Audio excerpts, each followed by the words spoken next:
Hallelujah, hallelujah. All praises, glory now to the Most High. Yahweh Melech La'olam Melech Yisrael, the Most High King of the universe, King of Israel. The name and glory of his only begotten beloved Son, who's currently sitting at his right hand right now as we speak. Long to the King. Your brother Malachi Maccabee, honor, humility, STL. Sect of the Nazarene, Hobo, Hebrew, honor over brotherly oppression. Four tribe, static, attic, all of the above. Want to give a big Shabbat Shalom to all the family worldwide that's just now tuning in. Y'all see the topic, go to Pharaoh, and or Parashat Bo in the scriptures. For y'all don't know, the Torah is separated into sections that you can actually study every Shabbat. You feel me? So again, we're gonna be examining the psyche and the mindset of not only Moses, Aaron, the Israelites, but also our oppressor, Pharaoh. So you can make sure you not acting in the vibration of Pharaoh. You understand? All praise glory now. If I can be heard, go ahead and throw a 7 up in the chat. We got a few articles. We're gonna hit, well, a article, should I say? And it go right along with this portion, this Parashat Bo, or go to Pharaoh. It go right along with it, man. And they let you know that the Most High truly is the, if you want to call it, the puppet master behind everything. It's the Most High. You feel me? Once you see the plagues we're gonna go over today, which lines right up to date, right? And then what happened 2 days ago with the same type of plague, that's how you know it's the Most High. He orchestrates everything, man. Like, how is it that one of the plagues we're gonna read about today, you feel me? One of those plagues was major. It hit one of a holy site today, a so-called holy site, depending on if you into, you know what I'm saying, Islam or not. Anybody listening shouldn't be, but if you into Islam or whatnot, the Most High, the very locust that he poured out on Egypt, he hit Mecca days ago. Same plagues. You feel me? And we're gonna read about those locusts today in this Torah portion. We're gonna go over. Again, go to Pharaoh on the cusp and brink of our deliverance. You're gonna start seeing the same type things, man. So studying the Bible is always a beautiful thing because we have the unique opportunity of putting ourselves in place of the characters. You feel me? Like, we can put ourselves, like, what if I was in Moses' shoes? What if I was in Aaron's shoes? You feel me? What if I was one of them Hebrew slaves that had to make brick without straw? You feel me? What if I was Pharaoh? Feel me? And you tripping off the mindset, the stubbornness, the haughtiness, everything, man. That's why this Bible here, can't nobody deal with it. I don't care what level you talking about. I don't care if you talking about metaphysical levels. I don't care if you talking about literal, historical, learn. You feel me? From the beginning of time to even now, it's the scripture. Scripture is where it is. This right here actually is the Torah. I got these two right here. Feel me? So, you know, in the New Testament, they got all the names of the Messiah, names of the Most High. In the Old Testament, the Most High as well. You feel me? So I was right here actually studying the Torah early today, and I'm like, look, what better thing to go over? Being on the brink of our deliverance. Everybody yelling 2019, but are we prepared? You feel me? And again, I ain't never the one to set dates because I never do that. You know, a couple men been caught slipping in the past setting dates. You feel me? And unfortunately, that's something that you can never get off your jacket. You feel me? I mean, you can repent of it, but you always gonna be known as a brother that had a breach in spirit and put out there that this day, this time, this event gonna happen, and it didn't happen. You feel me? So all praise and glory now to the Most High. How about we humble our hearts? You feel me? And I pray the message is received. You did. Now let me shout some of y'all out real quick, and then we're gonna go ahead and get it started, man. Once again, all praises to the Most High, the Ancient of Days. Long live his anointed Son in the mind and the hearts of the faithful elect. All right. So y'all see the topic today. Go to Pharaoh. Go to Pharaoh. Now, how did Moses come to Pharaoh? Did he come tiptoeing? You know. Did he come tiptoeing? Sure. You know, please have negotiations and talk. And is that how he came at him? You feel me?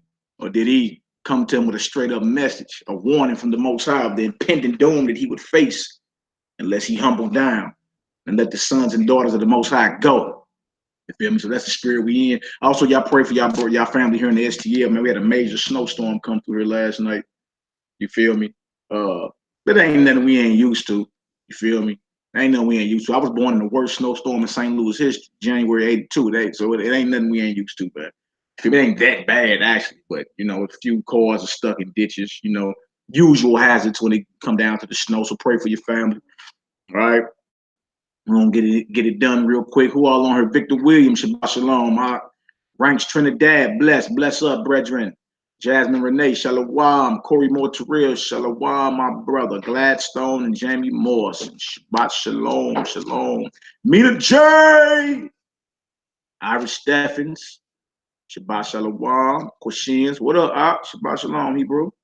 Yaakov Ben Israel, Shalom. Y'all fit, Yasher. Oh, I see you trying to learn a little bit Hebrew, huh? Yakira, Shabbat Shalom, my co-T, my sister, Dred Chapman. All praise, glory, and honor. I can be heard. Okay, that's plenty of sevens. 12 tri-athlete. Shalom, Hebrew. All praises. J-Dub. Probably a packed house today, huh? Oh, yeah? Hallelujah. Hallelujah, man. Getting done. Judah Mack, Big O. What up, Uncle O? Howard Brown, my Jamaican brethren. Zakiya Israel. I see you posting links up in here, girl. I see Kylie Bettis, Shalom. Ella's good to Vaya. You got to ask, brother. Brothers get out of line, you already know. Or sisters. Anybody get out of line acting crazy, you already know. And we take constructive criticism. Don't get that twisted. Brent Blake in the house, Shalom. But you know somebody when they either being sincere or they just in here to stir up some trouble. You know what I'm saying? So, you know, all praise, glory, now to the Most High. I can be heard. All right, so look, this is what I'm going to do. And this lines perfectly up with the Torah portion we going in today. Go to Pharaoh. It lines perfectly up. And that's how you know it's the man, the Most High is just so poetic, man. So poetic. So poetic, man. You can't even script this. Feel me? Be stuff. Most High do certain stuff, and I'll be like, man, that was cold. I wouldn't even thought of that. I wouldn't even thought of it. All right. So here, let me go do a screen share real quick. Hit this article out the Daily Mail. What? The Daily Mail, not the Daily Mail. The Daily Mail, I say. All right. Let's get to it real quick. Y'all see that huge swarm of locusts descends on Mecca. Woo-wee. Woo. Leaving worshipers covered in insects as cleaners battle to control the bugs at Islam's holiest site. Wow. Do y'all see that? Do y'all see that? Most I ain't playing no games. I know it's a big movement out here. Everybody's atheist now. Everybody's, you know what I'm saying, a nihilist, which means there is no purpose in life. Everybody's everything these days. You feel me? And the crazy part about it is the Most High power. He's the one orchestrating and controlling everything, man. So we want to thank him for allowing us to come together on another Sabbath day. It's truly a blessing. Our weekly feast day. Not only to rest our bodies, but to rest our minds and spirits and to feed on the word. You feel me? This is more of a spiritual feast than anything, man. Prince, you seen this morning, huh? I know, man. Big truck in the house. Shalom, Hebrew. Hey, right on for all your support and prayers too, bro. Right on, man. May the Most High bless you and increase you and cause his face to shine upon you. Steel toe boots. Yeah, I clouded, man. I feel you. My sister, Alicia Edwards. Shalom, my sister. Shalom, shalom. All praises. If I missed any of y'all, don't be getting mad. It's all good. It's all good. Jeremiah Cud, what up, Cud? Hakeem Austin in the house. All praises. All right, all praise, glory, now. All right, so we're going to get into this article real quick. Again, y'all, this is out the Daily Mail. If y'all can't see that up top, that's the Daily Mail .co.uk. Feel me? For y'all don't know, the Daily Mail is headquartered out of the United Kingdom. All right, so huge swarms of locusts descends on Mecca, leaving worshipers covered in insects as cleaners battle to control the bugs at Islam's holiest site. Y'all see that? They battling to control these bugs. You already know, man, when there's just a few flies and gnats around, you get irritated. You know what I'm saying? But think about locusts. We're gonna get in some of these images too. You're gonna be like, oh no, now take that and imagine it even more deeper when you're dealing with even more deeper when you're dealing like what happened in ancient Egypt on account of us, Israel. You feel me? A lot of people don't know the hidden hand in the Arabic slave trade as well. When you're dealing with Mecca, you're dealing with Yemen, you're dealing with Saudi Arabia, all that right there. That's what you're dealing with. You feel me? And a lot of them have been complicit. A lot of them were complicit in our slave trade, not just here in the West, but there's a lot of our brothers and sisters that are still on the Arabian Peninsula, over in Arabia, Yemen, Saudi Arabia, all of it, man. Israelites are scattered all over the earth. And that's why the plagues are hitting the earth. You feel me? People can try to figure out scientifically speaking, the ozone layer and the pressure from the ionosphere and the low pressure and the high pressure mixed together and it made the locusts come out that we have never. Yeah, I hear you. I hear you. When you're done talking, the Most High said, "Let His people go, or else." The Most High said, "Let His people go, or else Israel is ours." You understand? It's not those that control it right now, the controlling faction that run Israel. It's the descendants of the so-called slave trade, man. When you're done talking, Israel is ours. The most valuable piece of real estate on the planet belongs to us. And the whole world know it. You feel me? The Most High steady sending more and more signs. There were bloody rivers this week too. Y'all seen that? So we got bloody rivers, lakes and ponds, and we got locusts. All in this 2019. This 2019 kicking off with a bang, ain't it? You understand? The very plagues that hit Egypt are hitting this earth on a worldwide scale, believe it or not. Everybody mad, everybody talking crazy. Y'all don't understand what this thing is about. When you done talking, the sons and daughters of the Most High Yahweh El Elyon, answer. Somebody got to answer for all the degradation, the castration, the raping, the robbery, the deception, all of it. Somebody got to answer for all that. You feel me? And that's just what it is, man. So we should be saying hallelujah in this hour. We should be saying hallelujah, praise the Most High when we see these things happening, because it only means if we're going to learn from our past that our redemption is at hand. So I don't see this and say, oh, man, that's messed up. Why? Why? Dang, man, what are you talking about? No, we say hallelujah. Where are we to flee? Where are we to flee to? Oh, man, what'd you say, boy?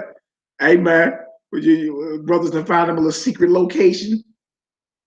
Hey, man, let the Most High handle this business, man. We got an exodus. First we got plagues, then we got an exodus. You feel me? Then we go into the wilderness, man. You dig? And the Most High say with a mighty arm, with a mighty hand and stretched out arm and fury poured out. That's what that's about. I'm not finna act like some of these Negroes say, I found the wilderness and get you, yeah, man, whatever. If I go anywhere, if I plan on going anywhere, I'm going home. If I decided, you know what I'm saying, I'm going home, I'm not finna, where the hell else I'm gonna go? I'm a Hebrew. I belong in Israel. If I decide to leave this, you know what I'm saying, get up and bounce somewhere, I'm going home, any place. I don't know nothing about no secret locations. You know what I'm saying? I know a few people claim they got it broke down. Matter of fact, that Octi, you already, you know, you got a few brothers, you know, the school of thought you came out of. Some of them brothers you did fellowship with, they got a breakdown, I believe. I think they saying this over in Petra somewhere or something like that. You know what I'm saying? The whole thing is this, man. Get yourself together. You understand? And be prepared to be a pilgrim in this earth. Don't be comfortable in your captivity. You understand? Link into the spirit and learn to rock with the spirit, man. That's what that's about. Link in with it and learn to rock. Feel me? I know brothers are saying all type of stuff, but they ain't gonna get me. Mali said the wilderness was in Hawaii. And I be looking like a false prophet out here, man. I'm not falling for that. I'm good. I feel you, Randall Jordan, man. Hey, we gonna have our spoils. You better believe it. You feel me? We gonna have our spoils, and we ain't talking about Federal Reserve notes. because that's about to bottom out as well. So all praise glory now to the Most High. All right, now trip off this right here. This says right here, footage shared on social media showed insects swarming at the Great Mosque. Sanitation workers have been deployed to spray insecticide around the site. The mosque is the holiest in Islam and attracts millions of pilgrims every year. Do y'all see that? Daily Mail. All right. The holiest site in Islam has been hit by a plague of locusts. Why are they calling it a plague? Because that's what it was. That's what it was when it went down in ancient Kemet or Mitzrayim, Egypt. It was a plague, right? Forcing cleaners into action to dry the insects out. What is shared on social media showed the insects swarming around the Great Mosque in Mecca, which hosts millions of Muslim pilgrims every year. In one of the videos, the insects can be seen clearly when the night sky is illuminated by the lights of the mosque. In one of the videos, the insects can be seen clearly when the night sky is illuminated by the lights of the mosque. Man, that's crazy. Right, I'm gonna show y'all some actual footage. There's some of it right here. I don't know how good y'all can see it. But I'm actually gonna show y'all some actual pictures. Some of these locusts, man. Now, if you look close, you can see some of it right here. Let's go further down. A closer up view shows them swarming in all directions over the heads of the cleaners in green uniforms, attempting to deal with them. These locusts boy attack from every direction. Another shot shows the insects covering the walls of the mosque as they swarmed across the site. Man, Barak Atah Yahweh, man. Bless you, Yah. All praise to the Most High. Mecca authorities shared pictures on Twitter of the cleaners wearing face masks, spraying insecticide as they tried to decontaminate the site. Officials said the insects have been identified as black grasshoppers. Wow. Black grasshoppers, according to CNN's Arabic website. The statement noted the video shared on social media saying they were dealing with the migratory insects. Specialized firms have been directed to work in the fight to eliminate these insects, the statement said. There were 138 people working in 22 teams. Wow. You heard it? 138 people working in 22 teams with 111 pieces of equipment to eradicate the insects, according to the statement. The focus was on the breeding sites near open. This focus was on the breeding sites near open water drains at the Holy Pilgrimage site, officials said. According to Al Arabi, they said, we have harnessed all efforts available to speed up the eradication of the insects in the interest of the safety and comfort of guests to God's house. They got the nerve to call this what they at, God's house. They got some nerve. Wow. You are the building of the Most High. You are the temple. All right. That's cleanup footage and all that. But yeah, the Most High dropped some plagues on Mecca. It was either yesterday or the day before. Heard some of the suits right here. Heathens in decontamination suits. All right, go back up. This thing serious out here, man. Back up just a little bit so y'all can see these heathens. They're not taking this thing lightly. They like, oh no, they probably been cussing in Arabic and all type of stuff. Cussing. What is this? Okay. On down. That's them in their little green hats, little suits. Y'all see it? Face mask on, trying to deal with the locusts. If y'all watch Exodus, what is it, Gods and Generals or something like that, your boy Christian Bale in there. Like one of the latest Exodus movies. It's on the Fire Stick. One of the latest Exodus movies that came out. Understand, man? They did an excellent job. Rick Scott. I mean, outside of depicting who the people are, they never did that. You know what I'm saying? But I'm talking about when it came down to the plagues and all that. But I was like, whoa. That's basically it right there. The little article. We look up some of this wisdom caller too, since we on here. We look something else up real quick, y'all. Then we're gonna get to the topic at hand again. The topic of the class is go to Pharaoh. Go to Pharaoh. You feel me? And when Moses went to Pharaoh, it wasn't with no diddly do, neighbors. Everything's love. It's all good. You know, You know, it's all love. No, no, no. 2019. Let's see what we get. I just had an article pulled up, but I want to go ahead and pull some up right here. It had to come with a straight up message. It had to come with a straight up message, man. No games playing with Pharaoh. No games playing. And the Most High just had to show him who the real power was, man.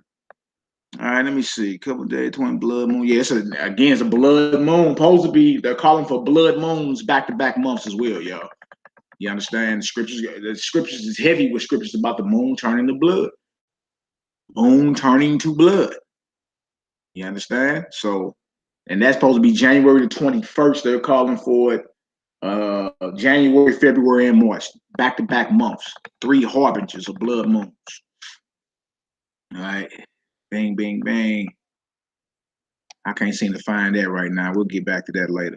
Don't worry about that. All right, let me show y'all some of these images of these locusts real quick so you can have in mind what this deal is about. Look at this, man. Look at this. Look at all that, man. Just lay, see this floor right here? Look at all that. And in the earth, locusts everywhere. This is a Muslim cat with locusts all over his garments. All in the background. All over, man. This thing is serious. Nothing to play around with. Feel me? The Most High is not playing old games in this hour. If anybody think he is, you sadly mistaken. All right. And I know these heathens got to be thinking about Egypt. Like stuff like this don't happen and you don't think of Exodus. Look at that. That's the whole little cube they walk around counterclockwise and throw rocks at it. You ever seen that movie about Malcolm X? He went over there. Mecca. This that little holy site right here. But look at all that locusts. Dang. Bang. Look at that. All them floors. They trying their best to clean up. Got their little green decontamination suits. That's what the locusts look like right there. They call them black grasshoppers. And look, the article we read said they was attacking from every direction. You see that? Every direction they was attacking from. Locusts invaded Mecca yesterday. Still ain't no joke, man. This ain't nothing to play around with. That's them up in the air right there. Bang. Bang. Bang. Look at that. Ooh. What? Are y'all serious? And you got the nerve to talk about the God of Israel ain't real. Some nerve. Some nerve.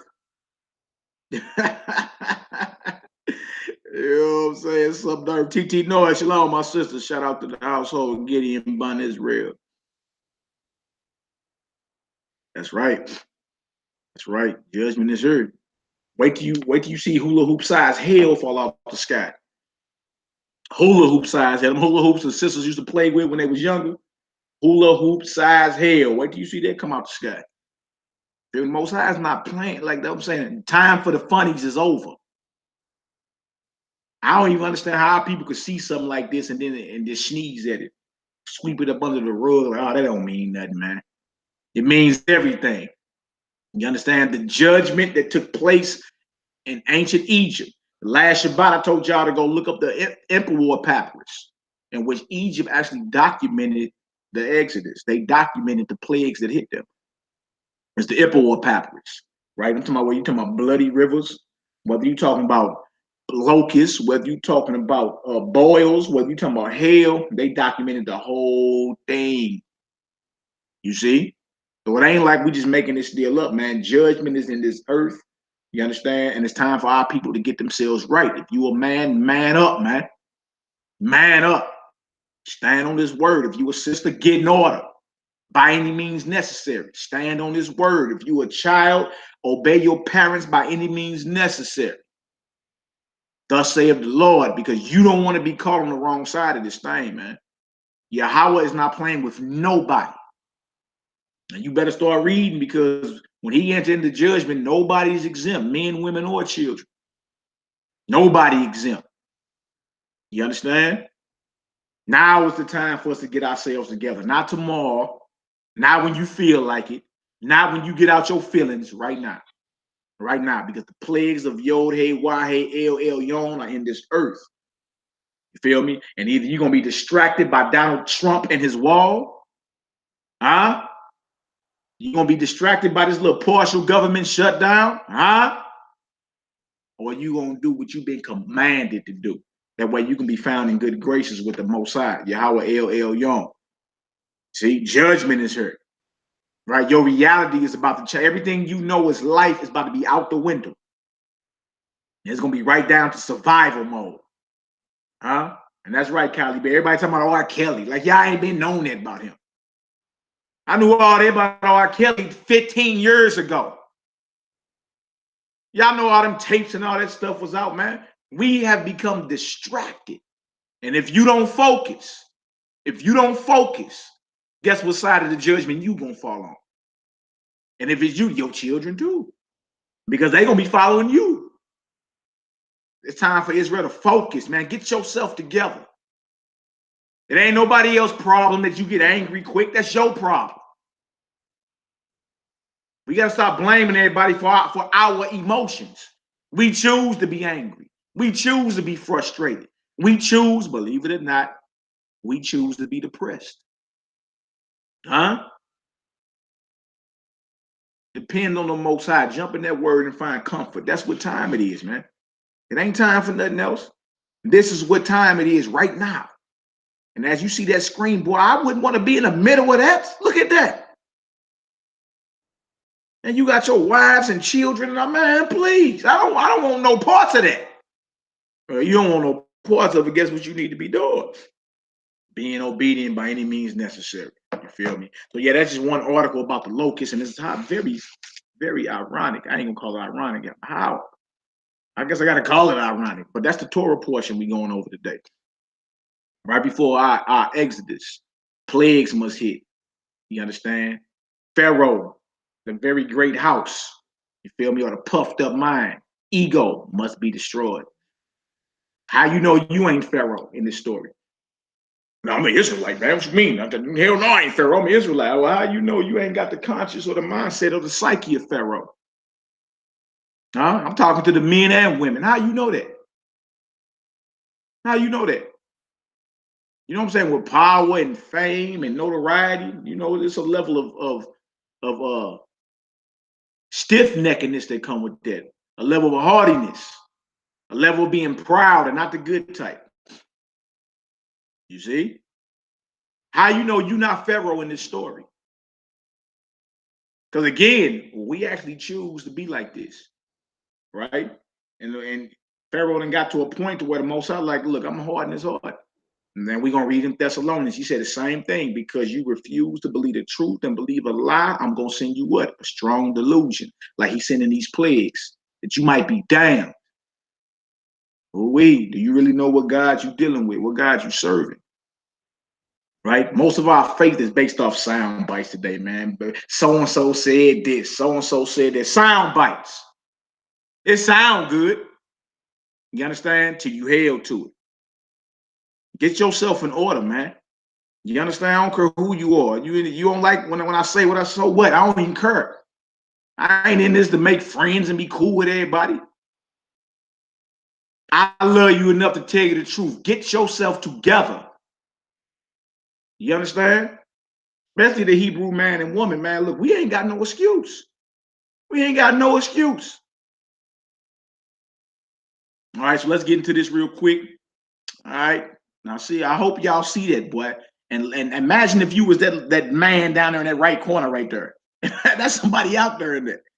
Imagine if that was you. If that was thou. Imagine if that was you. Ooh-wee. Ooh-wee. That's a little closer up of them right there.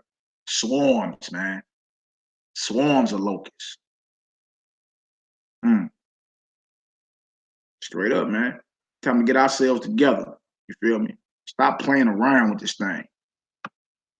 Then again, I bet it wasn't no Allah Akbars when that was hitting. Allah Akbar. Allah Akbar. Them heathens probably was choking on locusts and everything. Yeah, real thing this. Hallelujah, man. All praise and glory now to the Most High, the owner, the creator, and possessor of all things. All right, it's time. Time to get ourselves together. Everybody screaming 2019, 400 years over. I hear you. I hear you. But are you prepared? Are you prepared in mind, body, and spirit? Are you prepared for this, man? Feel me? Let's get into it. Exodus chapter 10, Exodus. And this is Parashat Bo, or Parashat just mean portion. This is Parashat Bo. And this is Exodus, the 10th chapter through Exodus, the 13th chapter, verses 1 through 16. And when you're dealing with the Torah, and again, for any of y'all that's coming on late, the Torah is divided into sections called Parashat, or portions, right? And lately, we just been dealing with the portions of the Torah that got to do with our captivity, our deliverance, dealing with Pharaoh, dealing with Moses, you know what I'm saying? The ups and downs of leadership, the burdens that come with it, the mindset of the slaves, the common man, the mindset of the leaders, the mindset of the elders, even the mindset of our oppressors, right? And therefore, then what we're going to have to do, we're going to have to throw a feast. Most High, we're going to have to break the back of this empire. And then we come out through signs and wonders. And then there's more challenges. And it'll let you know, man, regardless, it's going to be a challenge. It's a challenge to go from a state of depression, slavery, to a stage of supreme enlightenment, the land flowing with milk and honey. And between bondage and the land of milk and honey was what's called a wilderness period, in which you must be tried. Right? So if you look at it from a physical standpoint, you understand it's slavery, right? It's plagues being poured out. It's leadership being sent to our oppressors. You feel me? It's us having a feast, us coming out through signs and wonders, us receiving legislation because now we a government, a law on how to deal out here. You feel me? And then there's still a challenge because you got to deal with the murmuring. You got to deal with millions of people who must be put in order. Must be put in order. They wasn't just skipping through the wilderness, you know what I'm saying? When they pitched tent, Judah had to pitch with Judah. Reuben had to pitch with Reuben. Everything was in order and divine, man. You see what I'm saying? And that's if you look at the blueprint, that's what's coming. Before we reach the land of milk and honey, or before we make it and take our kingdom, before we make it to the kingdom, you understand? It's a lot we got to go through, ups and downs, speed bumps, challenges. You feel me? But you don't want to be the people that fell off that the Most High opened the earth up for and swallowed. Now, trip off that, they made it out of captivity, made it through the Red Sea, made it to the mount, seen all the miracles and everything, and still decided to rebel against who the Most High set up to lead what this thing is. You feel me?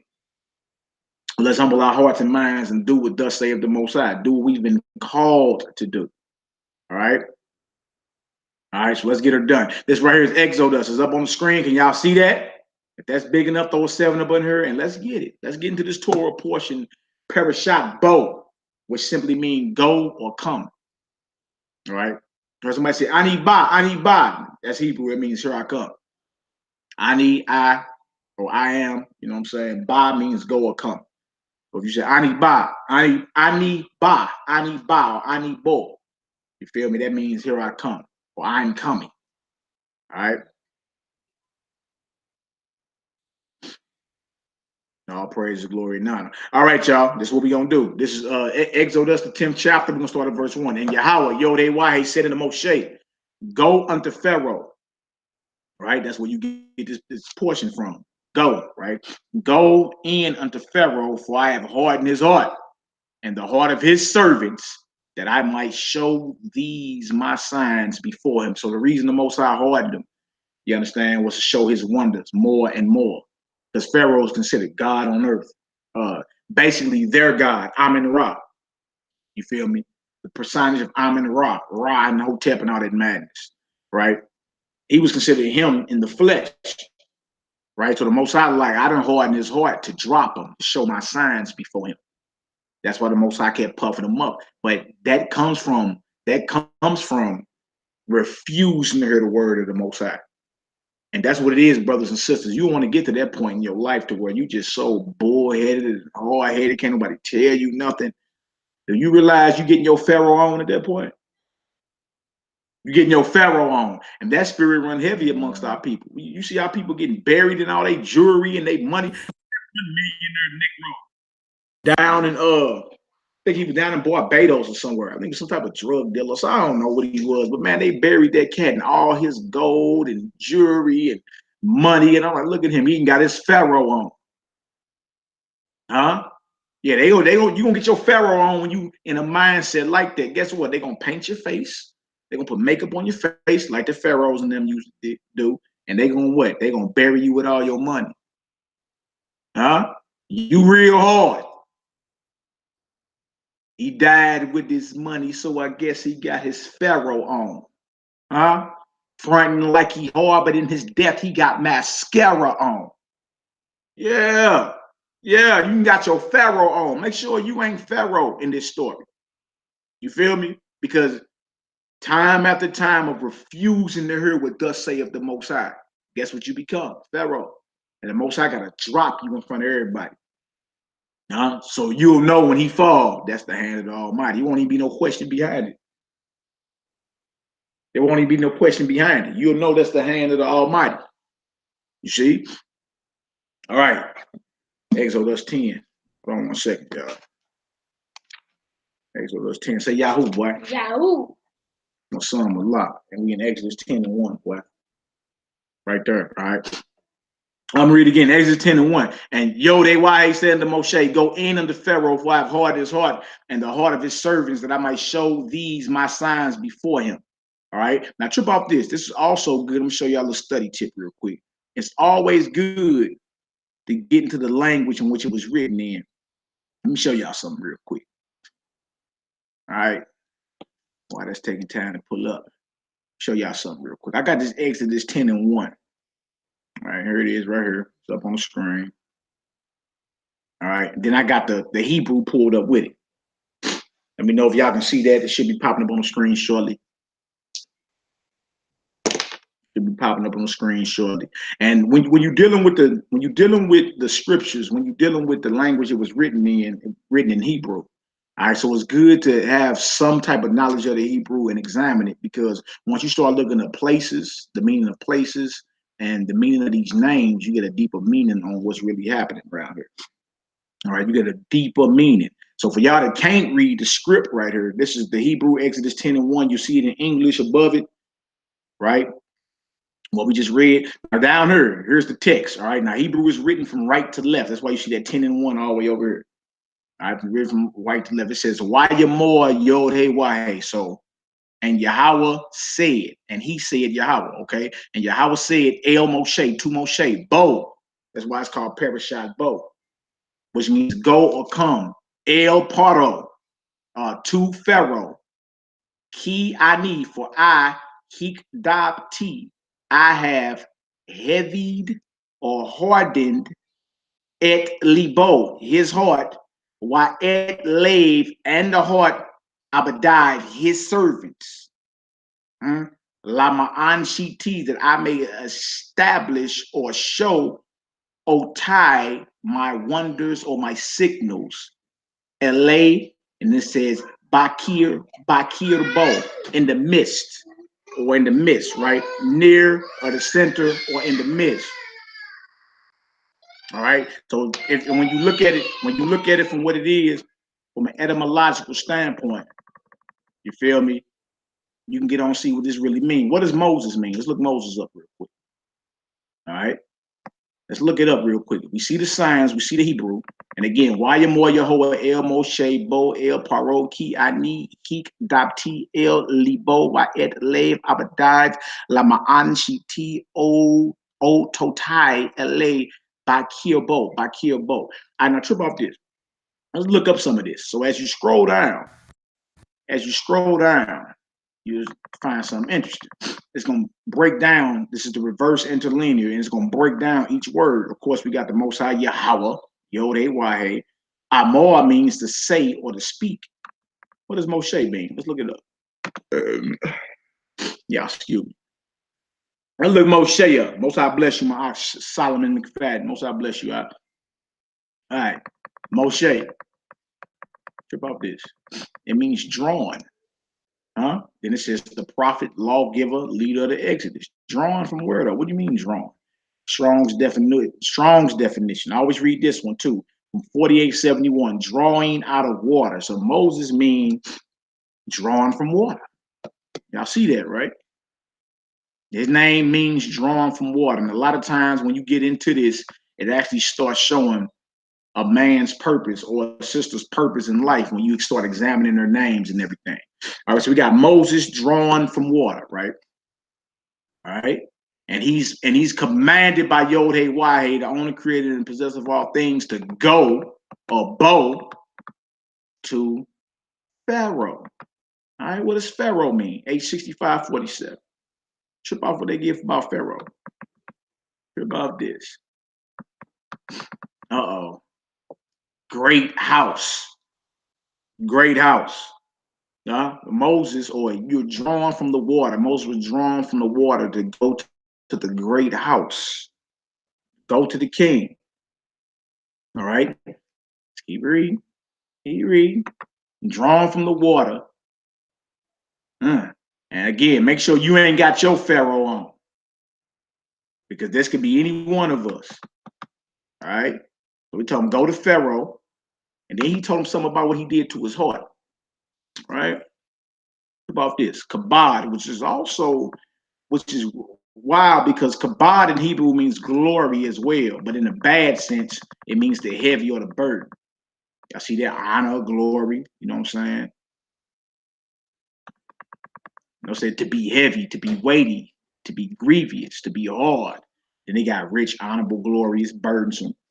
You feel me? But so when the Most High was saying kabod, he was saying it in a negative sense, right? Right here, it's just in a bad sense, burdensome, severe, dull, right? Or in a good sense, numerous, rich, or honorable. But we know based on what we read, he wasn't talking about making Pharaoh honorable, right? Right? He made his heart heavy, made his mind heavy, right? Where it can't move around and think as fast. He hardened his heart. He dulled his mind. He made him insensible. You see? So Moses, or drawn from the water to go to the great house, because the great house, you understand, or Pharaoh's heart has been made heavy or dull. Meaning his judgment is thrown off, meaning things can be going down right in front of him, and he don't even got the spiritual discernment to call it what it is. This is the hand of the Almighty. And the Most I say, I have hardened his heart. What does heart mean? Heart is your inward part, your intellect, your mind. All right, let's get back to it real quick. I got you. All right, so he says, I've hardened his heart. H3820. What is heart? For I have made heavy, or I have made dull, is what? Let's read it. Inner man. Wow.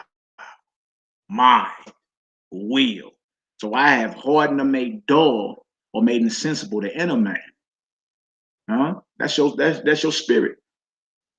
You see? Your heart, your mind, your soul, that part of you. The Most High basically said, I done dulled his senses. I done made him dull of hearing, dull of understanding. I done hardened his heart. I ain't glorified his mind. I done already brought him down. Before the Most High brought down the great house of Egypt, he brought down the mind of its ruler. Brought it right on down. When it means harden his heart, it means to make heavy, to dull, to make insensible. To where you don't even got the spiritual discernment to know what's going on around you. Wow.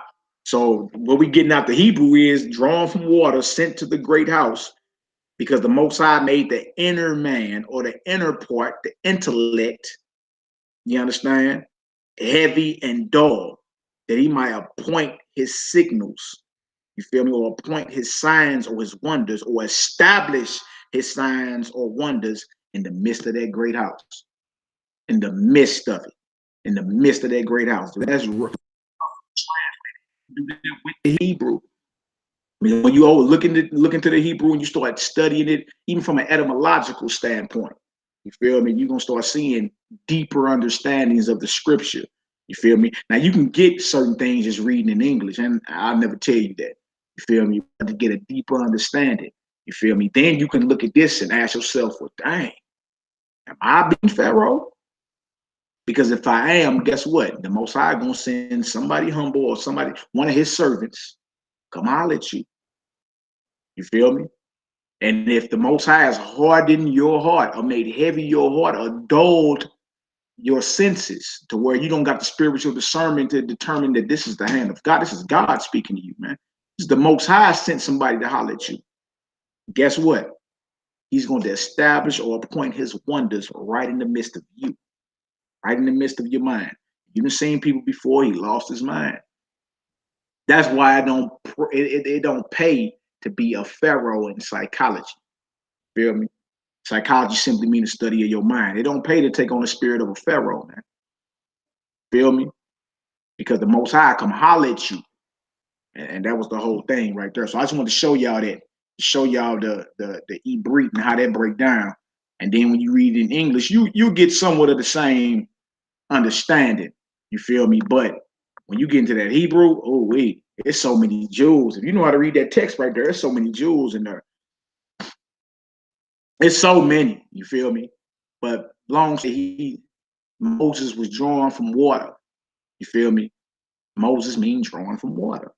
And what was Moses' whole mission in life? Even though he was in Pharaoh's household for several years, 40 years of his life, his whole mission that didn't stop. He was named. His whole mission, was to be sent to the great house to warn. You understand? The leader of the great house, right? Most I say, look, worry about it. I done made his mind. I done made his inward parts. The inner man, I made that heavy and dull of hearing. You understand? But I did this so that I might magnify my signs before him. You feel me? Or in the midst of him. That's what that word, bakirbo. That's what that means. In the center or near. Right? So all praise and glory now. Let's get back to it. I just want to show y'all that real quick. Just a few jewels in the Hebrew. And in doing that, you understand, you can start examining yourself and make sure you're not Pharaoh. Who would you be in this? I ain't talking just because you know you an Israelite. How you know as a man or a woman you ain't acting like Pharaoh? How you know your mind ain't been hardened and dulled and made heavy so the Most High can destroy you? How you know that? That's scary. And a lot of that come from years and years of being a rebel. Years and years of it, man. All right. You done seen it also with Nebuchadnezzar. Y'all remember Nebuchadnezzar in the book of Daniel? He had to give Nebuchadnezzar the mind of an animal for 7 years. Y'all done heard the phrase before, being drunk with power. That's the truth, man. That's the truth. Being drunk with power. This is a serious thing. Yak Eli, Shalom. All praise, glory, and honor.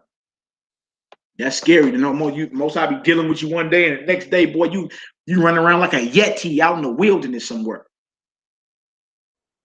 That should scare everybody, and you should be thanking the Most High that he still has been merciful and he's allowed you to continue in this thing, man. Because I haven't seen men and women fall off over the years. I'm talking about way off. Way off. You understand? And it'd be like, man, that's scary because I remember that brother was going hard in them scriptures, boy. I'm talking about hard in the paint. Then you look up and now he around here talking about some hotep and rocking ox and weave braids and this. Oh my God, man, what done happened? All right, so look, get back at it again. Exodus 10:1. And Yahweh said unto Moshe, go in unto Pharaoh, for I have hardened his heart. All right, go to the great house. I have made heavy his mind and the mind of his servants, that I may show my wonders or my signs before him, or near him, or in the midst of him. All right, and that thou mayest tell in the ears of your son and of thy son's son what things I have wrought in Egypt, and my signs which I have done among them, that ye may know that I am Yod-Heh-Wav-Heh. I am Yahweh. That you may know. He said, look, so also it's our job to tell our children about what's coming up. Feel me? Pesach is coming up, man. It is, right? And we're supposed to be instructing and letting our children know this is why we keep this, right? So they can understand. Like get your children out of la land. Our children running around here thinking they don't even got enemies. No, they're public enemy number one, right? The war is on them. And it's our job to train them up and show them how to wage a righteous war, period, end of story. And if you ain't doing that, you're failing your children. I know people, well, you know, I ain't going to get them the world. You ain't got the world to give them. Hell, you mean you going to give your children the world? You better train your children up so they can wage war against the forces of darkness, man, because the plagues are here. You understand? Train them up to be obedient because the plagues are here. Get out of la land. I just want to give them the world and what they never had, and the, you know, the beautiful butterflies, and you know, I want to go ski the Alps, and man, get the hell out of here with all that. Plagues done hit the earth. They heard. And either we gonna focus on what the Most High got for us, man, or guess what? You ain't doing nothing but being a disservice, not only to yourself and your children, but to the Most High's kingdom.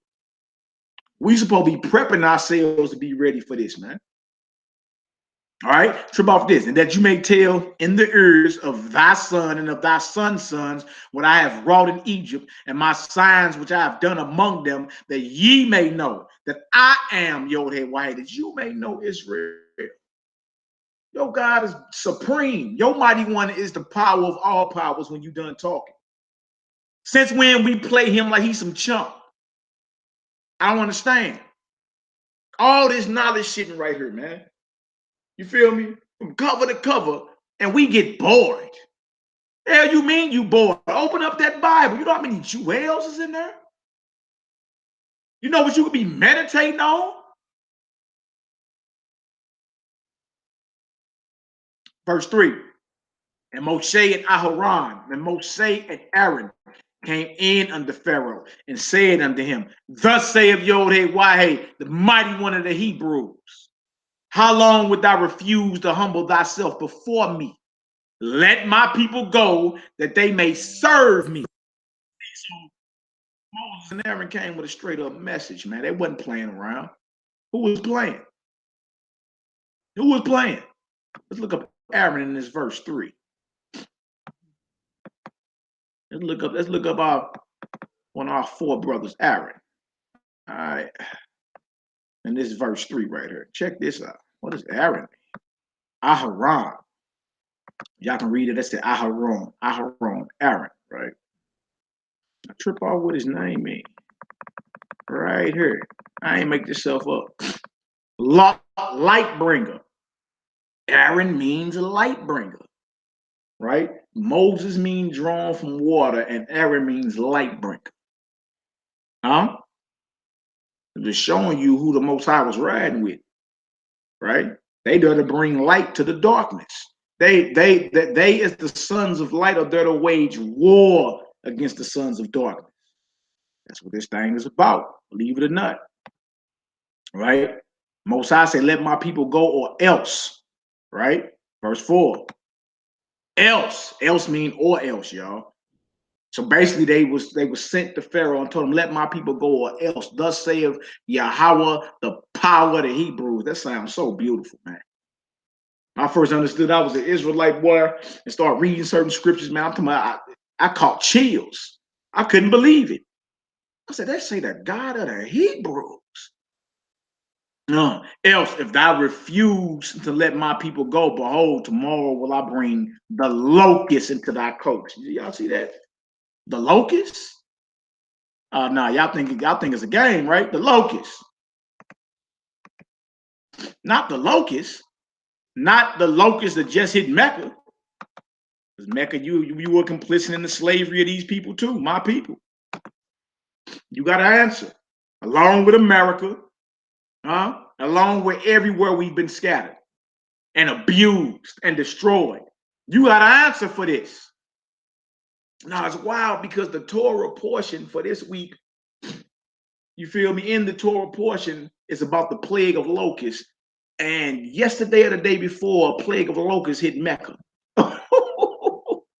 Man, you can't make this type stuff up, man. You can't make this up. Let my people go, or else I'm bringing locusts in, and they shall cover the face of the earth, that one cannot be able to see the earth. And they shall eat the residue of that which is escaped, which remaineth unto you from the hail, and shall eat every tree which groweth for you out of the field. And they shall fill thy houses, and the houses of all thy servants, and the houses of all the Egyptians, which neither thy fathers nor thy fathers' fathers have seen, since the day that they were upon the earth unto this day. The Most High threatening Pharaoh, huh? Is it a threat or is it a fact? Most High said, look, man, I'm speaking facts. Let my people go or else. Huh? I'm going to send so many locusts, you're not even going to be able to see the earth. So let's show you what we just seen right here. Can't even compare to what hit Egypt. Do y'all see that? And that look horrendous right there. Huh? That looks horrendous. I don't even know, you understand? I don't even know like how this person is down there in that corner walking through that. And this just hit Mecca, y'all, a few days ago. And that's how you know it's the Most High behind all this, man. Again, the portion for this week got to do with the plague of locusts. And locusts just hit. And look, it was so many locusts, you couldn't even see the earth in Egypt. So this right here that you're looking at ain't got nothing on with the Most High. This ain't nothing but a precursor to what's coming. And he's steady warning us. He's steady warning us, man. We play around with this thing, though. We're not serious. And again, y'all pray for y'all family here in St. Louis. It just starts snowing again. I'm looking outside now. It just starts snowing again. So when Yahweh shall say, what, pray that your flight be not in the winter? You understand now, don't you? You understand? You understand? Pray that your flight do not be in the winter. Notice he said flight. He wasn't talking about no airplane either. Huh? Be as a pilgrim in this earth. All right, now trip off this right here, verse 7. And Pharaoh's servant said unto him, how long shall this man be a snare unto us? Let the men go, that they may serve Yahweh their power. The Egyptians understood that's their God. Right? Knowest thou not yet that Egypt is destroyed? You feel me? Pharaoh's servants letting them know, like, man, look, on account of you being stiff-necked. And that lets you know the Most High really dulled his mind. He really made his mind heavy and insensible. You feel me? You don't want that happening to you, my brothers and sisters, to where it's evident it's the judgment of God going down right in the midst of you and your house. You understand? And you refuse to bow. You refuse to submit. You refuse to repent. Don't let that be you. You got the examples right here in front of you. We love to mock Pharaoh, but how many of us actually are acting like Pharaoh in spirit? How many of us done took on the spirit of Pharaoh? And now none of us even got a kingdom. Ain't none of us no kings sitting on no thrones or none of that. You feel me? But our people have this Pharaoh disease very bad. Very bad. And the reason why we have is because we're bullheaded and stiff-necked. Most High told Ezekiel, I'm going to send you to the most rebellious people on the earth. He didn't say the Egyptians. He said to Israel. So if we continue to act like Pharaoh, the Most High going to harden or make heavy or make dull or make insensible our minds. And when the plagues and judgments are happening around us, we won't be able to call a spade a spade. That sounds familiar. That sounds like what's happening now. Because even though the locusts are invading, even though the rivers are turning to blood, even though the birds are falling out the sky, even though a demonic possession is I'm talking about on an all-time high, even though they building altars to Satan all over America, even though the economy is topsy-turvy, we can't. When are we gonna look at these things and say, man, this is the hand of God, man? This is the judgment of God in this place. Or do we do like we've been doing? It ain't affected me, so I'm cool. That's Pharaoh. I'm gonna start calling Hebrews out on it. Boy, you sound like Pharaoh over there. It's evident this is the judgment of God in the earth. Evident. It's evident the Most High is trying to show you something. We all done been there before. The Most High got to jack you up a little taste to get your attention. Like, oh man, I'm tripping, boy. Let me get myself together. I'm tripping hard. I done been there. I done been there. Thank the Most High he didn't kill me or put me down. You feel me? But I done been there before. You feel me? And then you got to really sit back and look and be like, hold on, man, I'm tripping. I'm tripping hard. Thank the Most High. You feel me? Because if left unchecked, you feel me? Everything you love can be taken from you and destroyed, including you. How you know you're not Pharaoh? Oh, wait. Nigga, I ain't no Hamite. You ain't got to be a Hamite to act like one. You ain't got to be no Hamite to be Pharaoh. As a man thinketh, so he is. So even Pharaoh's servants, trip off this, Pharaoh's servants like, look, man, Egypt is destroyed. Let them Hebrews do what they do. Leave them Hebrews alone. You know what I'm saying? This is serious, man. Well, even his servants see, look, so I mean, his servants see what he can't, but the Most High said he was going to heavy their hearts as well. So that show you there's a level to pride. Because the Most High said he was going to harden the hearts of Pharaoh and his servants. But we got his servants right here telling them, like, look, man, Egypt is destroyed.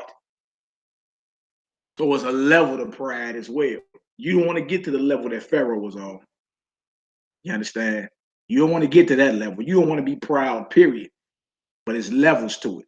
And that showed right there with the servants of Pharaoh. They understood, but Pharaoh couldn't. Even though the Most High said he was going to harden both their hearts. See? All right, y'all hit like and share this deal, man. Trip off this. And Moses and Aaron were brought again unto Pharaoh, and he said unto them, go serve Yod-Heh-Wah-Heh, your mighty one. But who are they that shall go? And chase and with our sons and with our daughters, with our flocks and with our herds will we go. For we must hold a feast unto Yod-Heh-Wah-Heh, Yahweh. Y'all see that? So y'all see when provisions are being made to get up out of here, the whole nation is in mind, y'all. The whole nation is in mind, right? Our elderly, our youngins, our sons, our daughters, even our animals. Y'all see that? Even our flocks are in mind. Everything that belonged to the Hebrews, guess what? Must come up out of here.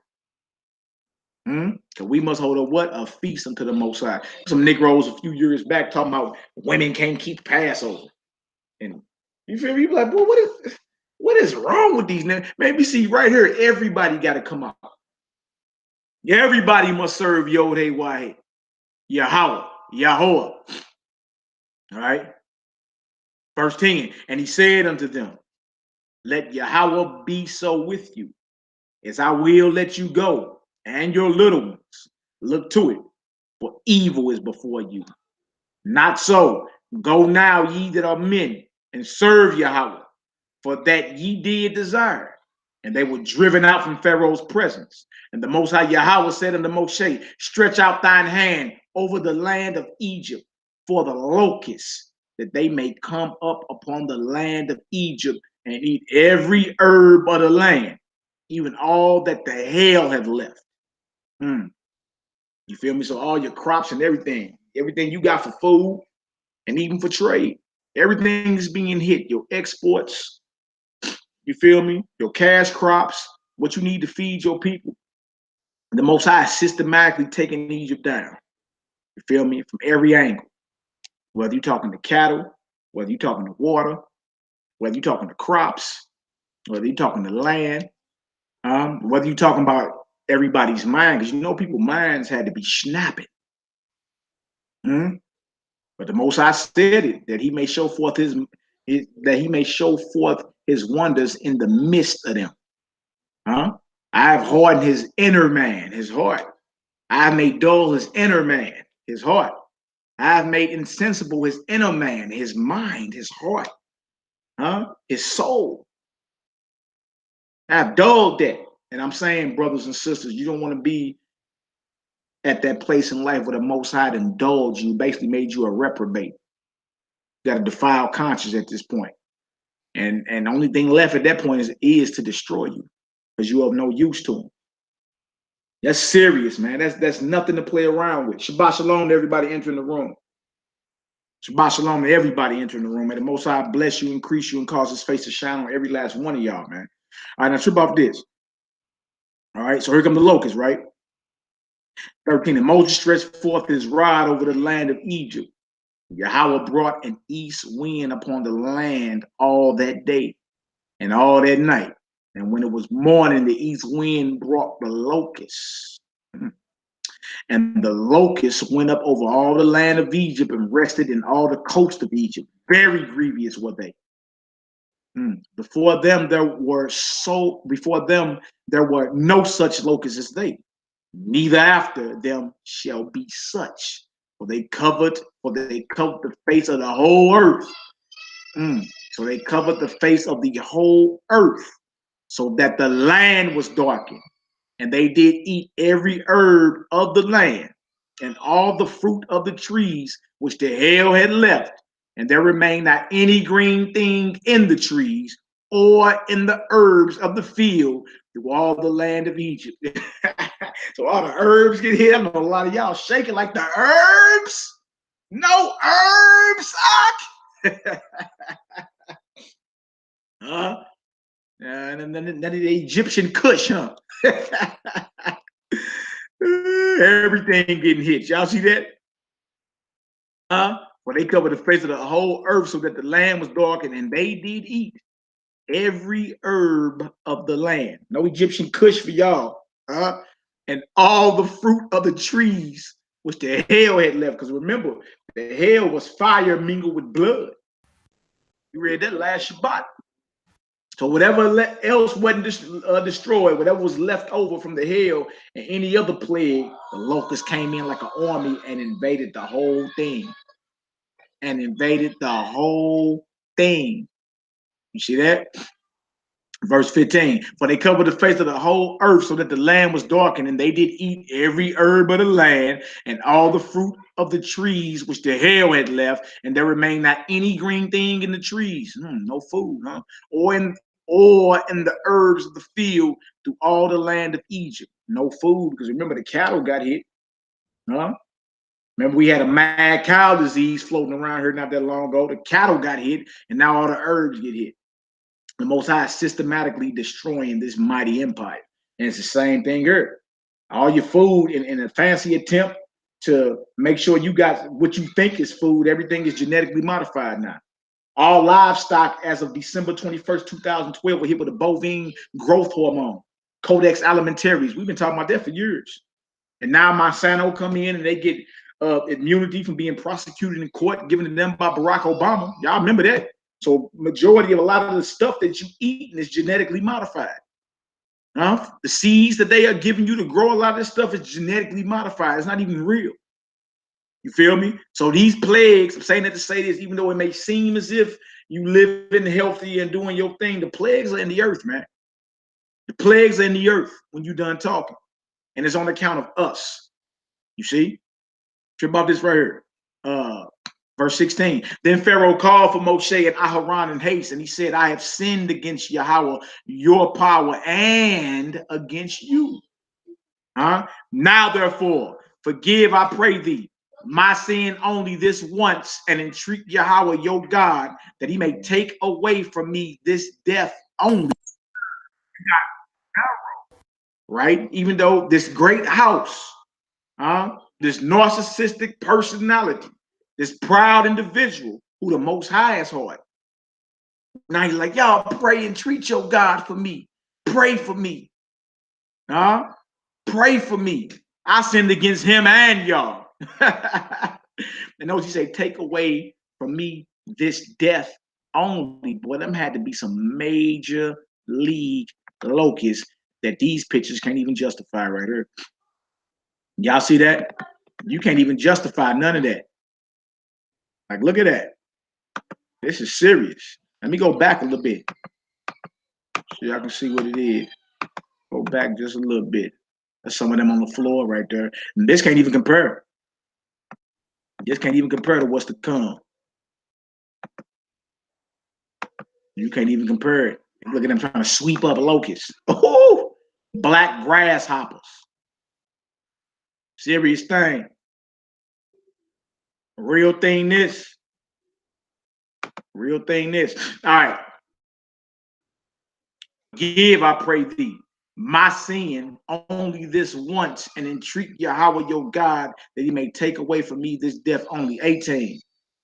And he went out from Pharaoh and entreated Yahweh, and Yahweh turned a mighty strong west wind, which took away the locusts and cast them into the Red Sea. There remained not one locust in all the coast of Egypt. But Yahweh hardened or made dull Pharaoh's heart, so that he would not let the children of Israel go. And Yahweh said unto Moshe, stretch out thine hand toward heaven, that there may be darkness over the land of Egypt, even darkness which may be felt. Look at that. What kind of darkness is that? Boy, where you can feel it?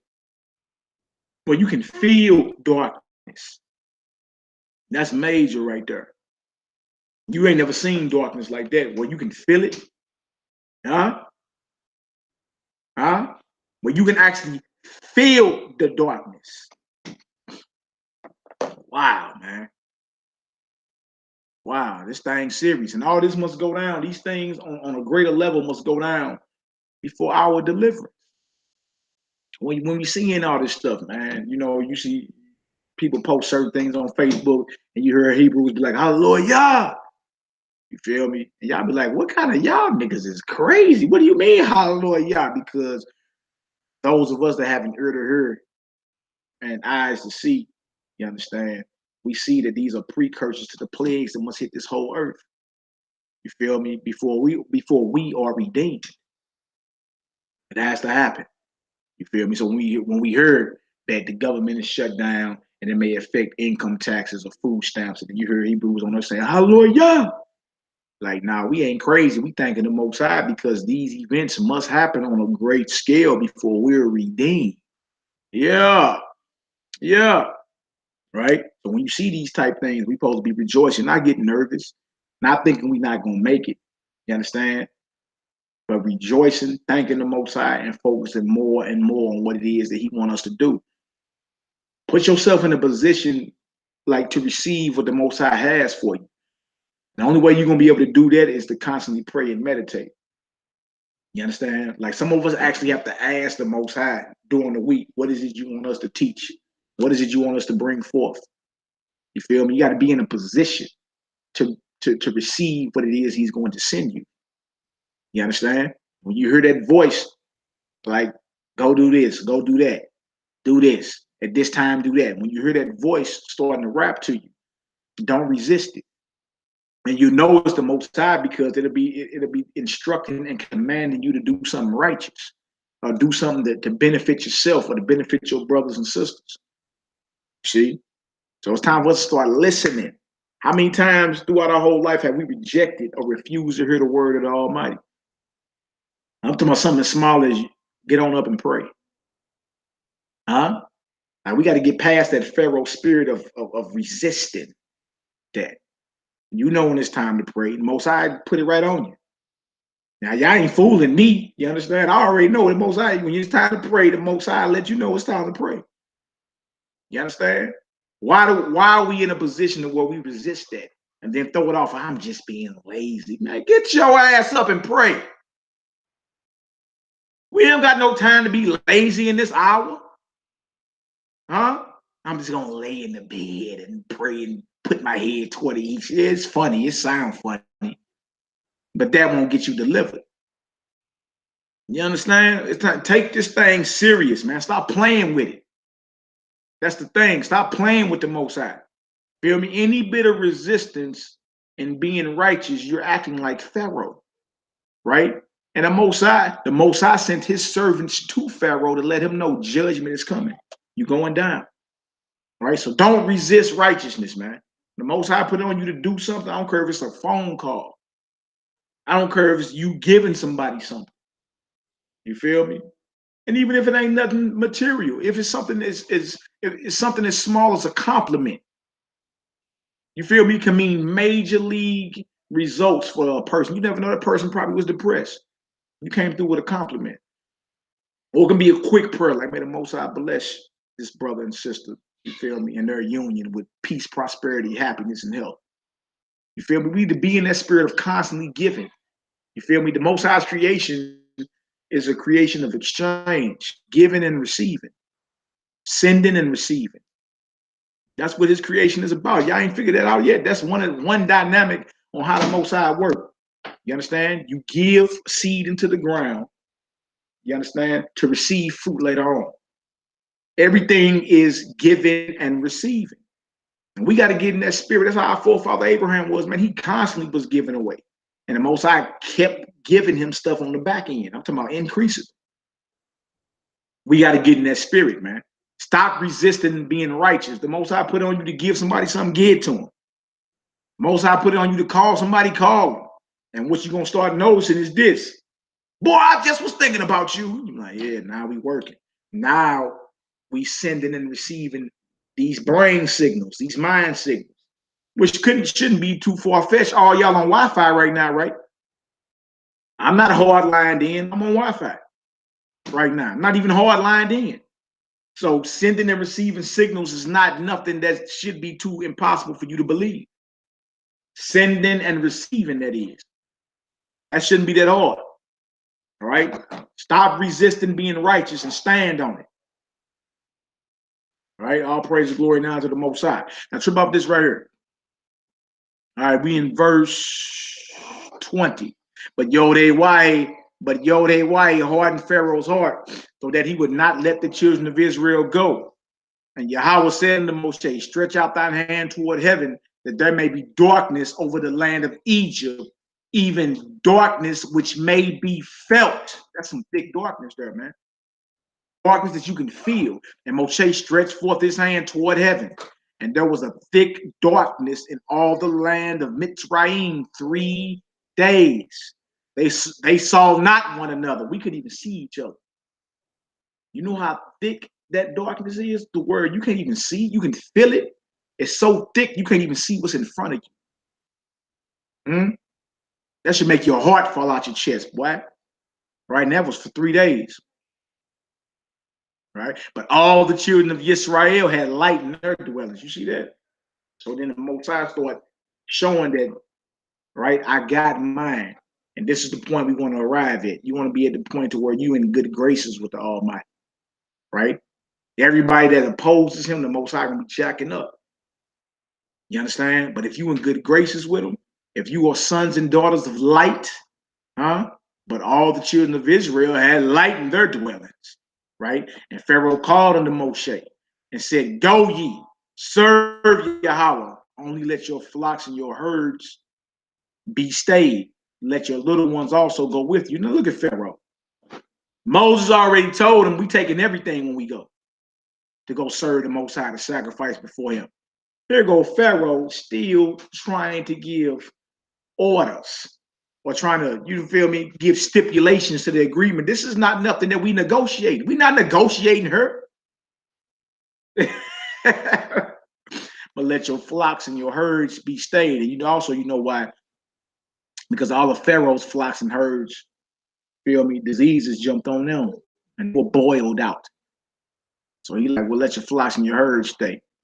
Right? And Moses said, thou must give us also sacrifices and burnt offerings, that we may sacrifice unto Yod-Heh-Wah-Heh our power. Our cattle also shall go with us. You see that? Also shall go with us. There shall not an hoof be left behind. But thereof must we take to serve Yahweh our power, and we know with what we must serve Yahweh until we come thither. So he's like, look, I want a hoof be left behind. You understand? So everybody's accounted for when it comes to coming up out of here. Everybody's accounted for when coming up out of here. Men, women, children, even our cattle. Everything's accounted for.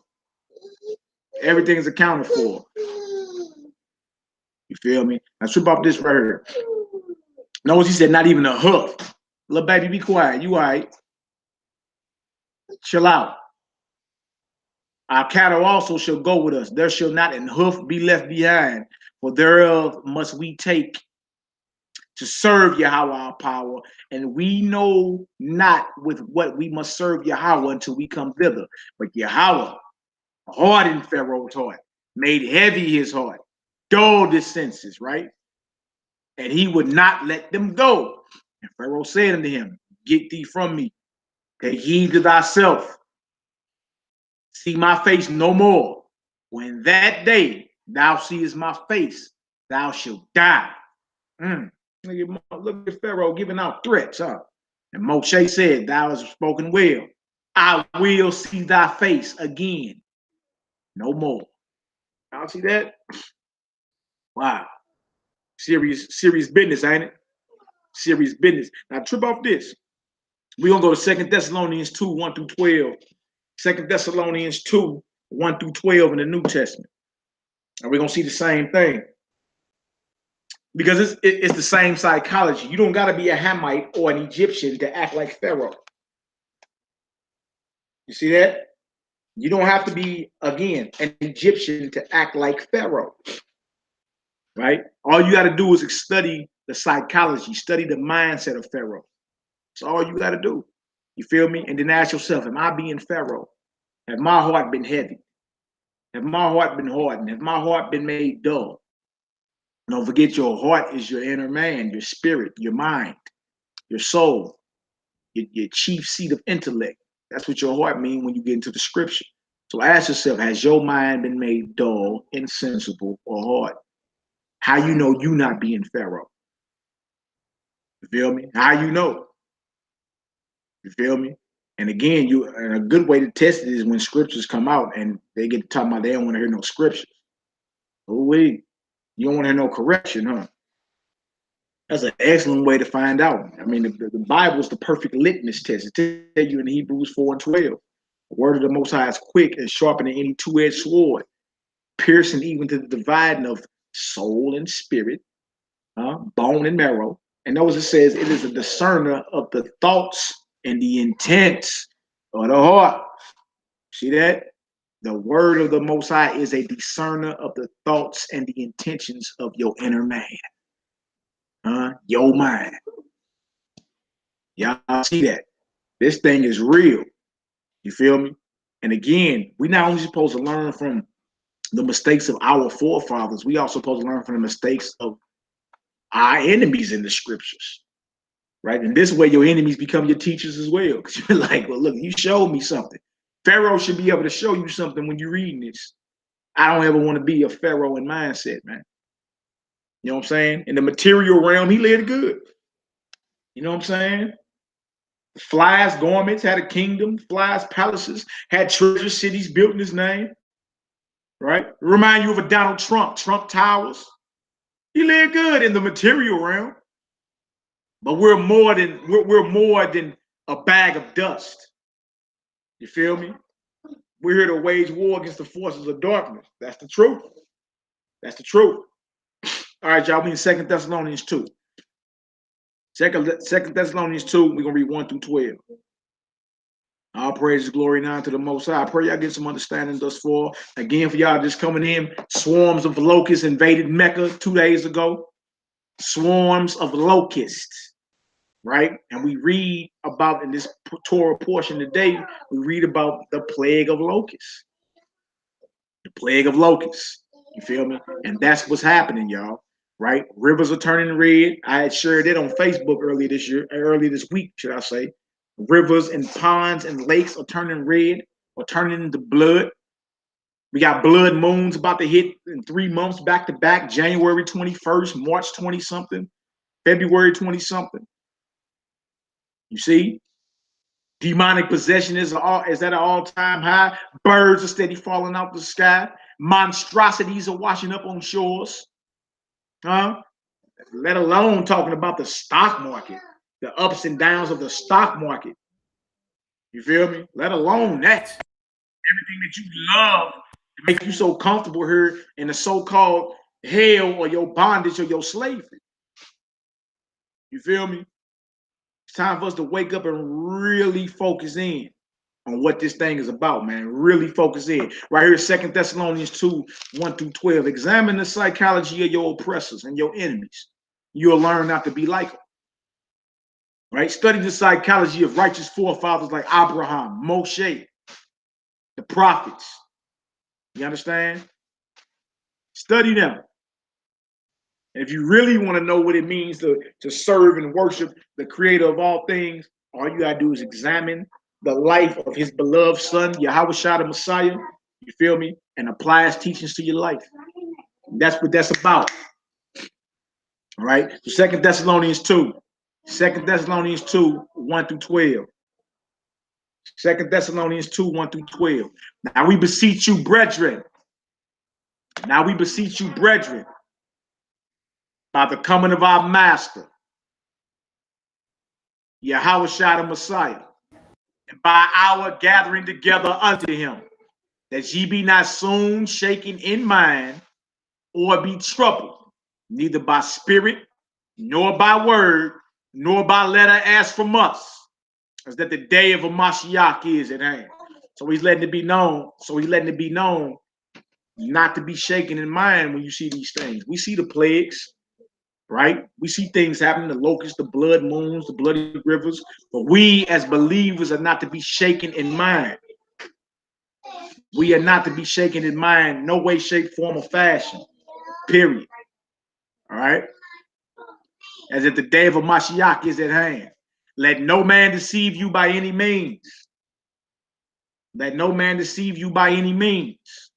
For that day shall not come, except there come a falling away first, and that man of sin be revealed, the son of perdition. Right? So when we're looking at Pharaoh, Pharaoh could be looked at as a man of sin. Right? I mean, what else would stop us from looking at him like that? He was considered God on earth. He was very powerful, had the largest empire at the time, the largest army. You understand? So why wouldn't we even look at Pharaoh? Why wouldn't we look at any so-called world leader that got the spirit of Pharaoh as a man of sin? And it's letting us know, look, don't be shaken in mind. You understand? A falling away must come first, right? A falling away of what? From the truth. That's what's happening. Falling away from who we are. We were put in the darkness. But now we're waking back up and coming into this glorious and marvelous light. All right? So these things must happen, the falling away. But for us that are faithful and of his promised elect, we are not to be shaken in mind. We are not to be shaken in mind, right? Verse 4, it say, who opposeth and exalteth himself above all that is called God. Because remember, Pharaoh was considered God on earth, right? Or that is worship, so that he as God sitteth in the temple of God, showing himself that he is God. Now, a lot of people go to the third temple that's being built, which is understandable. But remember, on a spiritual, metaphysical level, that you are the temple of the Most High. You understand? You are the temple of the Most High. And guess what? You don't want your mind to be hardened like Pharaoh's. You don't want your mind to be made heavy or dull or insensible like Pharaoh's, because at that point, whatever you do in your eyes, nothing is wrong, right? Now, when your mind is puffed up and you got a reprobate mind like that, guess who's in the temple of God claiming they are God? Whatever spirit that is that's in you. You are the temple of the Almighty. That's the devil in your mindset when you acting like Pharaoh. That's the enemy. That's Satan. That's the devil. Don't forget your bag over there. You understand? So again, we talk about the third temple that's about to be built, which they got all the artifacts and everything for that. Understandable. But if, according to Corinthians, you are the temple of the Most High. So who's sitting in your temple exalting themselves above the Most High, claiming that they are the Most High? Spirit of the devil, Hashatan, the adversary. All right. Verse 5, remember ye not that when I was yet with you, I told you these things. And now ye know what withholdeth, that he might be revealed in his time. For the mystery of iniquity doth already work. So the mystery of lawlessness, the mystery of being a Pharaoh in mindset, the mystery of being proud, the mystery of a reprobate mind. The mystery of being evil and rebelling against the Most High brings you to this situation right here. It says already at work. You feel me? You ain't got to wait to no Antichrist, you understand, to understand that this system has been in place. This system been in place since the fall from paradise. It ain't nothing new. It's been in place. All right. And then it says right here, it says, only he who now letteth will let until he be taken out of the way. All right. Only he who now letteth will let until he be taken out of the way. And that's going into somebody being beyond proud, very proud, until the Most High brings you down.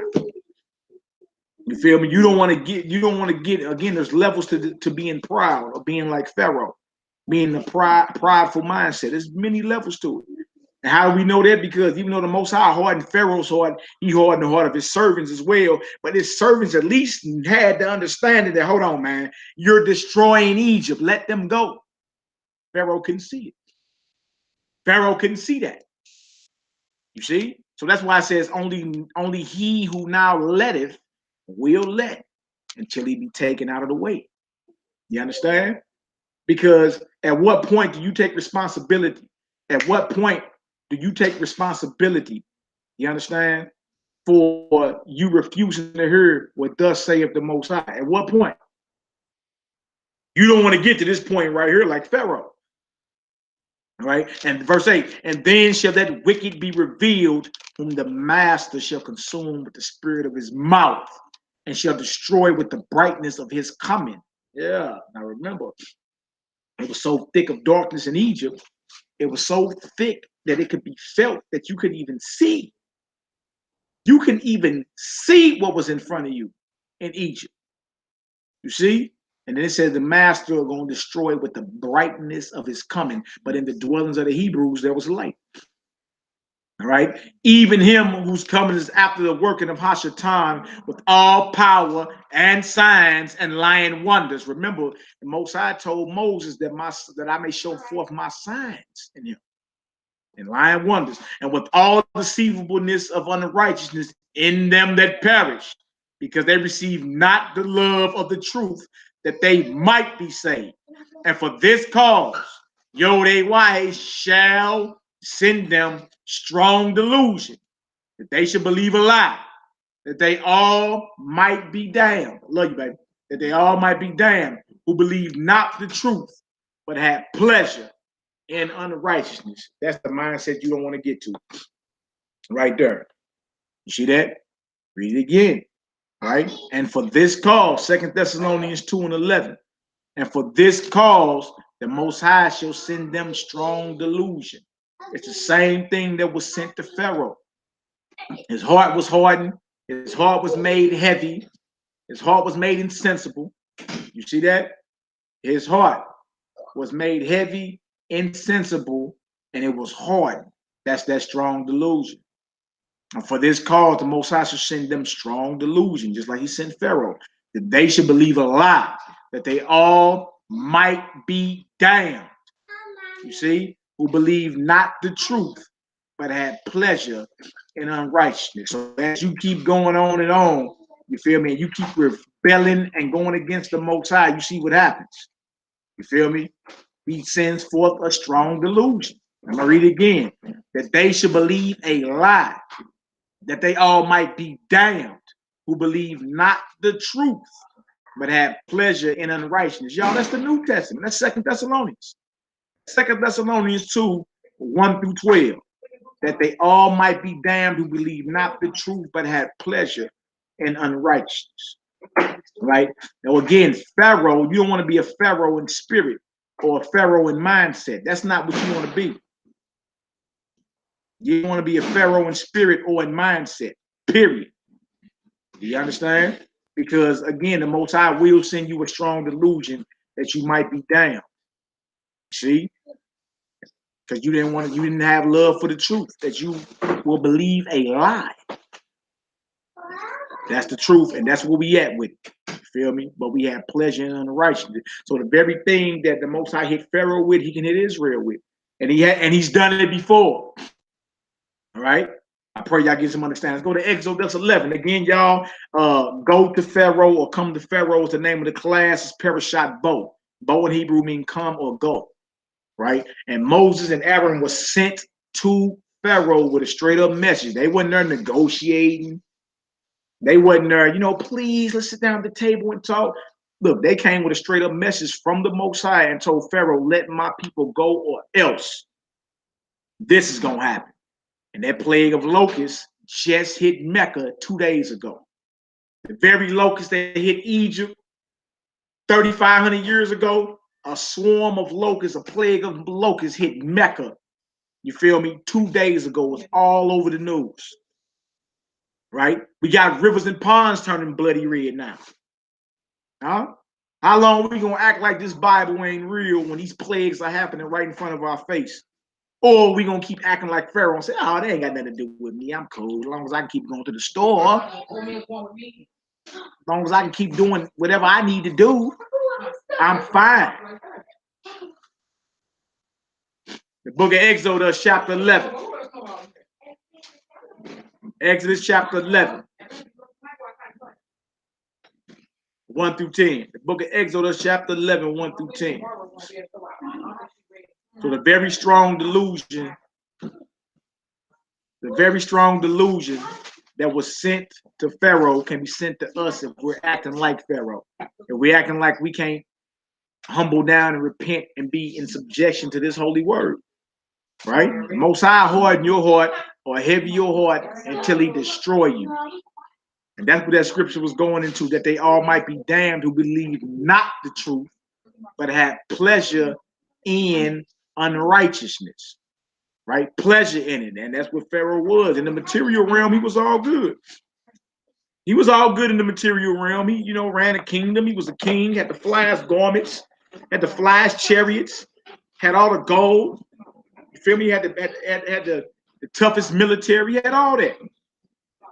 Had everything going in his favor. You feel me? Everything was going in his favor. Until the Most High sent drawn from water and the light bringer to him, which was Moses, right? And Aaron in the middle of his great house, that his signs may be shown forth. Right? Make sure you're not being Pharaoh in psychology, family. Make sure that's not you. All right? Exodus 11 and 1. Exodus 11 and 1. All praise to the Most High. Exodus 11 and 1. Y'all get some understanding thus far. I throw a 7 up in this deal.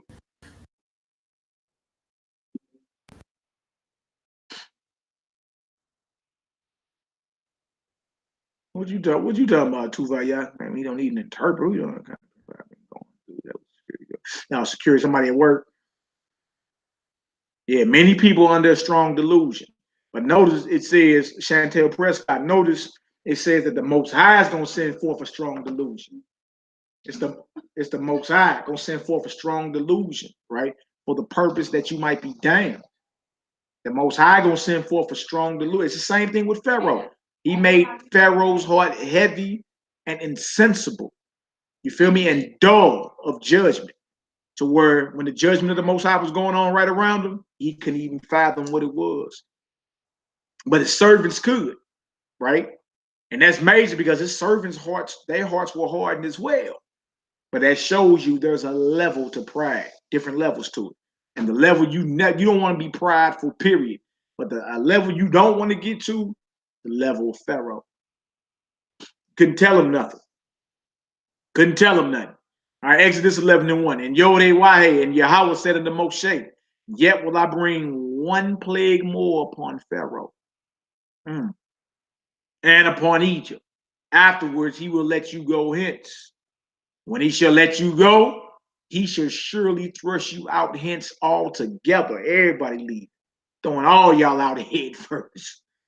You feel me? So, y'all, that time is coming in our future. That time is coming in our future. Or guess what? Being that we are the Israelites, being that we have land, being that we have a kingdom, you understand? Guess what? The world leaders, the pharaohs of this day, they're going to let us go, right? Most High start dropping major league plagues. Look, and that's sent for signs of amendment. That's sent to get your attention, so you could be like, you know what? Let me get myself together. I'm out here tripping. So when you see the plagues, praise the Most High, and then do some self-reflection, man. Do some self-reflection. I really need to get myself together. I'm out here tripping hard. And I know better. Right? You don't want to be on the bad. You don't want to be in thick darkness so thick that you can't even see. Right? You don't want your water running with blood. You don't want lice and locusts and hell mingled with fire. You don't want none of that, man. You feel me? You don't want none of that. You want to be in good graces with the Almighty. All right? So he said afterwards, he's going to let you go. He's going to throw you out this deal all together. All right, speak now in the ears of the people and let every man borrow of his neighbor and every woman of her neighbor jewels of silver and jewels of gold. And, you know, for any Gentiles, any believing Gentiles, you understand? Scriptures go into how we robbed the Egyptians. That was the Egyptians that supplied all that for us. That was Egypt. You see? Y'all got to bless the sons of Jacob on the way up out of here. Think about all the benefits that they benefited off our free labor. You talking about free slave labor. You talking about free slave labor for like 400 years. 400. Yeah, you old. And when you coming up out of captivity, guess what they're going to have to do? They're going to have to break us off, man. You have to break the sons and daughters of Zion off. You feel me? Because to be real, you owe us more than that. All right. So it says, right. So if you call yourself a believer in the God of the Hebrews and you know that we are the Hebrews, then guess what you need to be doing while you got time? You need to be blessing the sons and daughters of Israel, man. You feel me? You need to be blessing us. All right. Verse 3. And Yahweh gave the people favor in the sight of the Egyptians. Moreover, the man Moshe was very great in the land of Egypt in the sight of Pharaoh's servants and in the sight of the people. And Moshe said, thus saith Yahweh, about midnight will I go out into the midst of Egypt. Oh, he said, I'm going to go out. See, it's the Most High that sent the destroyer. That wasn't the devil. See, you got to be careful again because you'll start seeing judgments happen in the earth and you'll give credit and credence to Satan. You give credit and credence to Satan. The Most High is the one that put the hit on Egypt. It's the Most High. When you get into the Apocrypha, Wisdom of Solomon, the 18th chapter, it lets you know that was the word of the Most High that leaped down from his throne in heaven and brought judgment to the land of Egypt. That was the Most High that did that. The word of the Most High, we all know the word of the Most High was made flesh and dwelt among us. Who are we talking about? Yahushua the Messiah. See that? See that? So it's the Most High who sent the destroyer. And when you get on a deeper level, you'll see that was the Messiah. It was the word of the Most High that leaped down from his throne like a man of war. That's Wisdom of Solomon 18, verses 10 through 18. You'll see it. You'll see it. All right. About midnight will I go out in the midst of Egypt, and all the firstborn in the land of Egypt shall die. From the firstborn of Pharaoh that sitteth upon his throne, even unto the firstborn of the maid servant that is behind the mill, and all the firstborn of beasts. And there shall be a great cry throughout all the land of Egypt, such as there was none like it, nor shall be like it any more. But against any of the children of Israel shall not a dog move his tongue against man or beast, that ye may know how that Yahweh doth put a difference between the Egyptians and Israel. There's a difference. There's a difference between the Israelite and the Egyptian, right? Even though we're dark-skinned, even though we're dark-skinned nations, and even though there may be a few similarities, not many, but a few, you feel me? There's a difference between the sons and daughters of Zion and the sons and daughters of Egypt. Major league difference. You feel me? And the Most High say, but against any of the children of Israel should not a dog move his tongue. Trip off this. Against man or our beasts, our cattle. But you know the Most High, he put the difference between his sons and daughters and everybody else. That's the truth. I got something. Thank you. All right. Now this right here, it says, verse 8, and all these thy servants shall come down unto me and bow down themselves unto me, saying, get thee out, and all the people that follow thee. And after that, I will go out. And he went out from Pharaoh in a great anger. Yahweh said unto Moshe, Pharaoh shall not hearken unto you, that my wonders may be multiplied in the land of Egypt. And Moshe and Aharon did all these wonders before Pharaoh. Yahweh hardened Pharaoh's mind or his heart so that he would not let the children of Israel go out of the land. Now see that? Now see that? So now the hit goes down. The firstborn got to go. You be like, well, dang, that's kind of harsh. Why the firstborn? You dig? But see, the very same thing was happening to us in Exodus, the first chapter, and Exodus, the second chapter. The very same thing was happening to us. They were slaying all the firstborn males of the Hebrews. See? When you done talking, you got a mighty God, and you got a mighty God that will fight for you, Zion. Your mighty one is very powerful. But we must be in good graces. You see? And it also showed you like the brothers and sisters that or the brothers that put themselves in positions of leadership, right? Look, what are we doing trying to convince the young scraps, brothers that just woke up yesterday? You feel me? We need to be going to the leaders of these nations and letting them know, let my people go or else. Thus saith Yahweh, the God of the Hebrews, let my people go or else. You see, we ain't supposed to be like Louis Farrakhan, get the whole world's attention, man. You got your million man march, and you had your other million sucker march. You had all that, right? You got the world's attention. And you get on there and you don't talk about nothing but what? Black economics? Buying black? Being black? That's it. Don't nobody straight come with a straight up message from the Most High and let the world leaders know, since y'all all looking, it's a million man march. We all done descended on DC. Nobody done told the world leaders and put them on notice. Let my people go or else. That's what it need to be, man. Moses and them wasn't marching around Pharaoh's palace with picket signs. Come on, let my people go. They wasn't doing all that. Man, go to the leaders of these nations and let them know, hey, thus saith the power, the mighty one of these Hebrews. Because look, all of them know who we are. It ain't like when you say that, they're going to look at each other like, what are you talking about? Man, that's the 1,000-pound elephant. They all know who they got in captivity. They all know how they didn't got rich over these 400 years. The falling away of us, the Gentiles became rich. They all know. They all know that black gold that they got held captive. They all know you were the original commodities on the stock market. They all know this. It's you that don't know.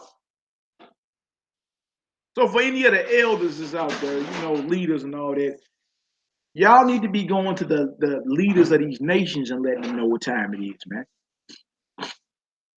Especially anybody talking some August 2019. Y'all need to, when y'all going to the leaders and letting them know what time it is. Because they already know. We the ones just not finding out. They know what time it is, man. They see them bloody rivers just like you. They see this locust plague just like you see it. And there ain't no way in the world you see judgments like this and you don't think about the Bible. The Bible. There ain't no way in the world you see a blood moon and you don't think about the Bible. The Bible. That's in the Bible somewhere. Ain't no way you see a major league storm and you say that's of a Quran proportion. You say that's of biblical proportion. You see that? The whole world know what this thing is about. The whole world know the Most High is the one calling the shots. So when the leaders or the elders amongst us gonna get themselves together and go holler at the leaders of these nations and let them know what time it is, man. Oh, somebody's scared. Oh, I might get locked up. Yeah, nigga ain't ready to fight.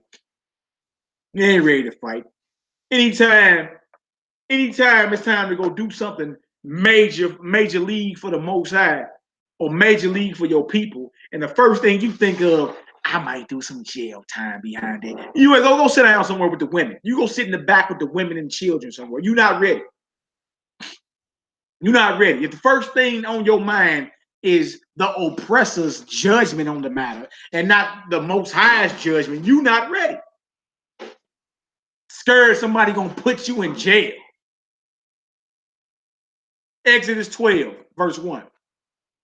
The book of Exodus, chapter 12, verse 1.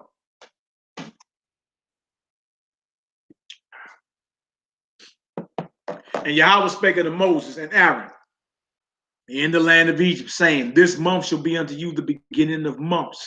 It shall be the first month of the year to you. Y'all, that's the month of Abib. And I believe that moon, if I ain't mistaken, I've been rapping with a lot of different elders and different assemblies, camps as well. That new year actually starts in April this year. April, like roughly like April the 5th or something like that. We'll see. You know what I'm saying? A lot of brothers are actually putting their eyes on the skies and looking at certain apps and all that now to determine, you feel me? But so far, Passover is looking like it's either going to be April 19th at evening or April 20th. So far, you understand? But these were the events leading to the Passover, which led to our redemption, our exodus, you feel me? And then us receiving the law on Mount Sinai and all that, right? So, and going over this to show you that, look, it ain't like we just gonna wake up one day and be in the kingdom, y'all. We gotta, there's work to do behind this. We gotta apply this Bible. We gotta be proactive in this. You feel me? Gotta be proactive, not counteractive, proactive. Hand to the plow. Yahweh shot a Messiah tells us in Luke 17, 20 and 21, the kingdom of heaven don't come by observation. You think you're just gonna be able to sit back and just look and wait? He said it's already in you. The kingdom of heaven is within. You already got it. You understand? Now it's time to bring forth that which is lying dormant within you. That's what time it is, man. And you activate that, and you do that by being obedient. You understand? Rocking in full faith, being sincere in everything you're doing. Later for the ulterior motives and the agendas, right? When dealing with your power or dealing with your people, man. Later for all that trying to be slick. You did all that in the world, man. What are we trying to hustle our people for? Later for all that, man. The Most High hates unjust balances and all that. Later for that, it's time for us to be sincere and love one another. You understand? Love your people, man. Move towards your people. Nobody said it was going to be easy. But the Most High did command us and said, gather ourselves together. Hope nation not desire. We were in Egypt and we had to gather ourselves together. And we ain't even like, everybody didn't even like each other. They were murmuring against Moses. Dathan and Korah was murmuring against Moses. Miriam, his sister, was murmuring against him. You're going to add it. Nobody said it was going to be easy, but we see an example right here in Exodus, the 12th chapter. The entire nation had to gather together despite of what they felt. Despite of what they felt about whoever the Most High set up to lead. They still had to gather together. Regardless if they believed everything the same or not, they still had to gather together and they had to be obedient and keep the Passover. They had to. Ain't no getting around it. All right? So this right here, it says, so we now know that the beginning of our new year, y'all, is actually in the spring. It's in April. It's in March/April. It's in the spring, y'all. It's never been 10 days until winter. And if you were in St. Louis right now, you know all too well, it's snowing. How is it the new year? Where are the leaves at? You understand? Where the leaves at? Where the green grass? Where the crops? It's wintertime. The new year was not when everybody was shooting their guns up in the sky to my happy new year, celebrating the Roman goddess Janus. Huh? I know some of these elders be sneaking around, man. Some of these elders be sneaking around, shooting their guns on New Year's. Yeah, believe it or not. Huh? Some of these elders sneak around and bust their guns on New Year's and claim they in the truth.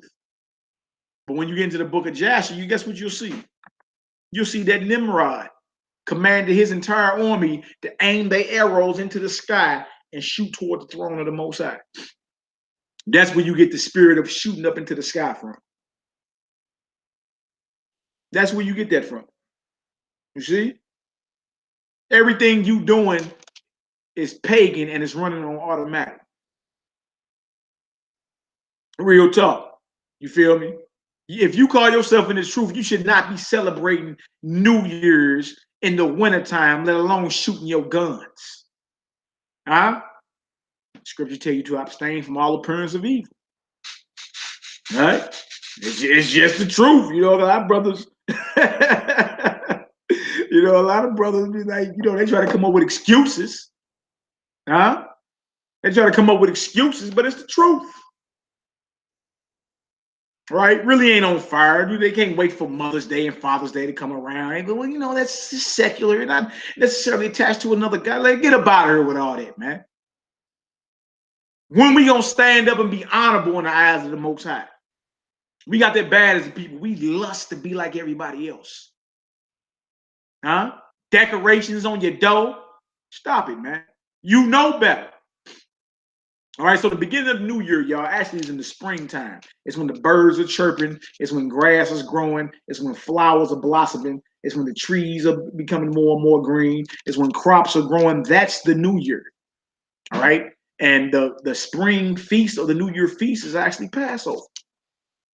All right. So now you know what time of the year it was right before our redemption. All right. True about this. Speak ye unto all the congregation of Israel, saying, in the 10th day of this month on the 10th day of this month, they shall take to them every man a lamb according to the house of their fathers, a lamb for an house. And if the household be too little for the lamb, let him and his neighbor next unto his house take it according to the number of the souls. Every man, according to his eating, shall make your count for the lamb. Your lamb shall be without blemish, a male of the first year. You shall take it out from the sheep or from the goats, and you shall keep it up until the 14th day of the same month. And the month and the whole assembly of the congregation of Israel shall kill it in the evening. When you get into the Hebrew on it, it's I got it written down right here. It's actually Bain Ha or Beam. Bain Ha or Beam, which means between the evenings. Between the evenings. So between the evening of the 13th day of the first month and the evening of the 14th day of the first month. So between evening to evening is when that's your window to slaughter the lamb. And believe it or not, that's the exact window in which the Messiah was crucified as the unblemished Lamb of the Most High on their execution stake. Don't forget, it was during the Passover. You understand? It was during the Passover, but he was put down or executed right before the evening of the 14th day. And then when the evening of the 14th day came in and it transitioned and it became night, it was officially the 15th day, which is the first day of unleavened bread. The Messiah was already in the tomb. So you're seeing how this play out. The Messiah himself is the unblemished Lamb of the Most High. You understand? And we had to take this lamb back in Egypt, kill it between the evenings, take the blood of the lamb, put it on the doorpost, and when the destroyer, right, who the Most High sent to destroy the firstborn of Egypt, when he saw that blood, he would pass over that house. That's where you get the feast Passover. Right? So it actually was the blood of the lamb that made you be exempt from judgment in this situation right here. So for any non-messianics who don't believe in the Messiah, you feel me, as the unblemished Lamb of the Most High, who you read about in Matthew, Mark, Luke, John, all throughout what's called the New Testament. You talking about the blood. What was the blood of this lamb right here that made us exempt? This unblemished lamb. You feel me? And all this was a foreshadow of the coming Messiah, the Lamb of the Most High. So we still celebrating and keep Passover with that understanding. You feel me? We thank and we love the Most High for what he did for us in ancient Egypt. You feel me? And what he did for us by sending his son to be crucified 2,000 years ago. You feel me? In Jerusalem. Right? All this must be remembered during the Passover, man. You feel me? So this lamb right here that every man had to give an account for, had to be unblemished, had to be inspected from the 10th day all the way up until the 14th day, which is between the evenings of the 13th and the 14th, right? And then Moses said, the whole congregation, the whole assembly of the congregation of Israel shall kill it in the evening, or between the evenings. That's when you slaughtered your lamb.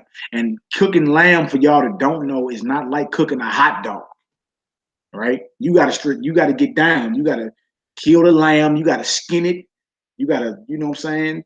You gotta do all type of things with it, right? So it ain't like you can just fire the grill up at an hour before the end of the 14th day and think you're gonna be able to get this off. No, you talking about thousands and thousands of lambs that had to be slaughtered, thousands of them.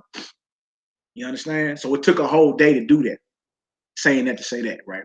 All right, so Noah said, and the whole congregation or the whole assembly of the congregation of Israel shall kill it in the evening. Verse 7, and they shall take of the blood and strike it on the two side posts and on the upper door posts of the houses wherein they shall eat. And they shall eat the flesh in that night, roast with fire and unleavened bread with bitter herbs. They shall eat it. Y'all, believe it or not, that's what the Passover meal is. It's lamb, unleavened bread, and bitter herbs, man. We need to stop adding to the Most High's word. When you in the book of Joshua, the 5th chapter, they added an element, corn. Corn was allowed to be eaten during the Passover then. You feel me? But all the extras, you feel me? That's us adding to it. That's us adding to it. The Passover is lamb, unleavened bread, and bitter herb. That's what the Passover is. Lamb, unleavened bread, and bitter herb, and it all means something. All right? Some people be trying to go all out for their Passovers and throw 7-layer salads and so-and-so this, that, and yeah, I mean, I hear you. You feel me? But that right there ain't gonna put us in the mindset that we need to be in. Watch this. This is why I say that. Right? And it says right here, it says, and they shall take the block, I read it already, and they shall eat the flesh in that night, roast with fire, with and unleavened bread, and with bitter herbs they shall eat it. Eat not of it raw, nor sodden it all with water. Don't boil your lamb and don't eat it raw, but roast with fire, his head with his legs and the pertinence thereof. So we supposed to cue that deal. Y'all ever wonder why we just so thorough at barbecuing? We're having a cookout. It's in our blood, man. We've always roasted our meat, roasted with fire. Notice he said the whole entire thing, roast that deal with fire. And you shall let nothing of it remain until the morning. And that which remaineth of it until the morning, ye shall burn with fire. So there is no leftover lamb. You understand? There is no leftover lamb. When we eating for the Pesach, if it don't get done right then and there, what we do, we burn the rest of it. Burn the rest of it, right? And y'all, that puts us in the spirit of being ready to leave. You don't want to be at the Passover like it's a buffet. You understand? You eating, your stomach done got all big, you farting, you know what I'm saying? You getting sleepy. But this mindset that we was in, we will remember the Most High was hitting where we was at with plagues. I mean, Goshen, where we was at, we was cool, but the very our captivity was being smitten with plagues. There wasn't no time for us to be all, like we at the buffet or nothing like that, man. It was time to go. That's the whole point. When you eat the Passover, you're supposed to eat it in haste. You feel me? That means you hurry up and eat that deal, and you're supposed to keep in mind, we about to come up out of captivity. That's the mindset you ought to be in. We about to come up out of captivity. Not like, woo, that unleavened strawberry cake was so good. We supposed to be eating lamb, bitter herb, and unleavened bread for Passover. That's the meal. That's the Passover meal. I know some of y'all gonna be mad, man, whatever. It's the truth. It's the truth. Right? And as we keep reading, you're gonna see. And thus you shall eat it. See, so there's rules to eating the Passover. Right? And thus shall you eat it with your loins girded. Meaning you got your clothes on and you ready to rock, man. You're prepared. Your shoes on your feet and your staff in your hand. And ye shall eat it in haste. It is Yod Wah's Passover. Huh? And not only that, the Most High sending the death angel through the destroyer. He sent the destroyer through there, which we read in Wisdom of Solomon in the 18th chapter. That was the Messiah. The word of the Most High leaped down from his throne like a man of war and brought judgment to Egypt. You see? So this is how you're supposed to eat the Passover. We're not supposed to be eating the Passover. You understand? Like we at a buffet again, or we eating to get fat, like your mom used to say back in the day, boy, your eyes bigger than your stomach. That's not what the Passover is about. We was in a mindset of leaving captivity because all hell was breaking out around us, man. You understand? Can you imagine the conversations they were having in that hour? Right? To know that, man, we about to be about here, man. You did all this captivity, all these years of bondage. You did. The Most High is jacking up Pharaoh, man. He's destroying Egypt. Right? And we got to go ahead and kill a lamb and put the blood over the doorpost, and then you witness you being obedient to that. And you put the blood over the doorpost and you eating the lamb and the bitter herb and unleavened bread. Right? And the Most High passing over your house and went and destroyed your enemies, man. Huh? No, it wasn't about the funnies. Right? If anything, that puts you in the spirit of having more respect and more fear for the Almighty behind it. Not like, girl, nah. The Passover is a serious time. You understand? And yeah, we're going to eat and enjoy ourselves, but never forget what the Most High has done for us. It tells you in the book of Judges to rehearse the righteous acts of the Most High. You know what I'm saying? Rehearse the righteous acts of the Most High, man. That's our problem. We play around too much. All right? Eat the Passover in haste, with your loins girded, your shoes on your feet, and your staff in your hand. You shall eat it in haste. It is Yahweh's Passover. For I will pass through the land of Egypt this night, and will smite all the firstborn in the land of Egypt, both man and beast, and against all the gods of Egypt I will execute judgment. I am Yahweh. Woo! What? And the Most High say, look, I ain't just hitting their land and their crops and their firstborn and their waters, right? I'm dropping all their gods tonight too. So you'll know I'm the Almighty. So you'll know I'm the true and living power. You see?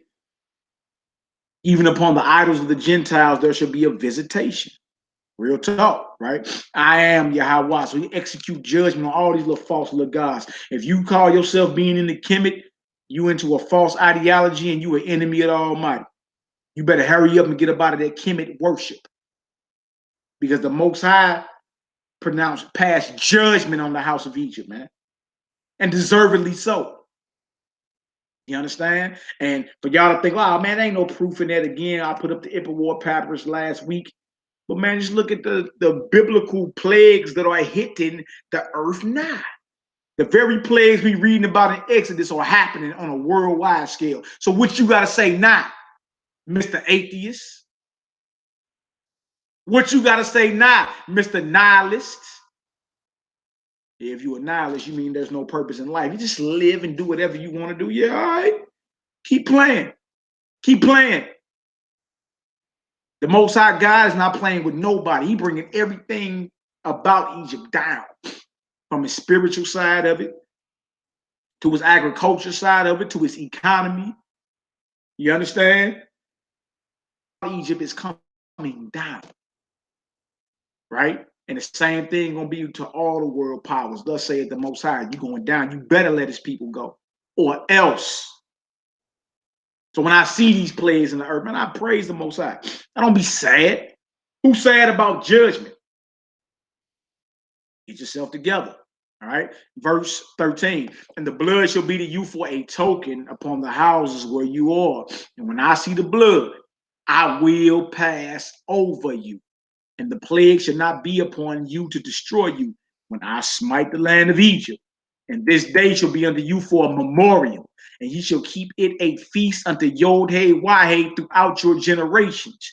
Ye shall keep it a feast by an ordinance forever. Right? There was a lot to come with this revolution, y'all. You feel me? A lot of people claim they down for a revolution or whatever. You understand? First and foremost, we got to agree on what God are we serving.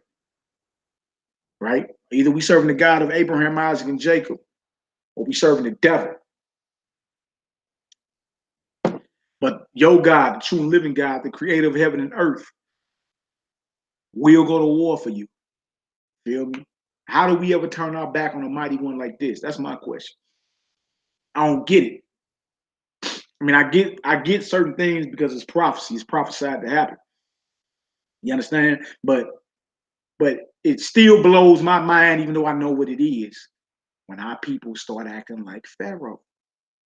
Can't tell them that. You be like, did the most High must have hardened her heart, or hardened my cousin's heart, made his heart heavy or her heart heavy and dull and insensible, because you can't tell her nothing, huh? Most High must have hardened my sister's heart or my cousin's heart, hell, or my daddy or my mama heart. Dang, that's what we don't want to be, man. We are Israelites, but we're running around here in the spirit of Pharaoh, our oppressor. No better than Clarence Thomas, huh? No better than Sheriff David Clark. They running around here in the mindset of Donald Trump, the oppressor. It's the same thing, man. You still a sellout, regard. I don't care if you running around here claiming you Pharaoh. You a sellout. Nigga, Pharaoh was no oppressor. All you gotta do is examine his mindset. Pharaoh was our oppressor, right? Just like Donald Trump is our oppressor. So you Negroes that got a red, black, and green flag on, claiming Amun-Ra, you just as much as a sellout as Clarence Thompson and David Clark. Period, point blank, in the story. Because Donald Trump got the mindset of Pharaoh, making him an enemy of the Almighty when you're done talking. All right? So the Most High gave us a feast to remember these things, man. A lot of our feasts have to do with our deliverance. A lot of our feasts. All right? All praise and glory now to the Most High. Right? Why we keep Sabbath every week? You did? Why we keep Sabbath every week? We can't keep feasts. Always rehearse the righteous act of the Most High.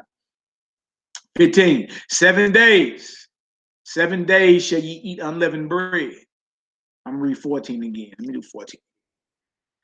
This day shall be unto you for a memorial. Ye shall keep it a feast to Yod-Heh-Wah-Heh throughout your generations. Ye shall keep it a feast by an ordinance forever. Do y'all hear that?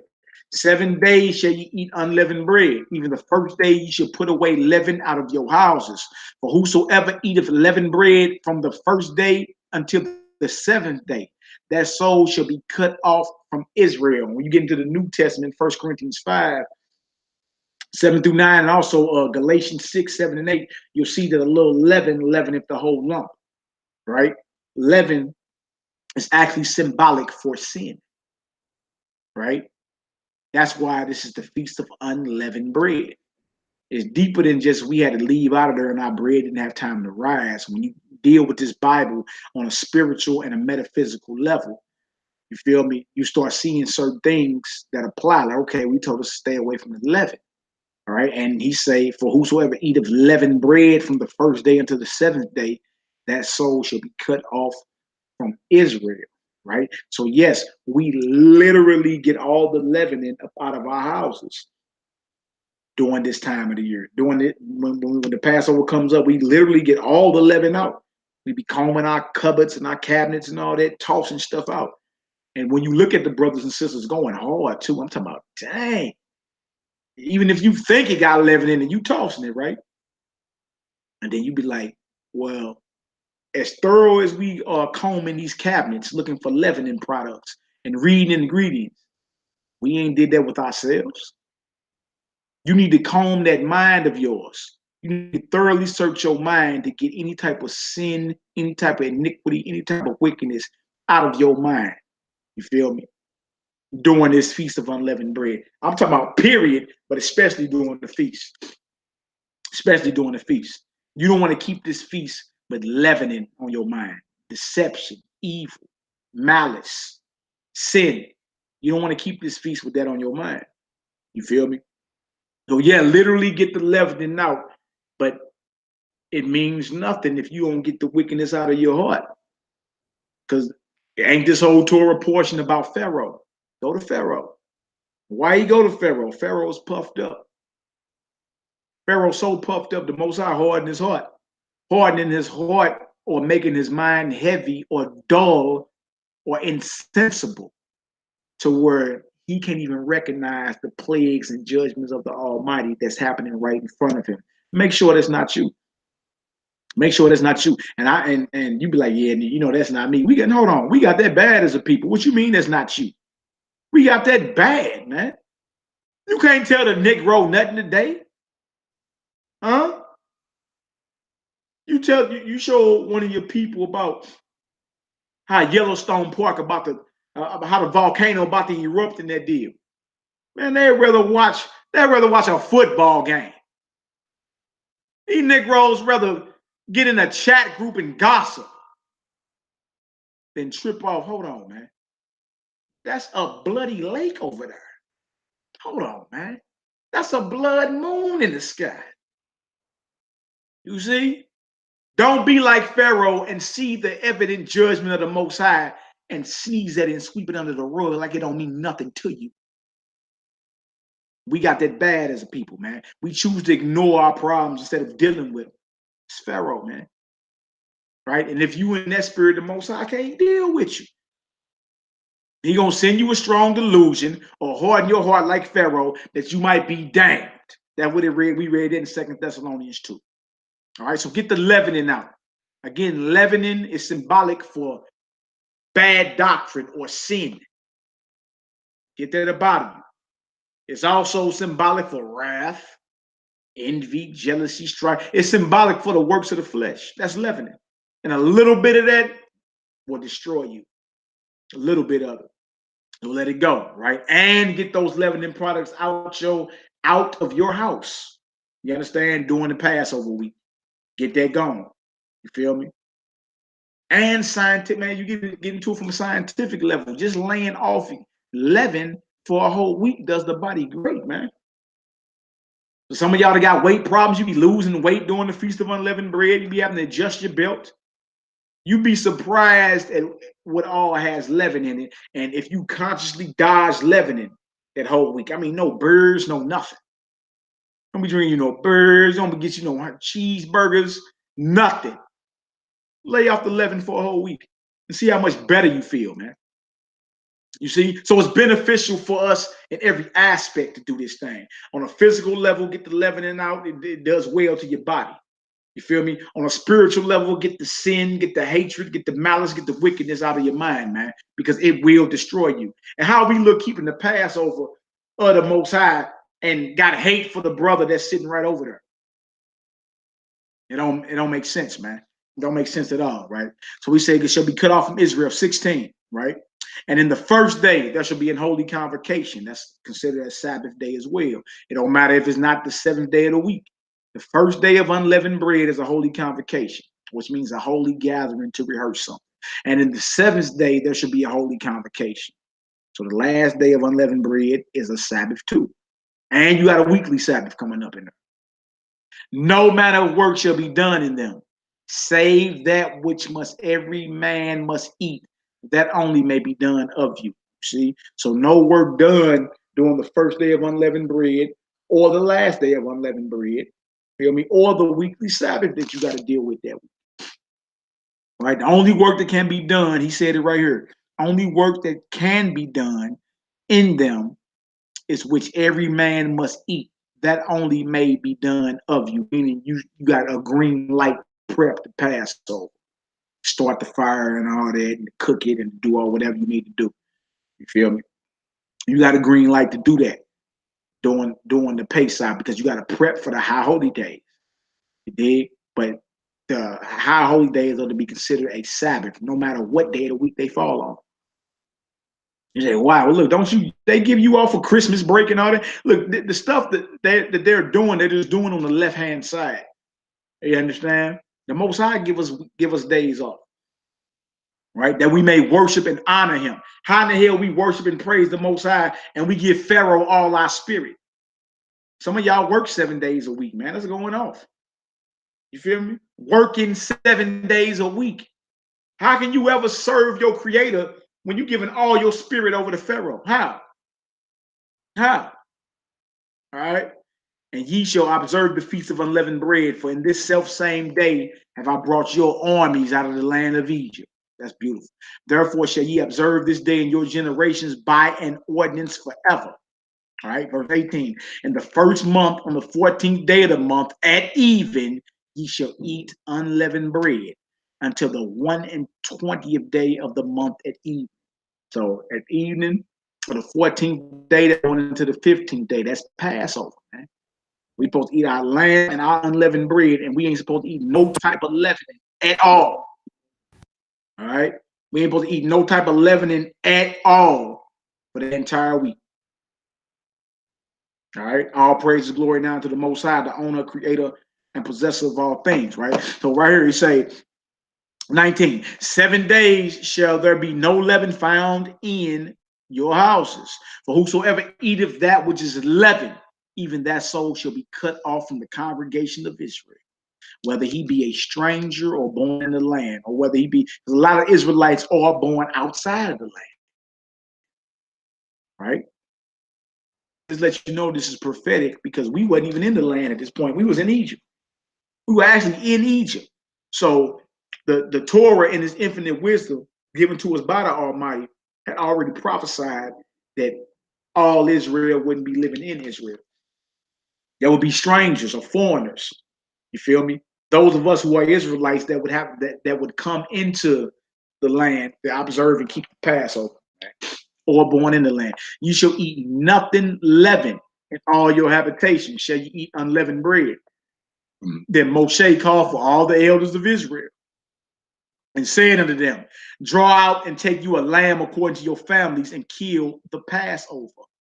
All right. And you shall take a bunch of hyssop and dip it in the blood that is in the basin and strike the lintel and the 2 side posts with the blood that is in the basin, and none of you shall go out at the door of his house till the morning. Moses like, look, put that blood on that doorpost and don't y'all go outside.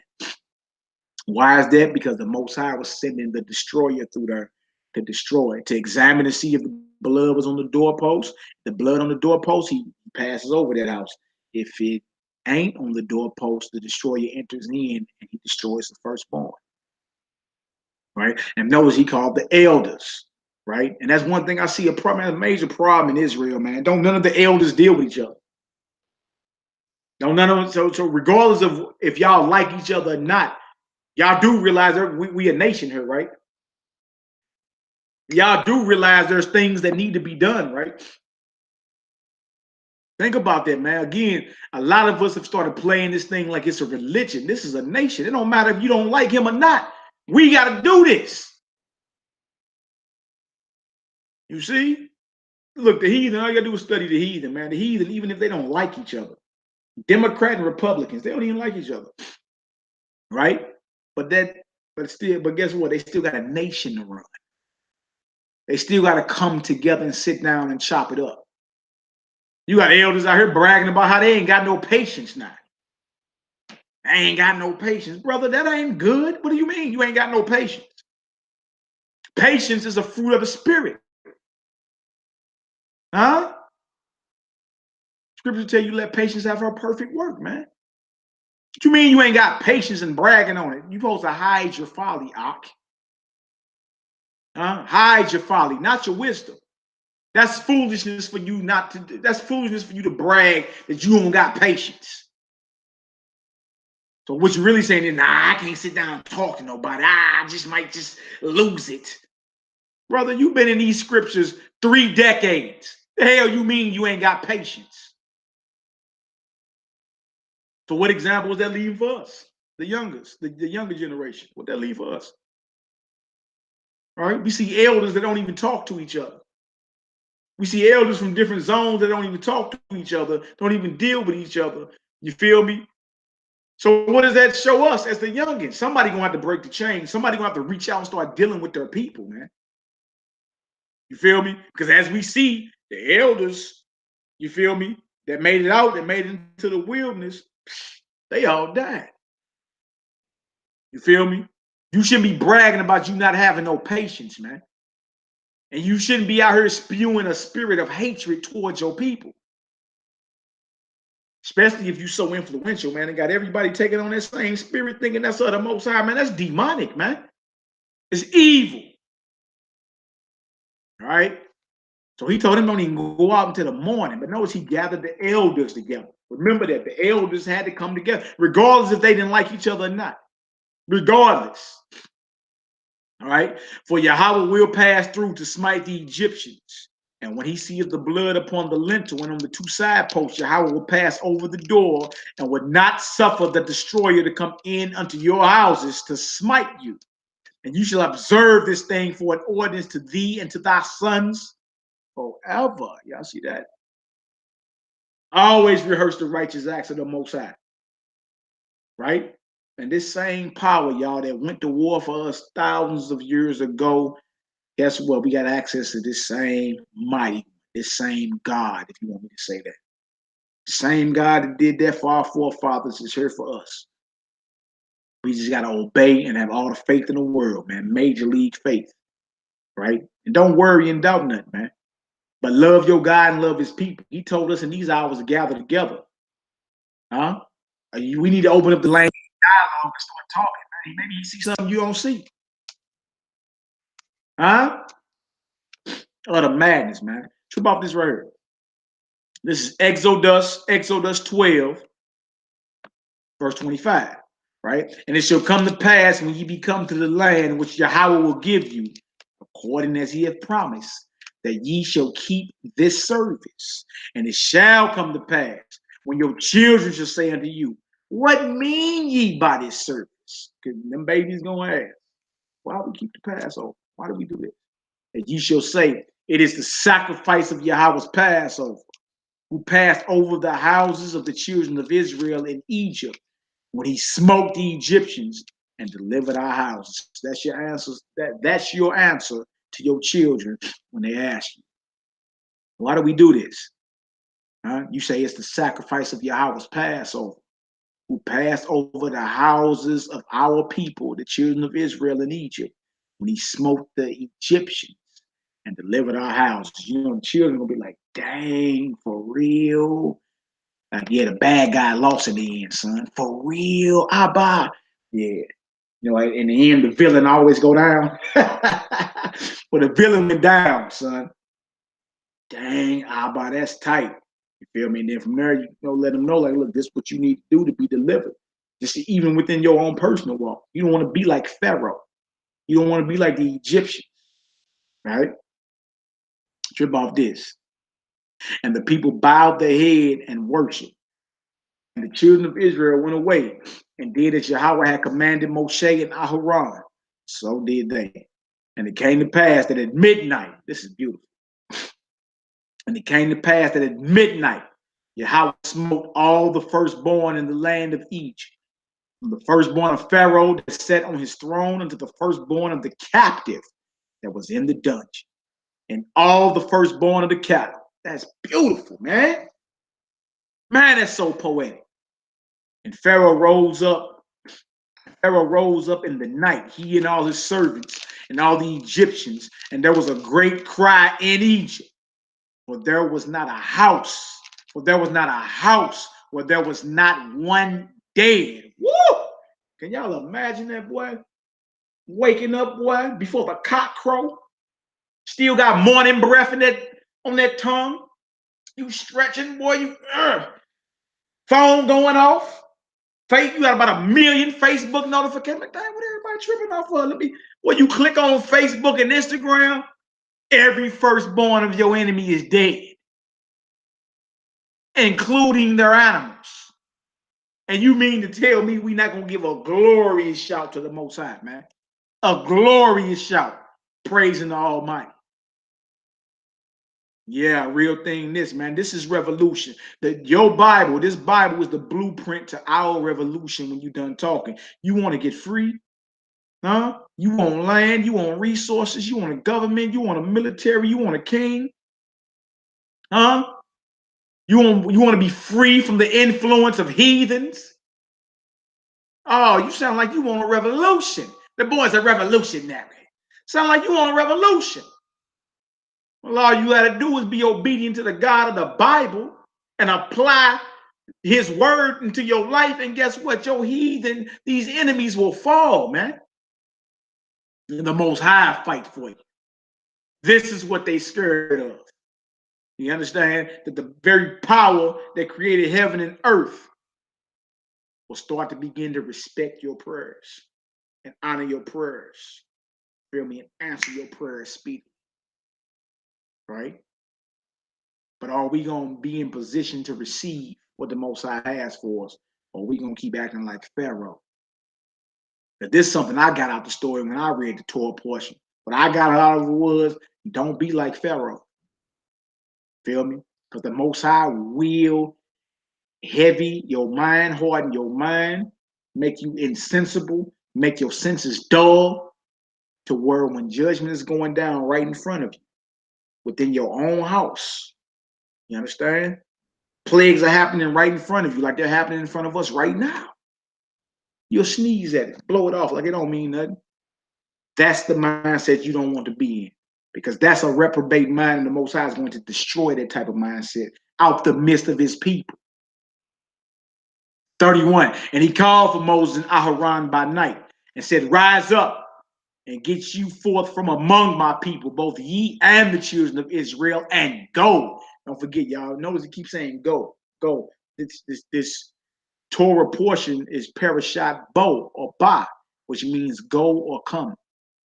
That's what it means. When you want to say, here I come in Hebrew, ani ba, ani ba, ani ba, or ani bo, meaning here I come. All right. Notice we keep reading it all throughout this portion. Go, go, go. Because when the Most High open up and he start playing on the minds of your oppressors, I tell you that in Proverbs 21:1, the mind of the king is in the hand of the Most High. As the rivers of water, he turned it wherever he wants. Right? The heart or the mind of the king, just like Pharaoh was a king and his heart was in the hand of the Almighty. And the Most High heavied his heart, heavy burdened his heart. You understand? Made him insensible. Made it to where he could even realize that this was the hand of God right in front of him. Feel me? Made him proud and puffed up that he might destroy him. Make sure that ain't you. That's what I got out the portion when I read it. Feel me? Dang, boy, you don't want to be Pharaoh. And you ain't got to be an Egyptian from the family of Pharaoh to be Pharaoh. Right? If you are acting, if you are displaying the characteristic traits of a Pharaoh, that's who you are. That's who you are. All right. This right here, it says right here, it says, no, he said, and go serve Yahweh as ye have said. 32. Also take your flocks and your herds as ye have said, and be gone and bless me also. He want to bless him when we up out here. And bless me also. And the Egyptians were urging upon the people that they might send them out of the land in haste. They said, we be all dead men. Woo! That's what I'm talking about, boy. You feel me? Get these Hebrews out of here. But guess what? We couldn't even be in that situation, y'all. Comfortable. Comfortable. If you're comfortable, you can't grow. If you're comfortable, you can't grow. We had to be ready to be pilgrims in the earth, man. We had to be ready to move about of captivity, out of our comfort zone. Huh? Witness miracles and all that. Go through a wilderness, a place deprived of anything that we need to live. Miracles happen in the wilderness too, until we got the land of milk and honey. So what you're seeing is us going from very low, a low vibration, a very depressed situation, Mitzrayim, which actually means double straits or double distress. You understand? That's what it means. Zor. Zor in Hebrew actually means to distress. So when you got Zoyam, that's multiple stresses. So Mitzrayim is the land of Egypt, And the Hebrews identified that as a place of bondage, man. Not only just a place of bondage, but a place where we just stayed stressed out. You feel me? So whenever you feel like you're stressed out and depressed, you in Egypt. You understand? Whenever you feeling good and feeling like you being enlightened, you understand? You in the land flowing with milk and honey. And that's just from a metaphysical standpoint of it. But before we got to the land flowing with milk and honey, we first had to what? Leave Egypt. Stop being stressed out and depressed, and we had to go through the wilderness, right? A place deprived of anything we need to live.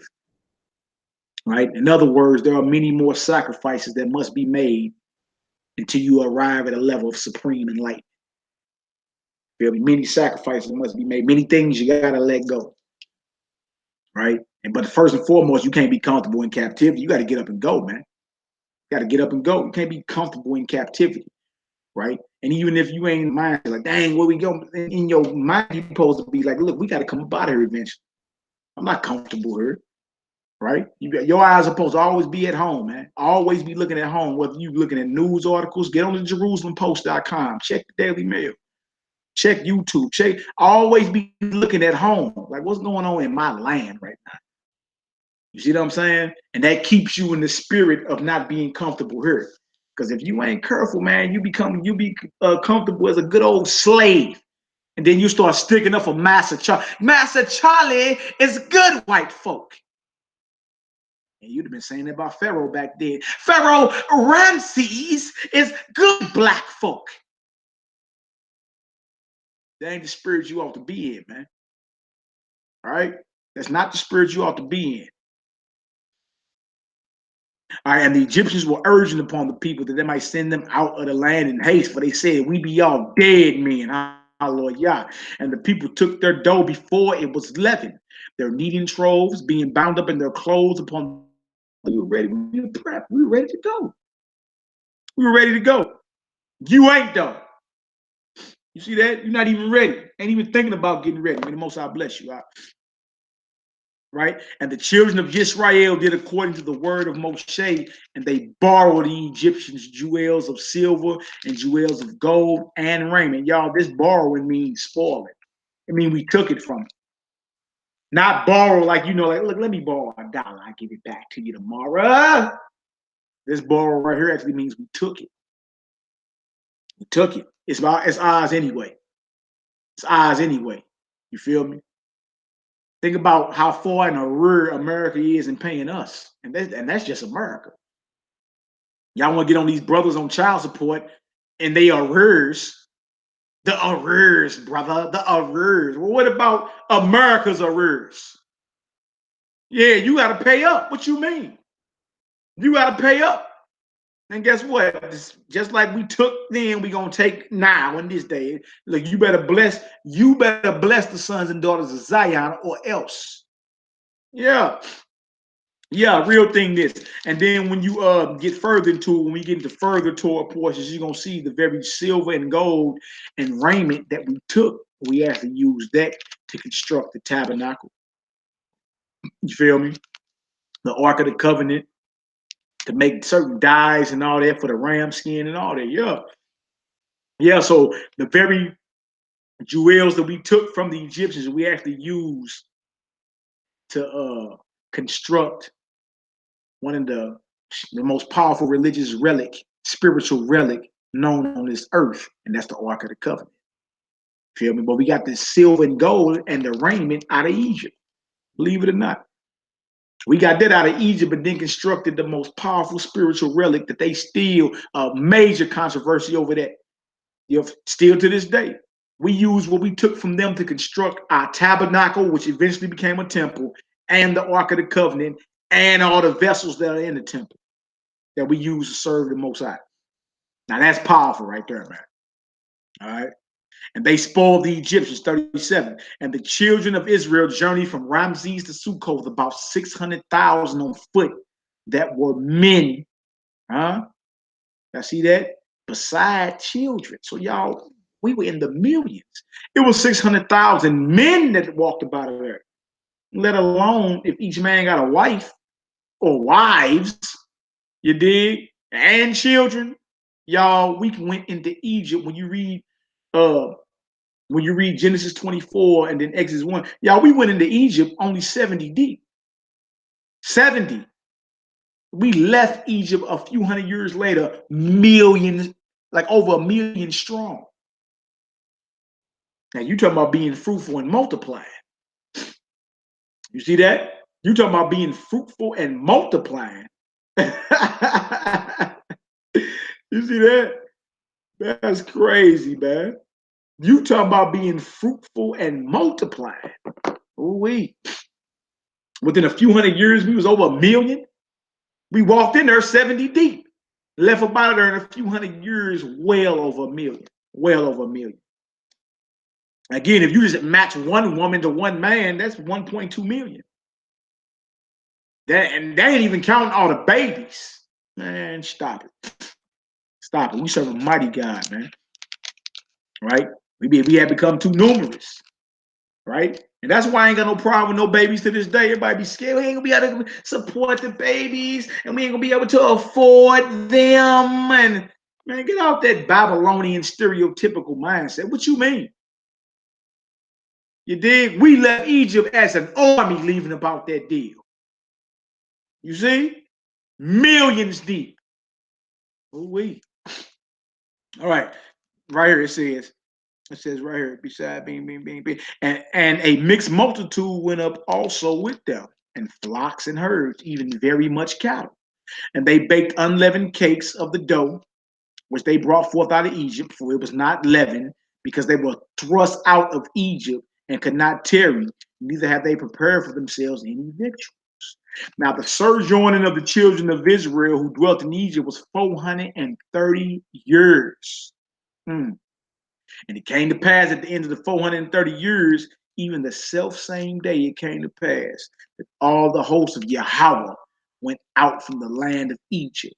It is a night to be much observed unto Yod-Heh-Wahe for bringing them out from the land of Egypt. This is that night of Yahweh to be observed of all the children of Israel in their generations. And Yahweh said unto Moshe and Aharon, this is the ordinance of the Passover. There shall no stranger eat thereof, but every man's servant that is bought for money. Right? Because we had servants, y'all, slaves. And again, this is going into, once we get into our land and all that, it was prophesying about us not only living in the land, but being outside the land, right? But then he going into strangers can't eat thereof, but every man's servant that is bought for money, when thou hast circumcised him, then shall he eat thereof. You feel me? So there's a stipulation. He's a servant, you understand? And you done bought him with money. And I'm speaking to y'all because we got to get out of the slave mindset. You are the masters of this earth right here when you're done talking. And yes, you're going to be purchasing slaves. If that word is too harsh, servants then. Huh?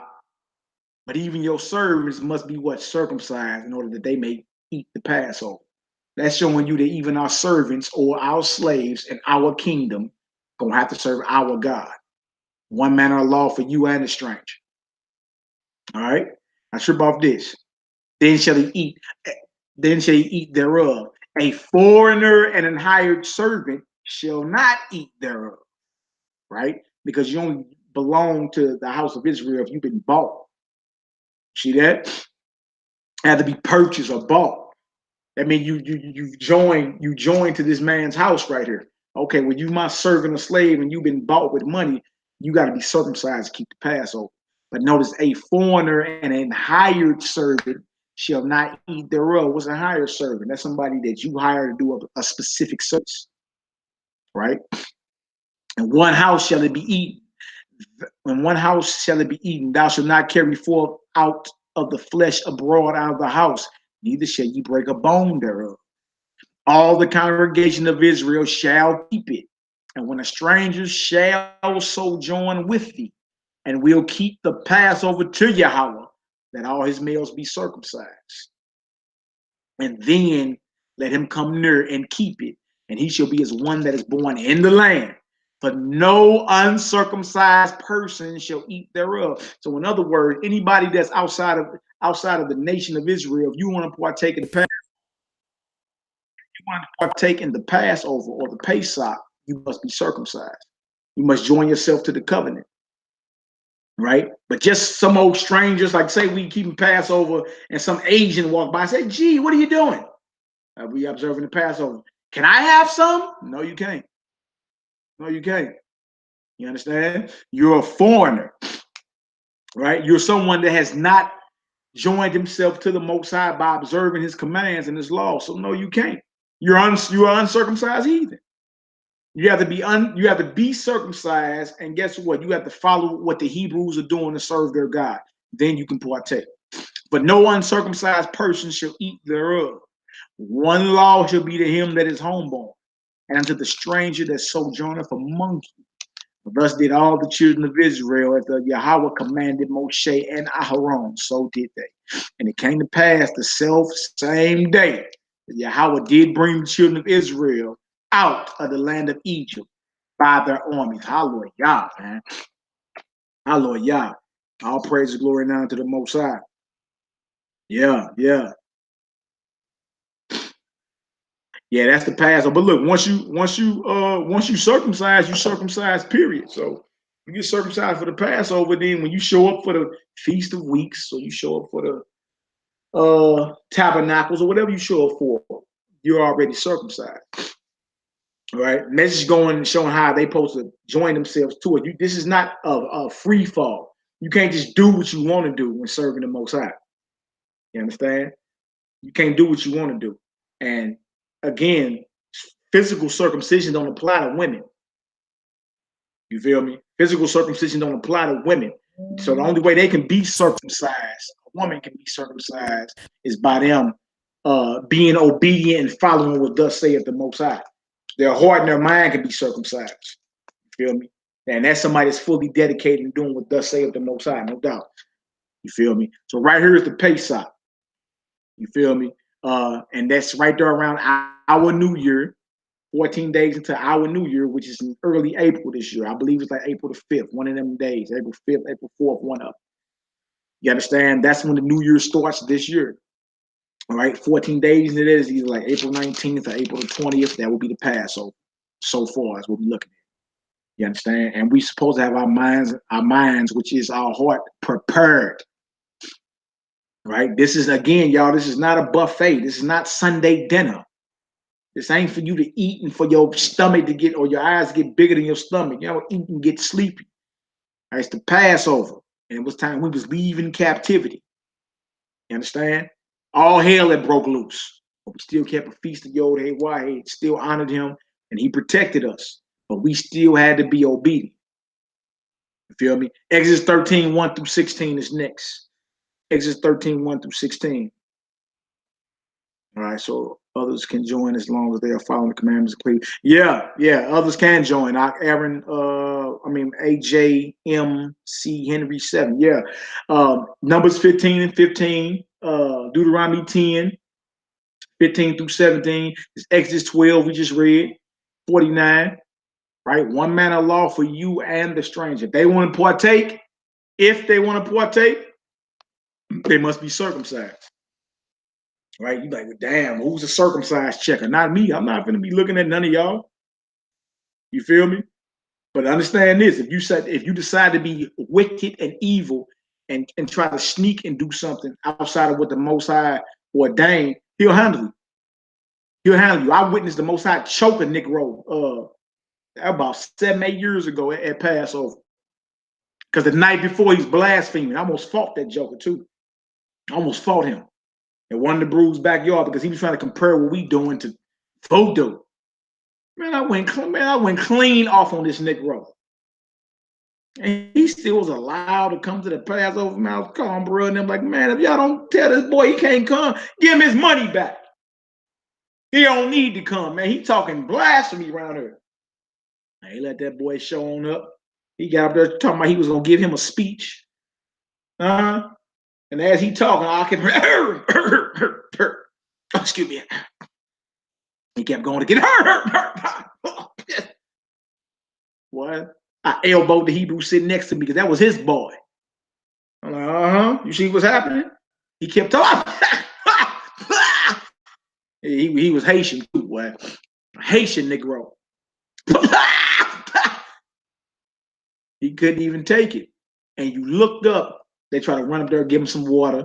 He took a sip of water and ran over there to the trash can. And when I tell y'all, white croak, like that stuff that come out of people's mouth when they having a stroke, white croak was projectile vomiting out his mouth. Like, what? I'm like, dang, we ain't even ate yet. What is going on here? Okay, he wasn't right. Now, don't come to the Passover in an off spirit, man. Do not come to the Passover in an off spirit. The Most High will jack you up, believe it or not. Most High jack you up. I've witnessed it with my own eyes. Right? He was Haitian, has a little accent. And look, and he was projectile vomiting. Like on that scary movie when all that green stuff came out of the mouth. That's how he was. And we hadn't even ate. We hadn't even eaten. We was just going over the scripts. You know what I'm saying? Then they, allow them to come up there and do a little poem or whatever. And I'm like, man, I already was beefing because he was off the night before. We was prepping the Pesach. I'm like, man, look, y'all make sure he don't even come. He tripping. He showed up. And the Most High showed out. You understand? Flat out. He showed out.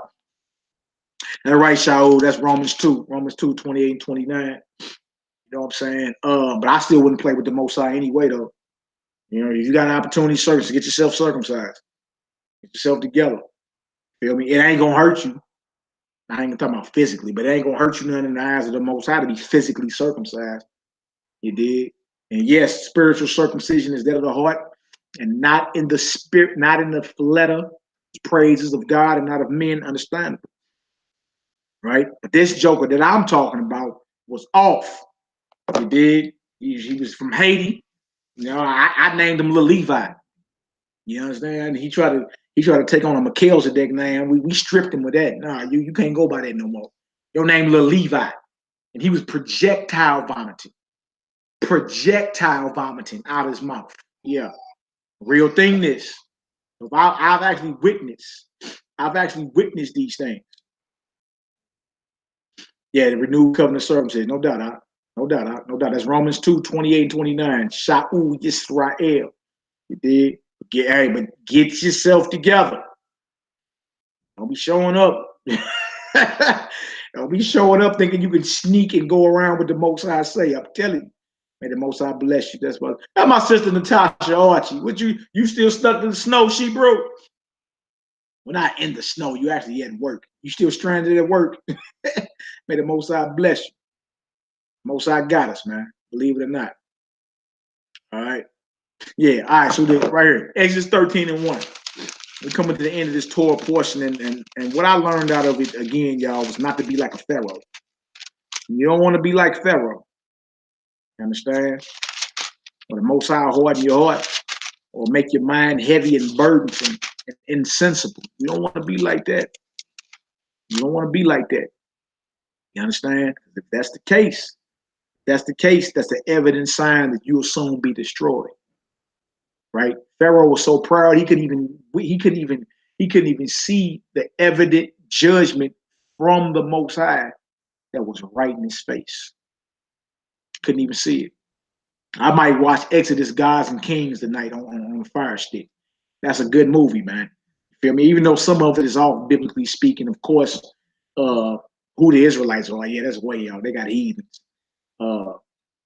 It's by Ridley Scott. It did, but the effects of it, boy, when that death angel came through there, boy, you see that shadow move, and I'm like, oh, or when you see them frogs and them locusts and them, boy, and then how he depict the water turn to blood was the alligators start eating Egyptians, or the entire Nile turned bloody. I'm like, whoa. So I mean, it's off biblically speaking in certain aspects, but just to when I be watching movies, I be into like the effects of it. I'm on it always. Right. What name I'm talking about, bro? What name you talking about? Type the name in the chat. Oh, the name of the movie, Exodus, Gods and Kings. Exodus, Gods and Kings. I think it's Gods and Kings. Y'all check that out. Yeah. All praise to the Most High. May the Most High bless my sister Natasha Archie. It's all good. And my Aksharu Israel. Yeah, I'm all for it because there's gonna be a lot of physically circumcised Negroes that don't make it. Right? Your physical circumcision profits nothing unless, you feel me, you got that spiritual circumcision. You understand? Which is the inward dwelling of the set apart spirit, believe it or not. That's true. That's true. You can read that in Romans 2, 28, 29, and also Colossians 3, 1 through 3. For we are the circumcision who worship the Most High in spirit. You understand? Exodus 13, 1 through 16. And Yahweh spake unto Moshe, saying, sanctify unto me all the firstborn.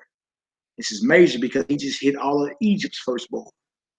So he says, sanctify or cleanse unto me, dedicate unto me all the firstborn, whatsoever openeth the womb among the children of Israel, both of man and beast, it is mine. See how precious we are to the Most High? Trip off that. Now, earlier in Exodus, when they were putting the hit down on us, that's put into that ark and was pushed down the river, and he was drawn from the water. And Moses means drawn from the water. See that? They had put a hit on the firstborn of Israel. So then in return, when it was time for our redemption, Moshe put a hit on the firstborn of Egypt. And then he tells Moshe, sanctify unto me all the firstborn of Israel. You see that? That's how special we are to the Almighty. So when they hit us, it tell you in the book of Deuteronomy and the book of Zechariah, he that toucheth Israel touched the apple of Yahweh's eye, man. You are special to the Most High. Never forget that. Never forget that. You understand? Later for the pity party and acting like the Most High don't deal with us. He actually deals with us, and he been dealing with you. You just choose not to hear him. You just ignore him. Like, oh, that call that come in, that annoying call come in. Let me swipe left on my smartphone. That's how you do with the Most High when he give you something righteous and something spiritual to do. You swipe left. He been dealing with us, man. Ain't no way in the world you can't tell me the Most High ain't been talking to you since you've been born. How many times have you said, I should have went with my first mind? How many times you done said that? How many times you done said off your own lips, I should have went with my first mind? That first mind is the set apart spirit that the Most High gives to all believers. It's the truth, right? Now, how many times you've been told to do something righteous in your mind and you didn't do it, or you ignored? All right? Or is it sanctifying to me all the firstborn, whatsoever openeth the womb among the children of Israel, both of man and beast, it is mine. That's beautiful, man. And Moshe said unto the people, remember this day in which ye came out from Egypt, out of the house of bondage. For by strength of hand, Yahweh brought you out from this place. There shall no leavened bread be. This day came you out in the month of Abib, right? That's the first month, all right? That's April this year. That's in the month of April. That's the springtime, y'all. That's the new year, right? It is not in the wintertime. You are not in the new year yet, even though, and you know, you look at the calendar, it's 2019, it's 2019. That's understandable. We talking about in the eyes of the Almighty. We're not talking about what you do. In the eyes of the Almighty, it's not the new year, right? So trip off this. It says, this day came you out in the month of Abib, and it shall be when Yod-Heh shall bring thee into the land of the Canaanites, and the Hittites, and the Amorites, and the Hivites, and the Jebusites, which he swore unto thy fathers to give thee, a land flowing with milk and honey, that thou shalt keep this service in this month. 7 days thou shalt eat unleavened bread. And in the 7th day shall be a feast of Yahweh. Unleavened bread shall be eaten 7 days, and there shall no leavened bread be seen with thee. neither shall there be leaven seen with thee in all thy quarters. You see that?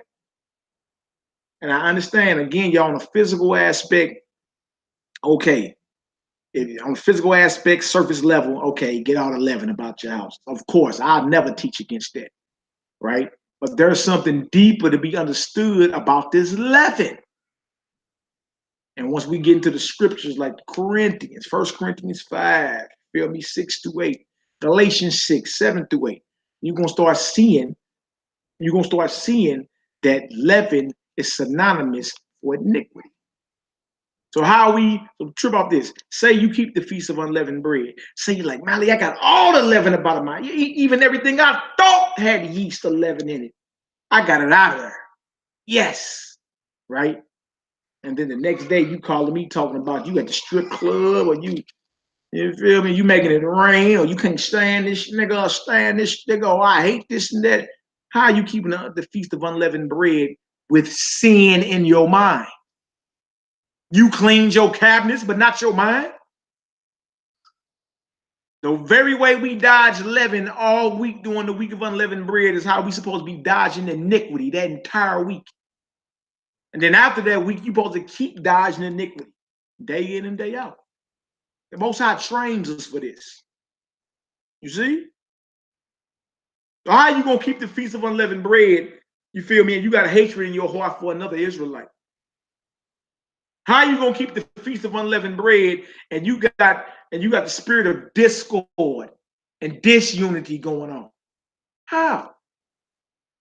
How you gonna keep the Feast of Unleavened? What you think? Because you ain't ate no McDonald's or no White Castles or no good old Five Brothers, no cheeseburger for that week that you cool? You still in violation because you still got iniquity and wickedness all in your mind for the next brother and sister. And you call yourself being obedient and keeping the feast. Stop it. Stop it. Stop it. You see? That's not the truth. If you're going to keep the Feast of Unleavened Bread as thorough as you are with them cabinets, and getting all that leaven out, you got to be twice as thorough at keeping iniquity and sin out of your mind. How about that? That's what the non-Messianic ain't going to tell you. That everything that we reading about is a foreshadow of the Son of the Most High, Yahoshua or Yahawashah, that we read about in what's called the New Testament. All this is a foreshadow of him and his ministry, and his soon coming redemption. Believe it or not, believe it or not. All praise and glory now. So man, make sure if y'all gonna keep the feast, be sincere. That's all it's saying, man. If you're gonna keep the feast, be sincere. All right, right. Come there with a humble heart and a low mind. You dig? Love your God, man. Love your mighty one. You see? Love his people. You see? And let go of that hatred, man. Now, this ain't the time. That at the time when all the plagues are getting poured out, we in full-blown hate mode. All of us are, huh? We laughing about it like it's cool. The Most High is not cool with none of that. Brag, you ain't got no patience. Talking about you done been around about 50 years. And you don't got the basics down. They look horrible. You ain't even got the basics down pat. Love your God and love his people, Zion. Don't be like Pharaoh. Don't be like the Pharisees. Pharaoh and Pharisees. Wow. Almost rhymed. Pharaoh, Pharisees. Almost rhymed. Could it be that both of them had the same mindset? Nebuchadnezzar, same mindset. Donald Trump, same mindset. A lot of the Hebrew elders today, same mindset. Pharaoh. You don't want the Most High to send somebody, you don't want the Most High to tell somebody, hey, go to Pharaoh. Hey, go to that Hebrew right there. I done hardened his heart. He been reprobate his whole life. I done hardened his heart that I might destroy him. That I might show my wonders. I might destroy everything he got. Because he's drunk with power. This thing real, man. That's why the scripture tell you the Most High love those that are humble. Stay low, man. Don't take credit for nothing. Stay low. Give all praise to the Most High. I hear it all the time. Excellent lesson, brother. Oh, that was so. All praises, glory, and honor to the Most High. I'm glad you were edified. No honor to me. I'm a man. I'm a man. You feel me? I got shortcomings too. I'm a man. You dig? I got shortcomings I bang with every day. I don't make no excuses for myself. You understand? But whenever the Most High allows any of these brothers to get out and do something that's mighty, man, we need to be thanking the Most High. Thank the Most High, man, because we could be doing something else, non-productive. We can be doing something else that's counterproductive to the kingdom. You see? So it's all praise and glory now to the Most High. Period. Dot. End of story, man. I'm just your brother striving for salvation, banging for salvation like everybody else. You feel me? And love you enough to tell you the truth. You understand? And I don't just blow on everybody else and not myself. I'll be on myself. Y'all ever had a conversation in the mirror? You be looking at yourself in the mirror like you over here tripping. What is wrong with you? Huh? You be having to have them conversations with yourself, man. Get yourself together. You tripping. Huh? Make sure you're not Pharaoh. Because the Most High, a hard that heart, a heavy that mind, a burden that mind. You feel me? Because you're so prideful till you get destroyed. Don't be in a position to where it's evident the judgment of God is happening around you, Rob. It's evident. What you mean? It's evident. It's happening. Don't be like that. And you see it, but you ignore it. Or pride won't let you. Humble down and repent. Let that go. And repent. That's all you got to do, man. Let it go. All right. Verse 7. Unleavened bread shall be eaten 7 days, and there shall be no leavened bread be seen with thee, neither shall there be leaven seen with thee in all thy quarters, and thou shalt show thy son in that day, saying, this is done because of that which Yahweh did unto me when I came forth out of Egypt. Woof. That's powerful. 9. Exodus 13 and 9. And it shall be for a sign unto thee upon thine hand, and for a memorial between thine eyes, that Yahweh's law may be in thy mouth. With a strong hand have Yahweh brought thee out of Egypt. So that right there show you that these scriptures, you feel me, like the Most High speaking metaphors a lot. Like, what do you mean the law? It said, and it shall be for a sign unto thee upon thine hand, and for a memorial between thine eyes, right? Between your eyes is your brain, your mind, right? What you think about, you feel me, you eventually put your hand to do. Then it says that Yahweh's law may be word in thy mouth. Now you got some imposters, so-called Jews, where they actually tie on phylacteries and stuff around their hands, and they put these boxes between their eyes on their foreheads because they take this literal, right? When the Most High was being spiritual the whole time. You feel me? In other words, put the law of the Most High on your mind. You understand? And then that way, that's what you're dwelling on, whatever you reach your hand out to do. You feel me? Whatever decision you'll make, you'll have the law in mind. Like, I can do that, but I can't do that. Feel me? Now you're moving righteously. All right. So the Bible is full of metaphors and all that. Right. So we just letting it be known. Keep the word of the Most High close and tell your son about it and your son's sons about it. Right. That they may grow up and do the same thing. All right. That was to say, in thy mouth with a strong hand have Yahweh brought thee out of Egypt. Verse 10. Thou shalt therefore keep this ordinance in this season. Thou shalt therefore keep this ordinance in, what it say? Therefore thou shalt keep this ordinance in his season from year to year.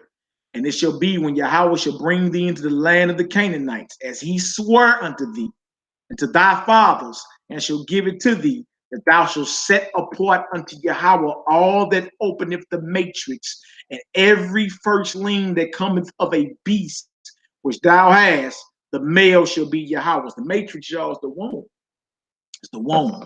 That's where the movie Matrix, you feel me? Now, that was an Israelite sister that actually, you know what I'm saying, wrote that movie. That was an Israelite sister. She ended up winning her lawsuit too, millions of dollars. But because the Matrix is replete with biblical symbolism. Zion, The Nebuchadnezzar, you understand? The oracle, even the name itself, matrix. You understand? Matrix. They say we're in a matrix, but also matrix means womb. All right. And every firstling that cometh of a beast which thou hast, the male shall be Yahweh's. And every firstling of an ass thou shalt redeem with a lamb. And if thou wilt not redeem it, then thou shalt break his neck. And all the firstborn of man among thy children shall thou redeem.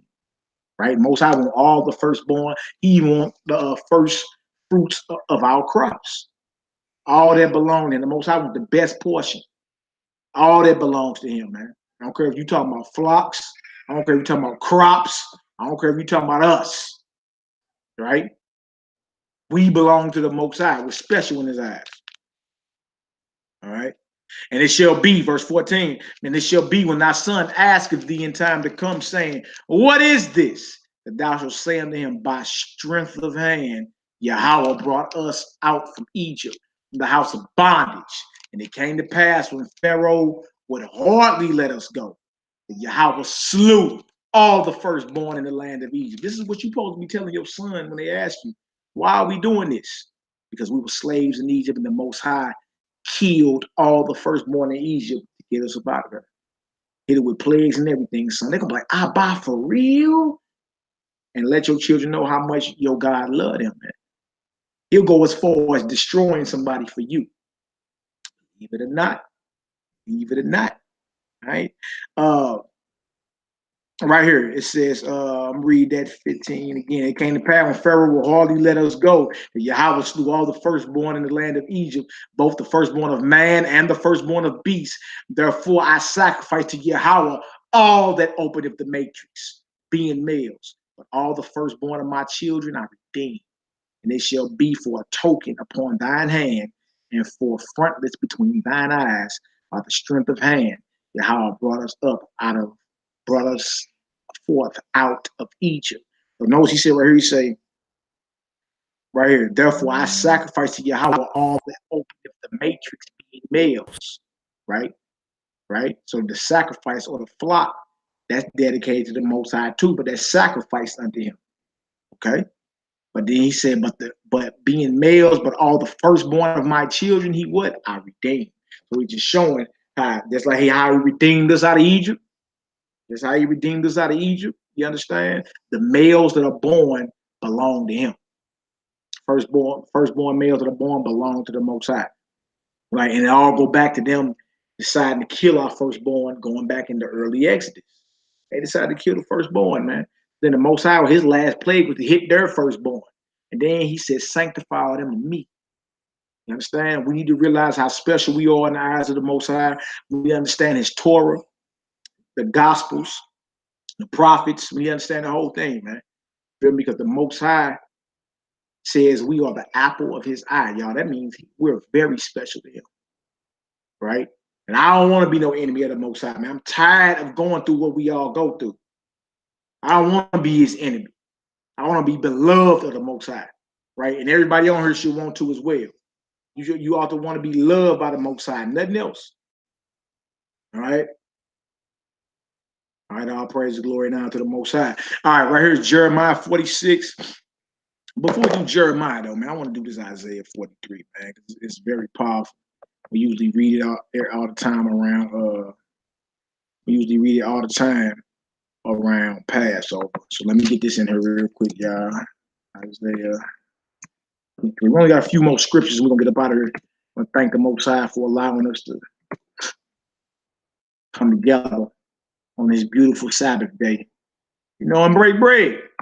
Break bread. And may the Most High bless all you brothers and sisters too, man. Right on for all y'all prayers. Right on for all y'all support. You know what I'm saying? Can't thank y'all enough, man. All praise and glory now to the Most High. Owner, creator, possessor of all things. Now, what is this thing on here? That's what I don't like, man.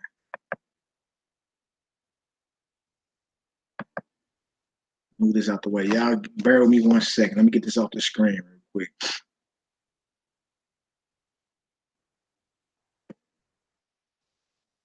All right, bang. Get off the screen. I ain't playing no games. It's time for us to stop playing. Stop playing around, man. Do this work.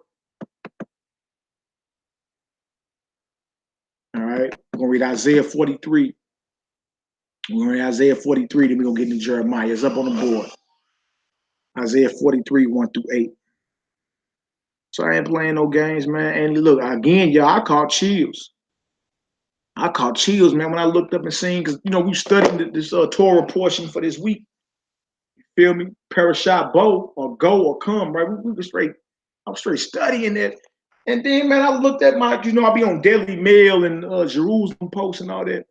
Man, I look on my news app, and it's swarms of locusts that invaded Mecca. I'm like, what?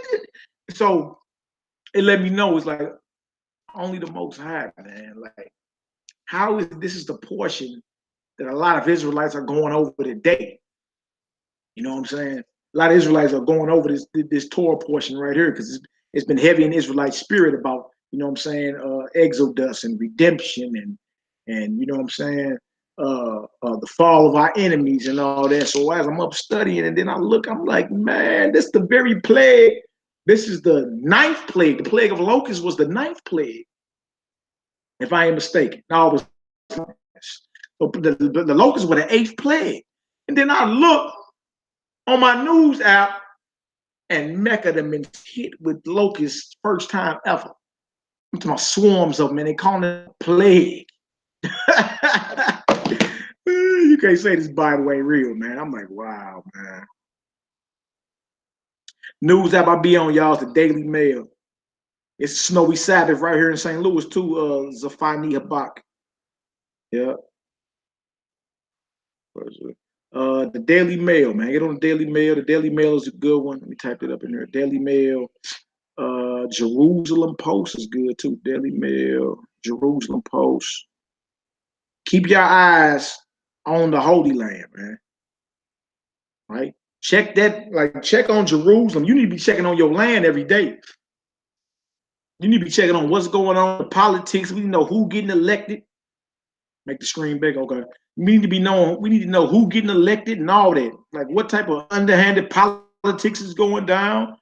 You feel me? We need to be into like the Temple Institute. We need to know like when they decide to start sacrificing, because they just did an altar burnt offering. They just did an altar burnt offering sacrifice in Jerusalem the day after Hanukkah. They got their altar built and everything. You see? So these things are happening, man. Don't be like Pharaoh and see the judgment of the Most High. You feel me? And don't call a spade, man. Stop trying to fight against the Almighty. Stop resisting him. All right? Stop resisting the Almighty. Real talk.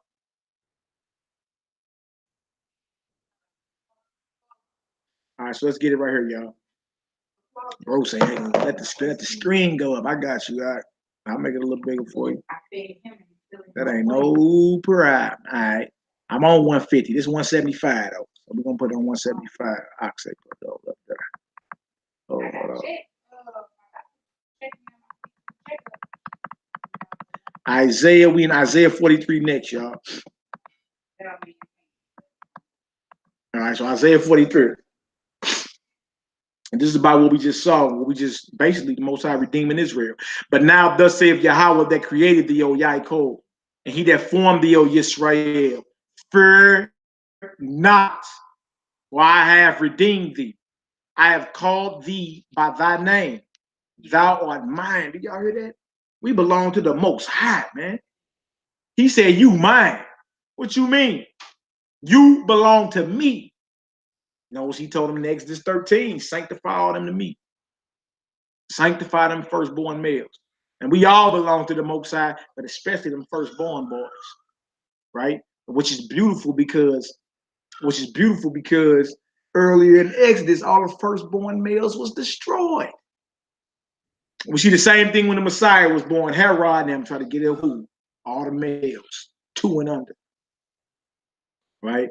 So this is important for us to understand, even in this hour, that we are special in the eyes of the Almighty, man. Never forget that. So you should never see any of this and get afraid, is what I'm saying. Never become afraid because you see the plagues happening. Thank the Most High. Thank the Most High. You feel me? All praise, glory, and honor. All right, so right here it says, but now thus saith Yahweh that created thee, O Yaakov, and he that formed thee, O Yisrael, fear not, for I have redeemed thee. I have called thee by thy name. Thou art mine. Verse 2. When thou passest through the waters, I will be with thee. And through the rivers, they shall not overflow thee. We know that. We went through the Red Sea, right? So I said, I'm with you. When thou walkest through the fire, thou shalt not be burned. We got that. Shadrach, Meshach, and the bad Negro, right? And even Abraham in the book of Joshua. When he walketh through the fire, thou shalt not be burned, neither shall the flame kindle upon thee. For I am Yahweh thy power, the Holy One of Israel, thy Savior. I gave Egypt for thy ransom. Do y'all see that? He said, I gave Egypt. I dropped Egypt so you could breathe, man. How do we ever go against the Most High? I gave Egypt for your ransom. Ethiopia and Seba for the Most High said, I destroyed nations so you could live. And we got the nerve to act like he ain't real. That's something I can't stand, man. It gets under my skin. I mean, I understand the prophecy and all they got to go down, man. But this God right here, you name me another God that dropped nations for you. Right? You name me another God that destroyed nations so you could breathe. And so you could be set up in your kingdom. And we got the nerve to forget the Almighty, man. How weak we done became. We weak out here. Negroes out here talking about they beasts in the streets. Now you niggas weak, man. How you forget the Most High who destroyed whole nations for you, man? Verse 4, he said right here, since thou was precious in my sight. Huh? He already told you, sanctify them to me, man. Since thou was precious in my sight, thou hast been honorable, and I have loved thee. Therefore will I give men for thee, and people for thy life. You see that? Most High say, I'm going to kill them for you. That's why, man, look, I don't fear the words of no sinful man. What you mean? Man, we are the princes of the Most High power. Man, you better get out. Look, establish this law. Get out here, take the bull by the horns, and man up, you men. Man, lace your boots up. Right? You want to be respected, earn respect then. No matter what somebody say about you, they'll be like, well, I mean, yeah, I mean, he was kind of harsh or whatever, but that brother went hard when it came to that Bible. Boy, he ain't played no games.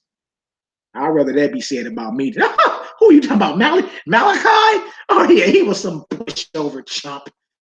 He easily thwarted it. Nah. I'd rather stand on this word. You feel me? I'd rather people talk about me under their breath. You dig? And stand on this word and go hard for the Most High.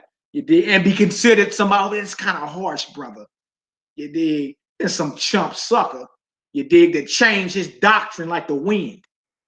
Stop it, man. Stop it. Your God killed nations for you. Your God laid men down for you. And we got the nerve to forget them. You dig? I'm at war with all your idols. Later for what they talking about. I said in one of our songs we did a couple years ago, I'm at war with every last idol out here. Because my God at war with them, I'm at war with them. Operation Idol Smasher. This is what it is, right? Well, verse 4, he say, since thou was precious in my sight, thou hast been honored, and I have loved thee. Therefore will I give men for thee and people for thy life. Fear not, I am with thee. I will bring thy seed from the east and gather thee from the west. Where you at now, Israel? Where a lot of us at? We in the west. You can't say this ain't prophetic. We in the west right now as slaves. And he say, what? I will bring thy seed from the east and gather thee where? From the west. A lot of us are in the west right now. I will say to the north, give up, and to the south, keep not back. Bring my sons from far and my daughters from the ends of the earth. even everyone that is called by my name. For I have created him for my glory. I have formed him. Yea, I have made him bring forth the blind people that have eyes and the deaf that have ears. Y'all see that? Most High, like, no matter where you at, I'm gathering y'all because you precious to me. Huh? Men and women. That's why we got to do what, y'all? Get ourselves together. Huh? The Most High coming to collect. You under a blood covenant. And he coming to collect. Now, you finna be in the spirit of Pharaoh, who even his servants told him, man, you going too far, man. Let him go. And that's crazy because his servants, even their hearts were hardened by the Most High. Not on the level like Pharaoh, right? Or you're going to be somebody that's obedient and say, you know what, hey, let's go kill that lamb and put that blood over that doorpost. Eat this Passover with our loins girded, with our staff in hand, ready to rock. Because it's time to go. Man, either you in the spirit of revolution or you ain't, man. Everybody all in love with this place. You dig? Everybody, American flags flying everywhere, right? You rather watch a football game and then study. You rather gossip about the next brother and sister than meditate. But what? We want deliverance, though. Mind y'all, the swarms of locusts just invaded. Let me show this picture one more time. The swarms of locusts that invaded Mecca. Swarms of them. Why they out here screaming Allah Akbar? Swarms of them. Look at this. Look at this. Look at this Muslim with all them locusts on his garment. Look at all them locusts on that floor. Look at that. I mean, you mean to tell me the Most High ain't bringing judgment in this hour? That's why I ain't got no time for no. Look, if it ain't about the scripture, I rarely got even time to speak to you about it. It ain't about no script. What is it about? Look at this. This is in Mecca. Look at that. Look at them sweeping up. Look at all that on the floor. What? The Most High ain't playing with y'all. He ain't playing with us. All right. All right, so next we in Jeremiah 46, and this is like one of the last scriptures we're going to be in. Again, y'all, go to Pharaoh. That's what Moses was told. Go to Pharaoh. Feel me? And make sure we not being Pharaoh. That's what I learned out the portion. I'm like, man, look, what the biggest thing I see in her, and that's just for me. You may read the Torah portion differently than me. What I got out of it was like, man, you don't want to be a Pharaoh. I'm talking about that mindset. You ain't got to be no African or no Egyptian to be considered Pharaoh. Trip off his mind. Right? With an evident judgment of the Most High is happening right in front of you, and you still won't humble down and repent and let it go, man. Let it go. You feel me? And do what thus saith the Most High, because judgment is here, man. Judgment is here. No way to play around, all right? Jeremiah 46, we're going to read 1 through 28. I think I got another one right under that. And that's about the second Exodus. It's about the second Exodus under her. Still in Jeremiah. So we're going to end in the book of Jeremiah, y'all. All right. I know how it is. Sometimes I get to roaring and Negroes and Hebrews get nervous. Oh, brother, why you got to talk like that? It's the fire in my belly, man. What you mean? We see the day approaching closer and closer, and we just playing with our thumbs and, tiptoeing like we got forever. We ain't got forever, man. We don't have forever. All right? What's your question? My Jamaican brethren. Ask your question now. Jeremiah 46, 1 through 28. The word of Yod-Heh-Wah-Heh, which came to Jeremiah the prophet against the Gentiles. A lot of our people in church claim they Gentiles. Well, this is against you. No, wait, look, get out that Gentile mindset because you are what you think. A lot of our people think they're Gentiles. They worship like Gentiles, eat like Gentiles, dress like Gentiles. You're a Gentile then. Maybe not by blood, but by belief, right? Against Egypt. I didn't know Egypt was considered Gentiles, huh? Gentiles ain't just white folk. Against Egypt. Against the army of Pharaoh Necho, king of Egypt, which is by the river Euphrates and Carchemish, which Nebuchadnezzar, king of Babylon, smote in the 4th year of Jehoiakim, the son of Josiah, king of Jehoiakim. right? So in other words, there was a war between Egypt and the Babylonians, and it was around the Euphrates River. All right, that's what happened. All right. Order ye the buckler and shield and draw near the battle. Harness the horses and get up, ye horsemen, and stand forth with your helmets. Furbish the spears and put on the brigadines. Ready for war, huh? Wherefore have I seen them dismayed and turned away back, and their mighty ones are beaten down, and are fled apace, and look not back. Woof! For fear was round about, saith Yod wife, saith Yahweh. Let not the swift flee away, nor the mighty man escape. They shall stumble and fall toward the north by the river Euphrates. Who is this that cometh up as a flood, whose waters are moved as the rivers? Egypt, we're talking about Egypt, right? Egypt riseth up like a flood, and its waters are moved like the rivers. And he saith, I will go up and will cover the earth. I will destroy the city and the inhabitants thereof. Come up, ye horses. Hold on for a second, y'all. All right. It says, come up, ye horses, and rage, ye chariots, and let the mighty men come forth, the Ethiopians and the Libyans that handle the shield, and the Lydians that handle and bend the bow. For this is the day of Yahweh Elohim Zabaoth, a day of vengeance, that he may avenge him of his adversaries. And the sword shall devour, and it shall be satiate and made drunk with their blood. Woo! For the Most High Elohim Zabaoth have a sacrifice in the north country by the river Euphrates. Go up into Gilead and take balm, O virgin, the daughter of Egypt. You better get you some medicine. Go up into Gilead and take balm, O virgin, the daughter of Egypt. In vain shalt thou use many medicines, but thou shalt not be cured. So in other words, when the Most High pronounced judgment on the place, ain't no curing it. Right? Now, mind you, be like, well, all that, that was that was all back then. Y'all not understanding this. It's the same spirits are in the earth. We are the children, no matter what nationality you are, we are the children of our forefathers. They are the children of theirs. The same worships in the earth and everything. So again, you ain't gotta be one of them or the direct descendant of one of them to get the same judgment as them. Acting like the enemies of God gonna get you the judgment of the enemies of the Most High.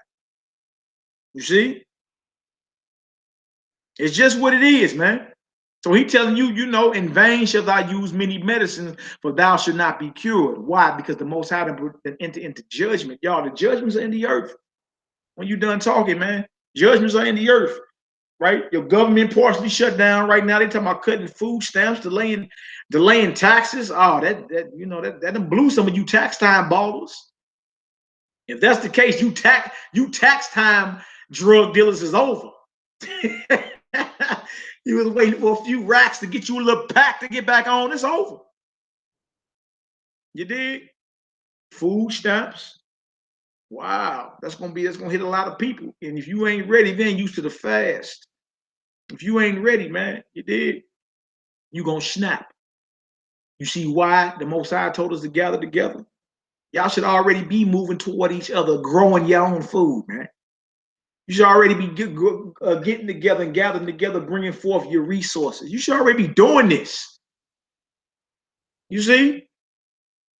These Americans, even though they disagree and beef Democrat versus Republican, they still gonna get together and run a nation.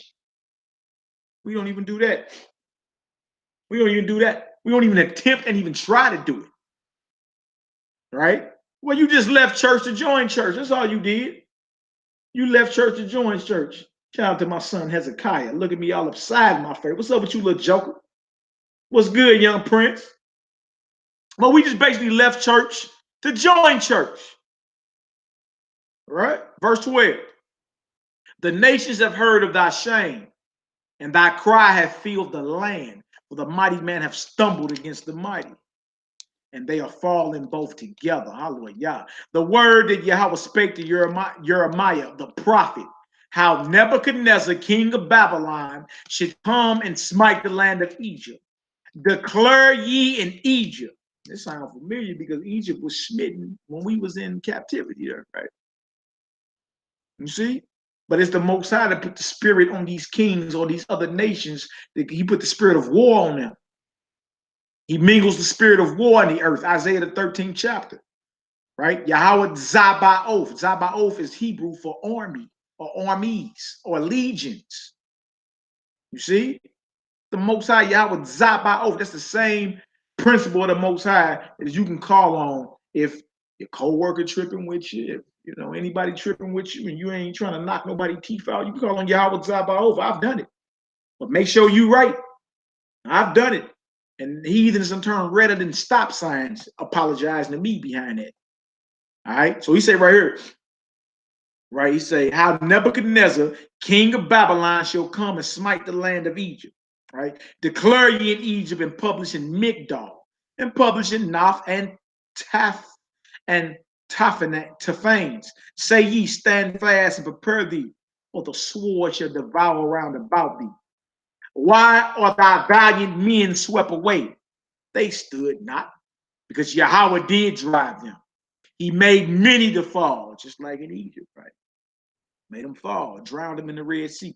Yea, one fell upon another, and they said, arise and let us go again to our own people and to the land of our nativity from the oppressing sword. They did cry there, Pharaoh, king of Egypt, is but a noise. He hath passed the time appointed. As I live, saith the king, whose name is Yahweh Zabaoth, surely as Tabor is among the mountains, and as Carmel by the sea, so shall he come, O thou daughter dwelling in Egypt. Furnish thyself to go into captivity. North shall be waste and desolate without an inhabitant. Egypt is like a very fair heifer. That's crazy. Your heifer's a cow, but it's how ironic we call each other. Women call each other heifers today. Heifer. Egypt is like a very fair heifer, but destruction coming. I see that. Now you can take Egypt out the scripture right here and just put America, put the United States, put Saudi Arabia, put Russia. You feel me? Put all the world powers. Now the reason I'm saying this is because they're fulfilling the very role that Egypt did. Right? The scripture said we was gonna go back into Egypt by ships. So we came back into the place of double distress or the place of captivity by ships. That has been fulfilled. That's a transatlantic slave trade by ships, right? So we say Egypt is like a very fair heifer, but destruction coming, right?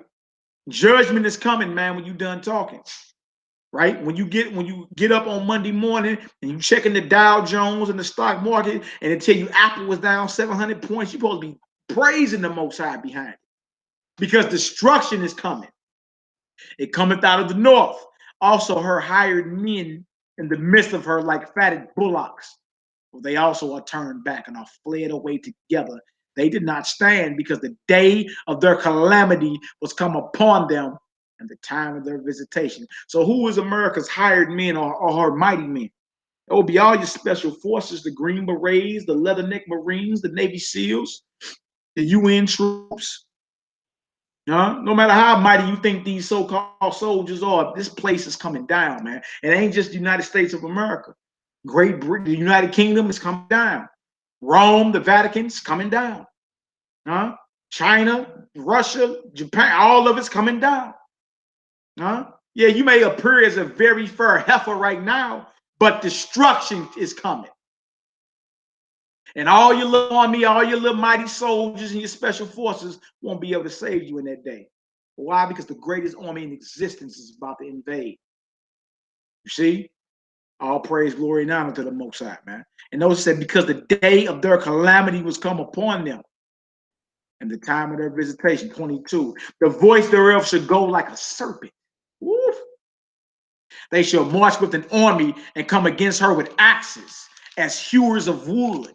They shall cut down her for, saith Yahweh, though it cannot be searched, because they are more than the grasshoppers and are innumerable. And locusts look like black grasshoppers, don't they? Don't the locusts look like black grasshoppers? Man, and y'all, and again, don't even be tripping. Like a lot of us, get stressed out and be tripping off our finances and all that. Man, look, you got the most precious commodity in existence. That's the breath of Yod-Heh-Wah-Heh in your lungs. You are the money. Once you figure that out, man, you won't let money stress you out ever again. As easy as you give it away, it'll come back to you. Right? Never let finances define who you are. Right? Never let your job define who you are. You feel me? You came out your mama's womb, a son or daughter of the Most High Yahweh. Never forget that. What you drive, where you live, determine or you know what I'm saying, determine who you are. Period. Never. You dig? Because the very things that you depend on, your very social status, man, look, all that's coming down. All that's coming down. You feel me? And we really gonna see thou for who you are. Right now, everybody's front. Everybody got a Facebook filter on, and y'all ever did that? Look at somebody's Facebook profile, they got a Facebook filter, and then you meet them in real life, they be ugly as that thing. Yeah, I had tripped off that. Hey, it's the same with America. She appeared to be a fatted heifer. It's the same with China, same with Japan, it's the same with all these, with the UK, the Vatican, it's the same with all of them. Yeah, you appear, you got a filter on, you appear to be fair, but destruction is coming. Destruction is coming. Right? Woo! Verse 24, the daughter of Egypt shall be confounded. Hallelujah. She shall be delivered into the hand of the people of the north.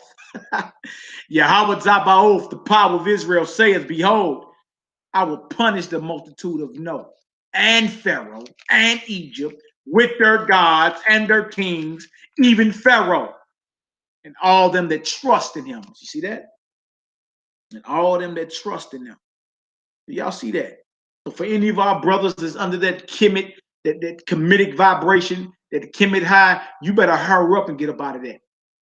You better hurry up and get up out of that. None of the gods of Egypt saved Egypt then, and it won't save none of y'all black ass Negroes today, ever. Come up out of that vibration, man. It's a vibration of death. All right? Right here. And he said, and all that trust in him, and I will deliver them into the hand of those that seek their lives. Y'all see that? And to the hand of Nebuchadnezzar, king of Babylon, and to the hand of his servants, and afterward it shall be inhabited as in the days of old, saith the Most High. And here's a word for Jacob, us, right? Israel. It says, but fear not thou, O my servant Jacob, and be not dismayed, O Israel. For behold, I will save thee from afar, and thy seed from the land of their captivity. Do y'all see that? That's a promise we got, man. That should make everybody feel good. That's why the brews be out there like Barakatah, all praises to the Most High. When we see certain things go down, boy, we see certain things go down that remind us of what happens in the Bible. All the Hebrews across social media be like, hallelujah. You know why? Because the Most High told us. Most High told us, man. Fear not, and be not dismayed, O Israel. For behold, I will save thee from far. For behold, I will save thee from far off, and thy seed from the land of their captivity.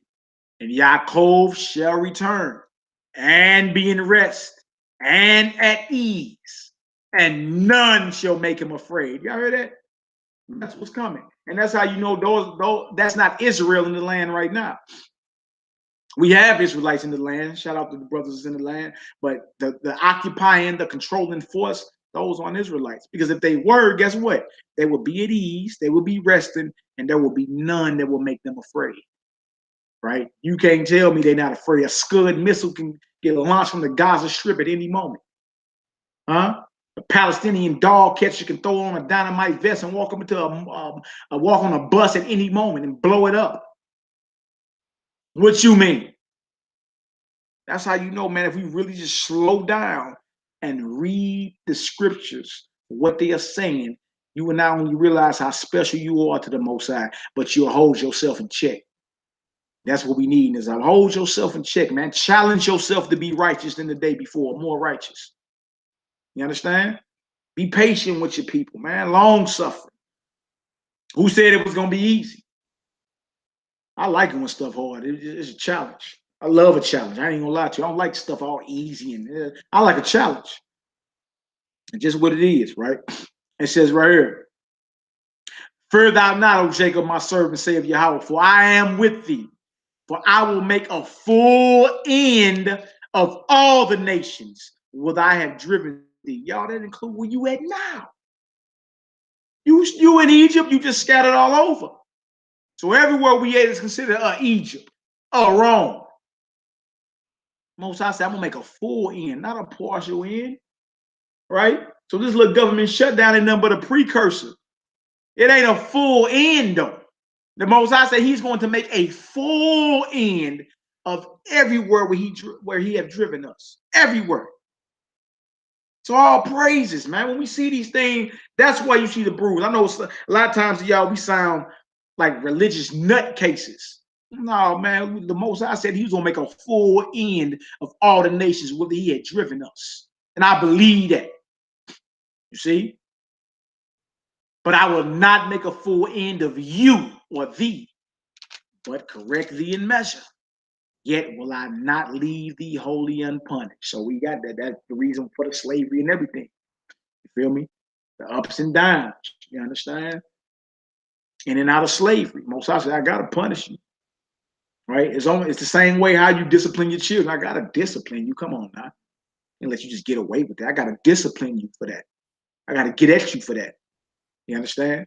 So what? You can hold yourself accountable, man. Right? Hold yourself accountable. Challenge yourself to be righteous, more and more righteous every day. Challenge yourself, man. Because the Most High requires that of us. All right? Last scripture, Jeremiah 16, 14 through 21. Jeremiah 16, 14 through 21. All right, and again, the name of the class today was Go to Pharaoh. Right? And what we learned today was that we don't want to be a Pharaoh in mindset or in spirit. You don't want to be that. Pharaoh actually means great house. Most High sent somebody drawn from the waters. To you, old great house, puffed up great house. All this splendor and majesty and all that. Yeah, it sounds good for the material realm of things, but it's all temporary. Most High sent somebody humble, drawn out of water, like Moses. And his brother Aharon, which means light bringer. To you, old great house. And let you know judgment is coming. Then the Most High harden you, will make heavy your mind because of so long of just rebelling against him. You just want to rebel. You just want to rebel. All right, well, He'll harden your heart, men and women, until He destroy you. And that's where you don't want to be.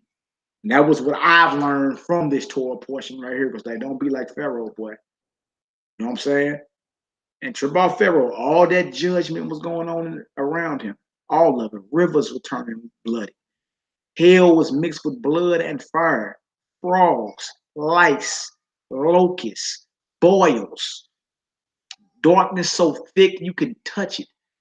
Darkness so thick it could be felt. Darkness so thick you could even see in front of you for 3 days.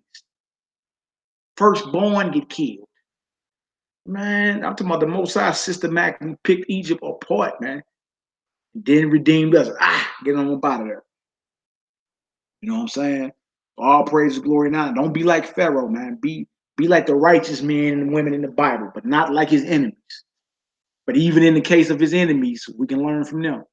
And if that's the situation, guess what? Your enemies just became your teachers, because you learn from their mistakes as well. You see? Learn from their mistakes. All right, last scripture, Jeremiah 16, 14 to 21. Therefore, behold, the days come, saith Yahweh, that it shall no more be said, Yahweh liveth, that brought up the children of Israel out of the land of Egypt. But Yod-Wahe liveth, that brought up the children of Israel from the land of the north, and from all the lands whither He had driven them. and I will bring them again into their land. I gave them to their fathers. Y'all see that? This next exodus coming gonna be so powerful. We're not even gonna be bringing up what happened in Egypt. And what happened in Egypt is still talked about right now, right? But what he about to do for us in front of us is gonna be so much more glorious that we ain't even gonna be speaking on Egypt ever again. We. Now you see why the plagues must hit all over. Because you're not in one central location now. You're scattered all over to the four corners of Yahweh's earth. Now you see why the plagues must hit all over, right? The plagues are bad news for your enemies, but that's good news for you. That's why the Bulls always say hallelujah when we see certain things happening, right? Like if you're an enemy of the Most High, yeah, that's bad news for you, but that's good news for me. Yeah, sound harsh, don't it? So this time coming up is gonna be what? Way more glorious.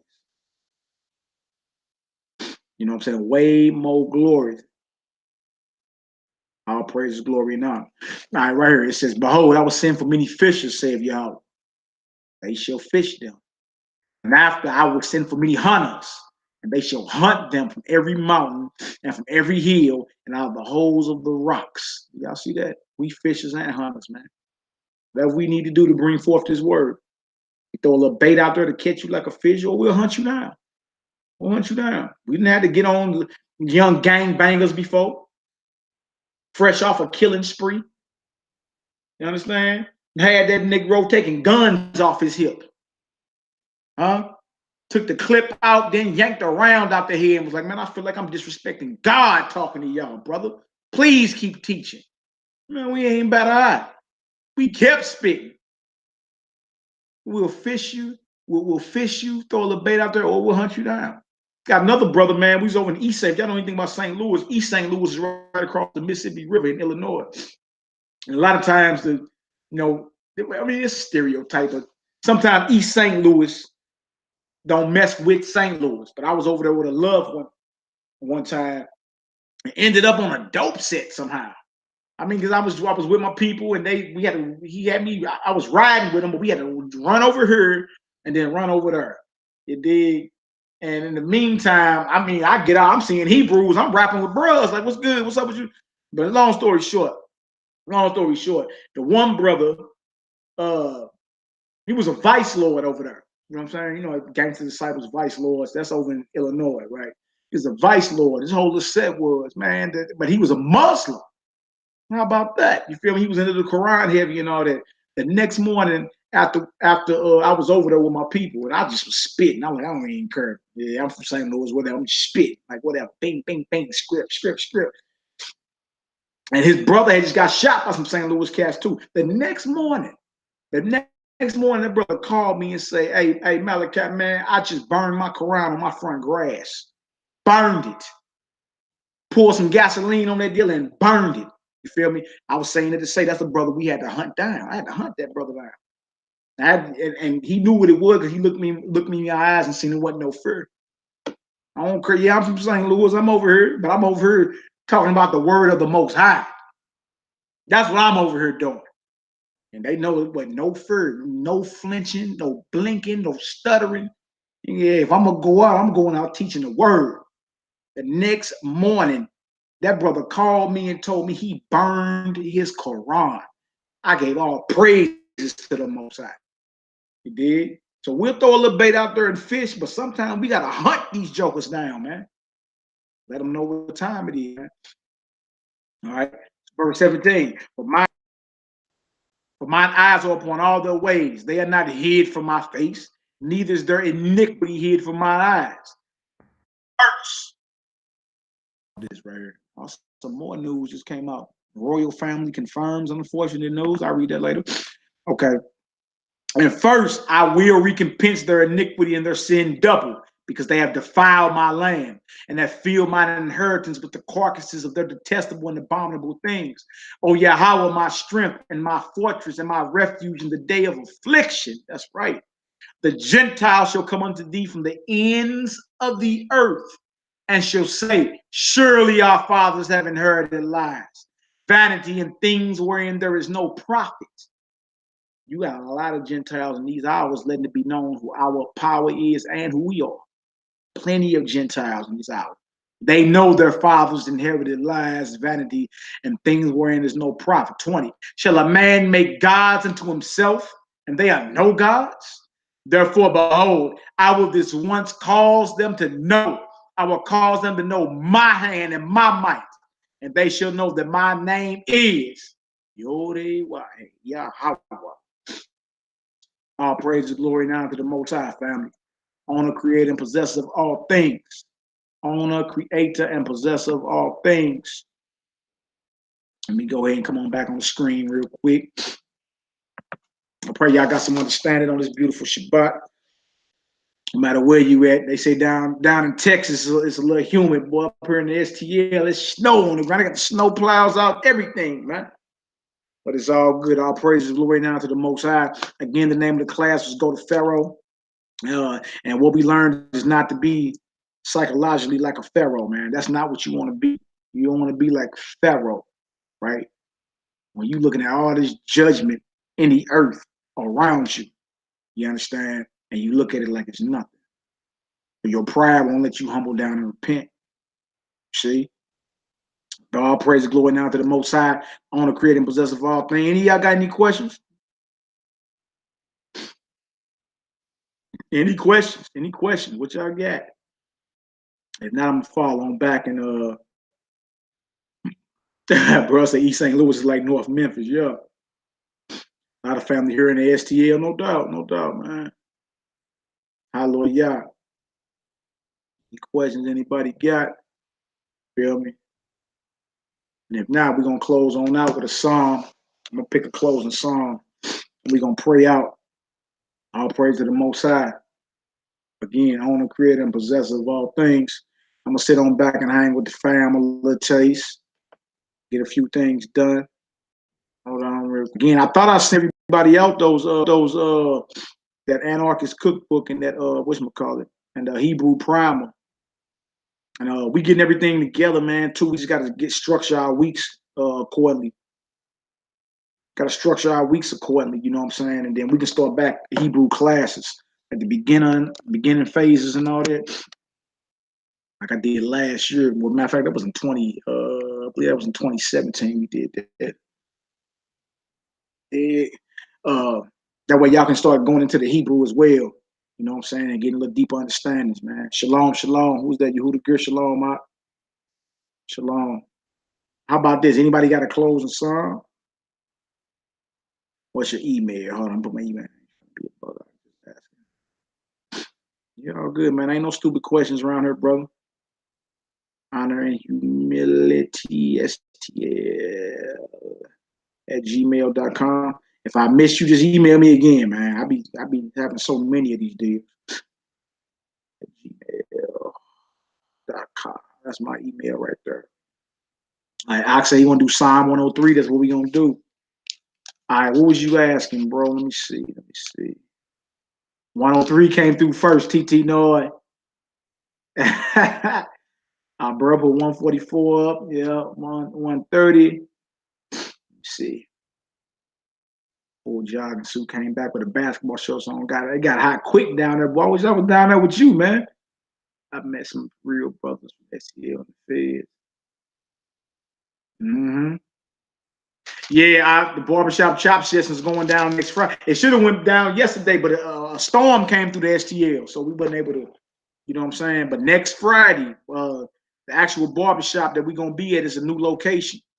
You know what I'm saying? It's the same sister on it. She just moved her location elsewhere. So it's going to be a change of scenery and all that, man.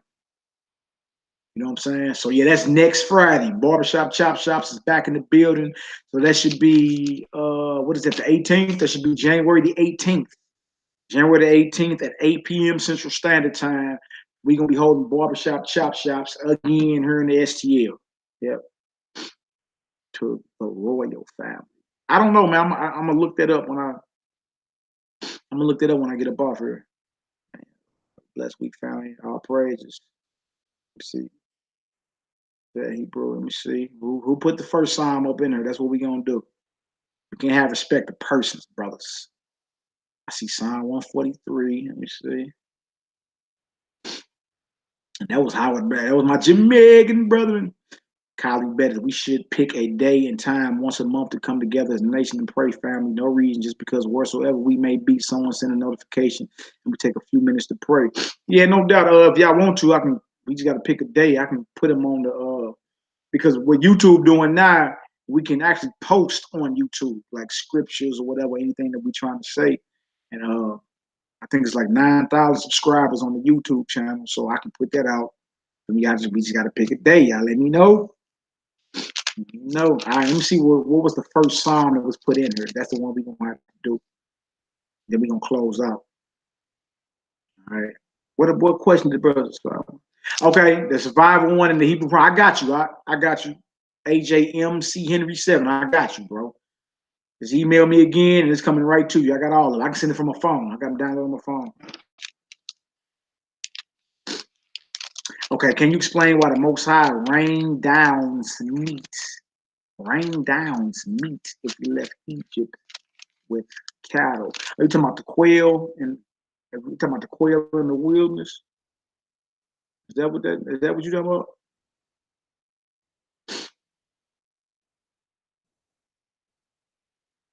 We sure was lusting, boy. The crazy part about it is this. We ate so much of that quail.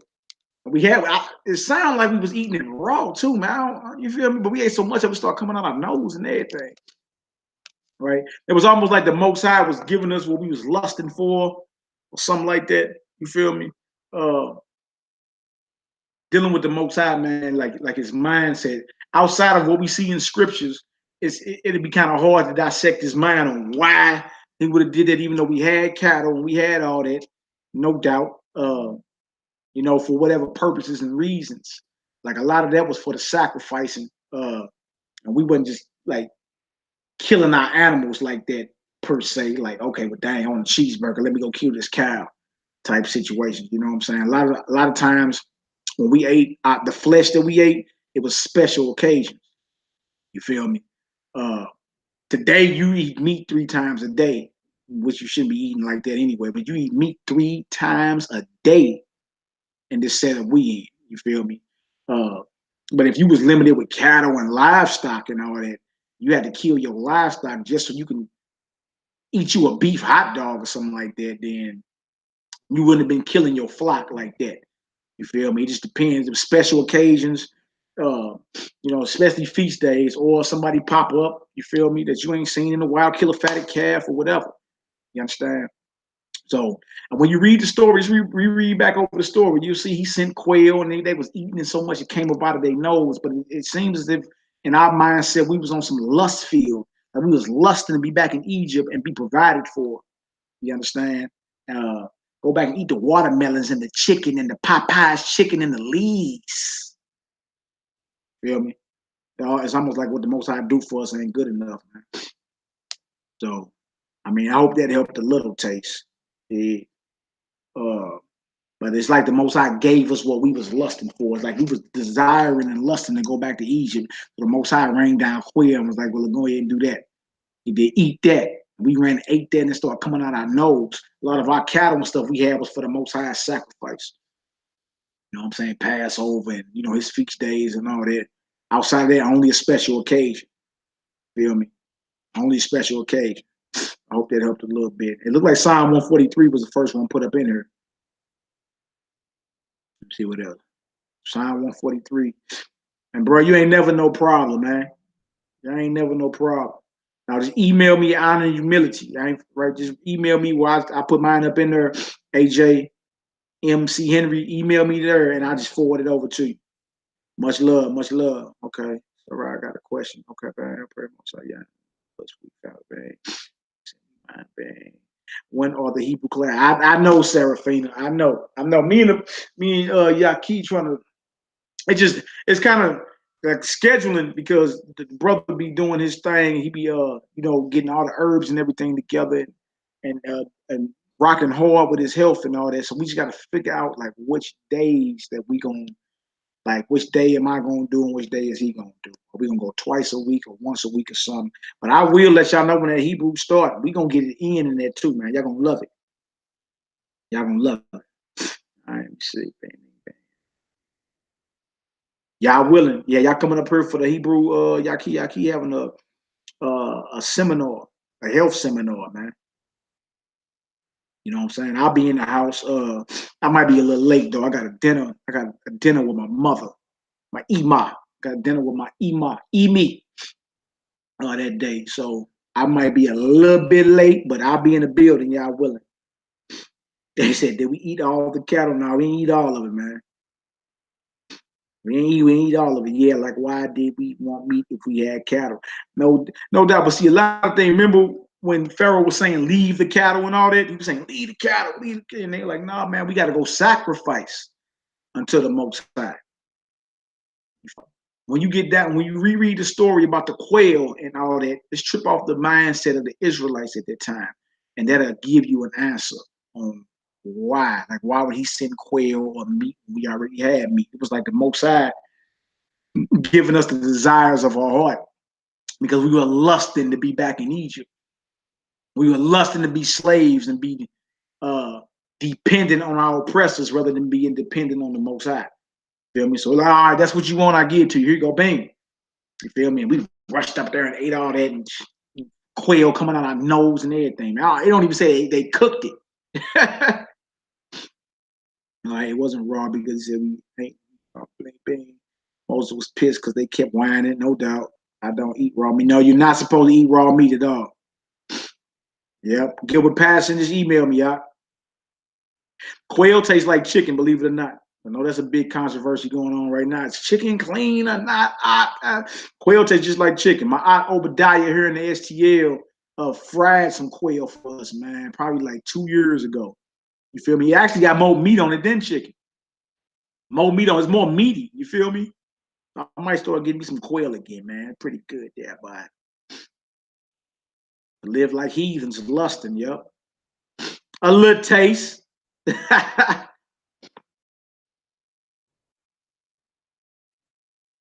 Yeah, no doubt. You ain't gotta if you keep Passover with us, you ain't gonna walk into wherever we at. You ain't gonna see blood dripping off the doorpost or nothing like that. You feel me? Like if you believe in if you believe in the testimony of the Son of the Most High, and you believe that what went down 2,000 years ago at his crucifixion was a sacrifice. You feel me? Then that's the blood of the unblemished lamb that you are covered by. But it's belief. You gotta believe it. You understand? All that went down in Egypt was a foreshadowing of the Messiah. Long story short, every element you'll see the leaven and the unleavened bread, right? He'll tell you the unleavened bread of sincerity and truth, the leavened bread of malice and wickedness. You see a lamb without blemish. That's the Messiah. Peter said that in 1 Peter 1, right? A lamb without blemish. John said that when the Messiah came to get baptized. What did he say? Behold, the Lamb of the Most High, which take away the sins of the world. What did the Messiah do? Matthew 26, right before he was crucified. This is my blood. It was wine. They would drink wine, but it was symbolic for the blood of what's called the new covenant or the renewed covenant. See what I'm saying? So everything that we saw in letter in this Exodus story is in spirit when it's dealing with the Son of the Almighty over here in Matthew, Mark, Luke, John, all that. You know what I'm saying? So now won't be no blood dripping off our doorposts. The Passover lamb, the Pesach lamb is Yahweh Shah HaMashiach. That's Yahweh's lamb. We gonna eat lamb, but I'm not eating the lamb saying that's Yahweh Shah right there. You understand? Now, the lamb already been chosen, the lamb already been foreordained, and that lamb is returned as a conquering lion to destroy all. You understand? If all ain't right. Period. Dot. Yes, sir. 12 tribes after. I thought I sent you one, man. Well, Sister Rachel, what's up with that Cali life? Shalom. All right. No doubt. I ain't gonna lie. While we in the wilderness, would you say I'm gonna miss Papa? That brother said I'm gonna miss Papa. Man, the Most High give us some quail, like, you know what I'm saying? Yeah. How you say granny in Hebrew? I don't know, man. No, Mama is Ema, so I don't know. It's a good question. Howard Brown, I don't know. blood still in it. Well done on. That's right. That quail good, y'all. Try some. Try some. Mark Obadiah fried some quail. I didn't think it was gonna be good. He fried some I think about 2 years ago. We all was over there. Man, we were putting hot sauce on it and everything, boy. We put hot sauce. We had some matzo crackers, some unleavened crackers. Man, we smashed that quail. That quail was good. And it has more meat on it than chicken. It's very good. And Ima's mama. Yeah, man, get on that quail. It's pretty good. I told him, man, please speak on each household so we can make a visual calendar until we have our reflect stops. Oh, Brandon sent me. That's something else I might be able to send out to is the calendar. Deacon Duell here in STL got the calendar. So all they can get thrown out there through the email, y'all. Okay, Kiwi, what's your questions, love? Let's get her done. That quail pretty good. Oh man, you better Google it. Sabta, his grandma. Sabta. They're trying to say Sabai, his grandfather or something like that, but money or something like that, man. Well, yeah, what a quail at, man. You might have to Google it out. You might have to Google it. Yeah, lamb is essential for the Passover meal. It ain't gonna hurt you. It did. But always keep in mind that the Lamb of the Most High, you feel me, is the Messiah. When you done talking. But I ain't gonna be one to tell you don't eat lamb because we just read that's the Passover meal. You got to keep the Passover. Lamb, bitter herb, and unleavened bread. That's the Passover meal right there. Lamb, bitter herb, and unleavened bread. So I would never tell you don't eat lamb during Passover. It's just understand that lamb. You understand the Passover lamb actually is the Messiah. Messiah. Feel me? You read it in John chapter 1 and 29 and John chapter 1 and 36 as well. Also 1 Corinthians 5, 6-8. Mally, some brothers go up to Jerusalem for Passover. Is that a requirement? If you can, yeah, I would. Matter of fact, if I could go, I would. You know what I'm saying? But we got in 1 Corinthians 5, 6-8, where they were in Corinth keeping Passover. And that's after the Messiah resurrected. You feel me? That's after the Messiah resurrected. All right, that's for my sister Rachel to ask that. Randy gonna think you tripping. Hey, welcome home. Will make you a meaty. Lamb will make you a meaty. Yeah. Yeah, lamb, that lamb, especially if you get with people that know how to like cook that lamb for real. Like we got some lamb professionals around here. Woo-wee! It don't only smell good, boy, but how tender it be, boy. If you know how to marinate it right and put your little dry rub on there, and if you know what you're doing, oh wait, it's gonna be kind of hard not to eat that. What made you lose faith? For the Hebrew promise. All right, my bad. If I forgot you, then it is what it is. I'll send it out as soon as I get it. Ah, okay. Yeah, I know about that one. That's about when David, when the Most High say Satan caused David to number Israel, and then the Most High. That's what Kiviya is asking about. All right, 2 Samuel 24:1 and then 1 Chronicles 21:1 is troubling me because both events is about David numbering Israel. One says the Most High tested them, and then the other one says Satan rose up against them. But Kiviya, the best thing to do is just read the book of Job, the first 2 chapters. Job chapter 1 and Job chapter 2, right? Satan can't do anything other than what the Most High says. For example, in order for him to get at Job, he had to go ask permission from the Most High first. And then once he got at him the first time, by taking his family and everything, the next time he came through with boils and affected his flesh.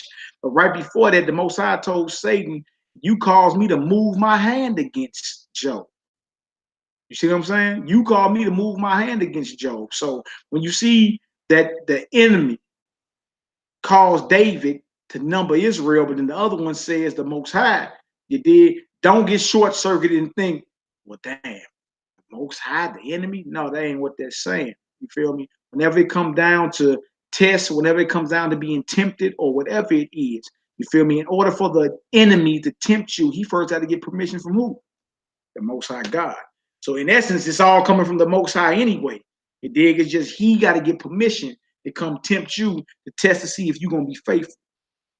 You feel me? But yeah, if he rules his world, but under who's, like, if he rules his world, is he ruling the world as a loose cannon? You feel me? Where did he get his authority to rule from? Who gave him the authority? Who gave Satan the authority to rule this?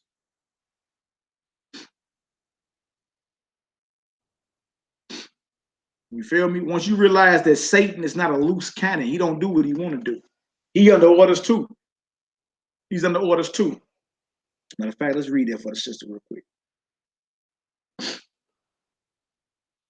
Right, but who gave Adam and Eve the authority to rule the world? All authority and power come from the Almighty. All right, all authority and power come from the Almighty. If we never forget that, when we read certain scriptures like that, you'll be able to put it in its proper perspective. All right, Satan ain't in underground nowhere with a pitchfork and red pantyhose, smoking a joint. Yeah, that ain't where he at. That cloven foot bastard is right in the minds. You understand? Right in the minds of those that are not going to be faithful to the Almighty. We finna read Job. I'll show you. Instead of saying it, let me show it to you, sister. Let me pull up this Job real quick. Job.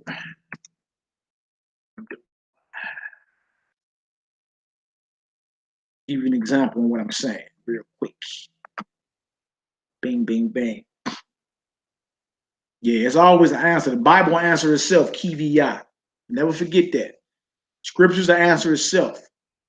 And it's not tampered with. You understand? You're dealing with thousands of years that's put into this book right here. A lot of things are metaphors, a lot of things are metaphysical. Feel me? And always keep in mind this. That it can't go against itself. So I'm looking at something wrong. All right. All right. This is Job 1:6. I got that up on the board. Let me go ahead and screenshot that real quick for y'all. And this is the answer Kiviyah she was asking about that Samuel and that Chronicles dealing with David number in Israel. Feel me? Let's read it real quick.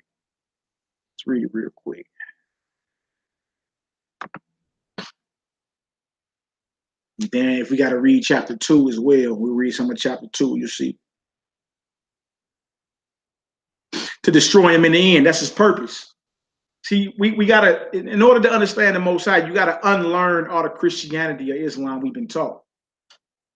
That's his purpose. The Most High creates something for his purpose. It tell you in the book of Romans, he has vessels of honor and vessels of dishonor. It's the same way. Like, why would he destroy Pharaoh? Huh? Why would he destroy Pharaoh? There's a purpose. You feel me? There's a purpose in this cloven for the bastard being evil or being rebellious. And it's to tempt you to see if you're going to do what thus saith the Most High, or you're going to go over that way and go down. That's what it comes down to. Right? So really to really understand him, you got to unlearn everything you've been taught. And then you'll get an understanding. All right. Trip about this right here. Kiviyah. Job 1:6. Now there was a day when the sons of God, the sons of Yah, came to present themselves before Yahweh. Satan came also among them. What is Satan doing there? And what is the Most High doing? What you mean his sons come before him? You mean to tell me the Most High make all his sons? And we talking about angels here. Right? They got to report into the Most High and report to him about what's going on in his creation. Notice Satan is there too, because Satan or Hashatan, believe it or not, he is a son of the Most High as well. Right? He's just an evil son, but he's a son of the Most High as well when you're done talking. Satan himself came also among them. And the Most High said unto Hashatan, whence comest thou? Where you coming from? Right? And Satan answered Yahweh and said, from going to and fro in the earth and from walking up and down in it. And Yahweh said unto Satan, hast thou considered my servant Job? So Satan ain't on the ground nowhere, right? He say he goes to and fro in the earth, and he walk up and down in the earth. Ooh-wee. Huh? All right, here it said, as that. So the Most High said, have you considered my servant Job, that there is none like him in the earth, a perfect and an upright man, one that feareth Yahweh and escheweth evil. For the Most High, let it be known to Satan, boy, I got a servant named Job that fears me and he hates evil. Ashatan answered Yahweh and said, doth Job fear God for naught? He fear you for nothing. Does he fear you for nothing? Has not thou made an hedge about him and about his house and about all that he have on every side? Thou hast blessed the work of his hands. Satan, like, look, I can't get at him. I can't get at him. You put a hedge about him on every side, man. So he feared you for nothing, because the very stuff that you gave him, that you have protected, he ain't lost none of it. This is what the enemy is trying to say. Hast thou not made it a hedge about him and about his house and about all that he have on every side? Thou hast blessed the work of his hands, and his substance is increased in the land. Like, man, look, Job living fat around here, right? But put forth thine hand now. This is what trip about this. This is what Satan is saying to the Most High. But put forth your hand now, and touch all that he have, and he will curse thee to thy face. What do you mean, put forth your hand? What is Satan asking the Most High for? He said, if you put forth your hand. Oh, hold on, I thought it was Satan that went and did all that. Well, it is, but the Most High had to put forth his hand or give permission, you understand, for Job to be touched by the adversary. And it's the same thing with David and number in Israel. The same exact thing. All right. Put forth thy hand now and touch all that he have, and he will curse thee to thy face. And Yahweh said unto Satan, behold, all that he have is in your power. This is what the Most High said to Satan. Right? Satan got to play by rules too. All that he have is in your power. Only upon himself put not forth thine hand. So Satan went forth from the presence of the Most High. See that? But notice the enemy said to the Most High, put forth thine hand now and touch all that he have, and he will curse thee to thy face. In other words, give me permission to tempt him and to destroy him, and I guarantee he'll curse you. Right? Now, this is a wager between the Most High and Satan.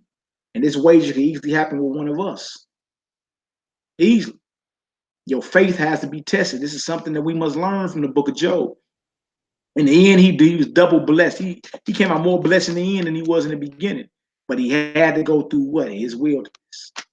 He had to go through his trial and tribulation. He had to go through his temptation. He had to. You see that? But notice the conversation between the Most High and the devil. The devil said to the Most High, but put forth thine hand now and touch all that he had, and he will curse thee to thy face. And Yod-Heh-Wah said unto Satan, behold, all that he have is in your power. Only upon himself put not forth thine hand. So Satan went forth from the presence of the Most High. So what we just learned, just even based off that scripture right there, just based off that scripture right there, is that Satan has to get permission from the Most High, or the Most High has to extend his hand or give permission, you feel me, for Satan to cause any type of havoc in this earth, you feel me, or even to tempt. That's why our prayer says, deliver us not into temptation, but what? Guard us from the evil one, right? All right, watch this right here. Let's read Job 2. There's a couple verses in Job 2.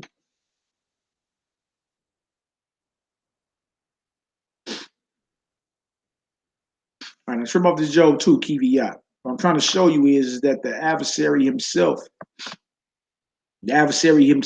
is not just doing what he want to do. You understand? What we supposed to learn from that is no matter what is happening, we're supposed to be obedient to the Most High. Trip off this, the serpent was in the garden. What he doing in paradise? But he was there though. Feel me? What we supposed to learn from all these things? You know what we learn? You know what we learn? It don't matter what Satan got going on. We don't got to succumb to it. No matter what he got going on. No matter if he's there or not. What they got to do with me? Right? He supposed to be as insignificant as a ball of lint rolling from your dryer and washing machine. He supposed to be insignificant like that, like a ball of lint in the corner somewhere that you don't even know what's there until you start sleeping. That's how insignificant Satan's supposed to be to us. It don't matter what he got going on. His job is to tempt you and to get you up off your salvation. You feel me? You were born into a war, Kiviyah. You were born into that. You feel me? Born into it, and you got to wage war. That's all it is. You feel me? But notice Satan ain't just doing what he want to do. He got to go holler at your creator. He got to go holler at your creator to even get any type of permission to do whatever he wants. All right? This right here is Job 2:1. Second witness, my sister Kiviyah. Pray this is some understanding for you, sister. But just know the enemy ain't doing what he want to do. Whatever he does, he got permission from the Most High to do it. Now check that out. Whatever he's doing, he got permission from the Most High to do it. Yeah, he got to go get permission. Job 2:1. Again, there was a day when the sons of God came to present themselves before Yahweh, and Satan came also among them to present himself before Yahweh. You see that? Satan has to come and present himself before your God. Oh, my bad, Ak. You a man. My bad, Ak. Yeah, my bad, Ak. You a man. Hey, please forgive your brother. Please forgive your brother. Whatever, trip off this, Ak. Whoever, I mean, once you see, this is the blueprint, this is how it go down in the book of Job.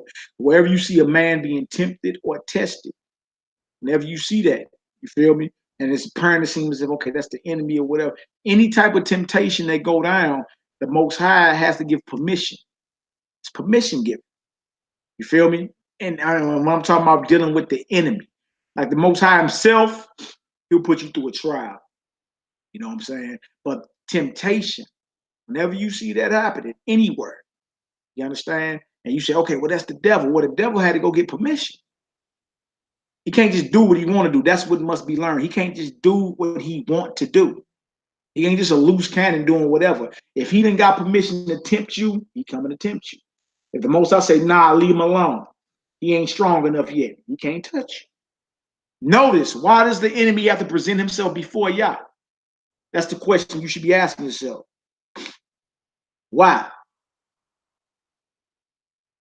All right. Job 2:1. Again, there was a day when the sons of Yahweh came to present themselves before Yahweh, and Satan came also among themselves to present himself before Yahweh.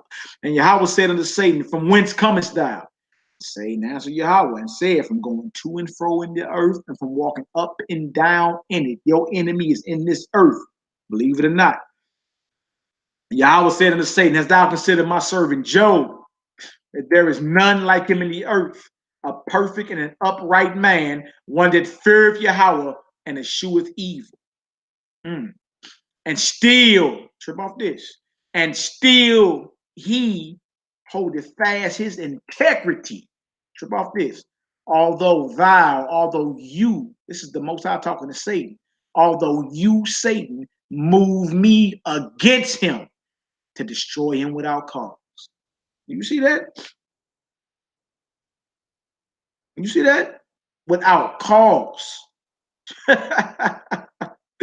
This is crazy, man. Now trip off this. Let me see. Bang, bang, bang. Bang, bang, bang. 4. And Satan answered Yahweh and said, skin for skin, yea, all that a man have will he give for his life. But put forth thine hand now and touch his bone and his flesh, and he will curse thee to thy face. So he's basically telling him to curse Job's health, his body, right? And Yahweh said unto Satan, behold, he is in thine hand, but save his life. So when Satan forth from the presence of Yah and smote Job with sore boils from the sole of his foot unto the crown. And when you get into like other books or whatever, you'll see that, man, this was a 20-year bid Job had to sit through, man. 20 years. See? 20 years, man. So right there, the Most High just told Satan, you move me against him to destroy him. Then he told him, go ahead. Then he told him right here, he said, go ahead, behold, he is, he did again. And Yahweh said, verse 6, and Yahweh said to Satan, behold, he is in thine hand, but saved his life. In other words, Satan got boundaries. The Most High said, okay, well, go ahead and smote him in his body, but you better not kill him. So spare his life. See? So what we seeing right here is that, again, you got to go get permission. Your adversary got to go get permission from your creator to even tempt you. You feel me? To even tempt you. And what we got to do when we being tempted? We got to come out on top. Even the prayer again, the Lord's Prayer, Matthew 6, and deliver us not into temptation, but deliver us from evil. That's in the prayer. That's in the prayer. You feel me? So I hope that answer. That was scriptures. Why? And know why. Know why. I don't even know what you're saying. I don't know what you're saying. But yeah, all praise to the Most High. The brother put in Psalm 143, I think that was. I want to thank y'all for y'all prayers and support. My New Jersey sister, Shelly Cabral. Shalom, sister. Shalom. All praise the glory now. Bang, bang, bang, bang, bang, bang. Yeah, brother, just read that. Just read that. Whatchamacallit? Just read that Job 1 and then that Job 2, and you'll see the I don't want to call it a relationship, but the relationship between the Most High and the enemy. Feel me? And if the enemy is just a loose cannon, he shouldn't even be presenting himself before the Most High. He shouldn't even be asking the Most High to take away his protection from somebody so he can get at him. You see? None of that should be happening. He should be willing, he should just be able to go do what he want to do and kill Job. But he can't. Why? Because he has to ask permission, and even in his permission, guess what? He got to follow orders. That's something a lot of us didn't know. A lot of us didn't know about the enemy.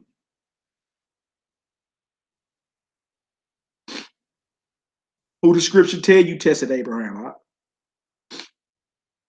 Most High. Most High test Abraham. Most High test you. It's all good. It all comes from the Most High when you're done talking, man. It all comes from the Most High. Scripture tell you that's in Genesis 22nd chapter. It's the Most High, brother. Yep. The Most High. Stand before y'all, accusing us day and night. Don't get permission by disobeying. Right. Don't get permission by disobeying the law of the Most High, man. All praise. All praise. Anybody else got any other questions? Have you ever heard of anybody in present day hearing a super loud shofar? Have you ever heard of anybody in present day hearing a super loud shofar? No, not that I know of. I mean, me personally, my daughter can blow the shofar better than me. Believe that or not. My daughter and my son, they blow it way better than me, right? But the Most High won't tempt you with evil. But guess what? He'll get an enemy permission to do what he do, to see if you solid. And he already know it. So really it's about you seeing something in your own self. Most High already know who's gonna fall and who's gonna rise. He already know who's gonna serve him and who ain't gonna serve him. So when you're going through your trials and temptations and tribulations, that's for you to show you something about yourself, not the Most High. He already know what you're gonna do. You already know it, man. All right. So Psalm 143, we're gonna close out. Nah, I ain't never heard that. If you got a video, send it to me. Yeah, send it to me. Bang, bang, bang, bang. Bang, bang, bang. And then trip off this too, Kiwi, the Most High gave us paradise. We reneged on it. Now you gotta earn it. And say in the prayer, deliver us not into temptation. Right? And even in the book of James, that's even going into like, brothers that be doing evil on purpose, and then it was the Most High that tempted. Feel me? Or the devil made me do it. Like that type of mindset that's out here. The Most High ain't got no need for no sinful man. He'll test you though. You put you through a test. You feel me? But again, that's for you to realize your own your own spiritual potential. That's what that's about, man. Feel me? But for us to say that the Most High don't give the enemy permission, then what was all that in Job for? What was all that? And the enemy had to recognize. The enemy had to say, well, look, that's only because you protect them. Take that edge away so I can get at them. Period, point blank in the story. All right. So Psalm 143, we got a closing psalm. Everybody face Jerusalem. Everybody face Jerusalem, and we're going to close on out. All praises, all glory, all honor to the Most High, the owner, the creator, and the possessor of all things. We're going to close out Psalm 143. Once again, thank y'all for y'all prayers and y'all support. This time be flying, boy. Time be flying. Y'all be on. Time be out there flying. Everybody face Jerusalem. Brothers uncover their heads when praying and prophesying. Sisters, cover your heads when praying and prophesying. And pursuant to 1 Corinthians, the 11th chapter. Men are to uncover their heads when praying and prophesying. And women are to cover their heads when praying and prophesying. Also, we're supposed to face Jerusalem. 1 Kings, the 8th chapter, 20 through 48. Daniel, the 6th chapter, 1 through 10, where he was a slave in Babylon like you were a slave in America. He always faced Jerusalem and offered up prayers. Always. Always. Spread forth hands. 1 Kings 8 and 54. 1 Timothy 2 and 8, I believe it is. Same thing. All right. Well, Psalm 143. The Most High's permission. We just missed the 12 tribes. You want to do the 144. I feel it. Whoever put it up first, we're going to go ahead and rock with it. All right, Psalm 143 and 1, a Psalm of David. Hear my prayer, O Yod. Give ear to my supplications, and thy faithfulness answer me, and in thy righteousness. And enter not into judgment with thy servant, for in thy sight shall no man living be justified. For the enemy hath persecuted my soul. He hath smitten my life down to the ground. He hath made me to dwell in darkness as those that have been long dead. Therefore is my spirit overwhelmed within me. My heart within me is desolate. I remember the days of old. I meditate on all thy works. I muse on the work of thy hands. I stretch forth my hands unto thee. My soul thirsteth after thee as a thirsty land. Selah. Hear me speedily, O Yod. My spirit faileth. Hide not thy face from me, lest I be like unto them that go down into the pit. Cause me to hear thy loving kindness in the morning, for in thee do I trust. Cause me to know the way wherein I should walk, while I lift up my soul unto thee. Deliver me, O Yahweh, for mine enemies. I flee unto thee to hide me. Teach me to do thy will, for thou art my power. Thy spirit is good. Lead me in the land of uprightness. Quicken me, O Yod, for thy name's sake. For thy righteousness' sake, bring my soul out of trouble, and of thy mercy, cut off mine enemies, and destroy all them that afflict my soul. For I am thy servant. Hallelujah. Say, look. Yahoo. All right, y'all. So we up out of here. All praise to the Almighty. I said, the owner, creator, and possessor of all things. Let me get back on here real quick, make sure everybody's good. And once again, thank y'all for all y'all prayers and all y'all support. You feel me? And continue to pray for us, man, as we continue to pray for y'all. You know, continue to pray for us. And we continue to pray for y'all, our families, our loved ones. You know, a lot of us are sick, need healing. You feel me? And prayer is powerful. Prayer is beyond powerful, should I say. Feel me? So all praise and glory and honor to the Most High. I'm about to get up out of here. Go ahead and email me. If not within an hour or two, early in the morning. If I still got breath in my lungs, I'll start emailing everything out. I'm about to hang back with the fam for a little taste. You feel me? Relax, meditate, and reflect. So until the next time, man. Love all y'all indeed in truth. Y'all stay focused out here. Shalom lakah. Shalom lakah. All praise to the Most High. All praise to the Most High. Praise be Shabbat Shalom. Shabbat Shalom. Yahweh Nisi. Yahweh Nisi. Yahweh my banner. Bing, bing, bing. Mad love. Shalom. Mad love. Yahoo. One love. One love. Shout out to everybody on her. Yahoo.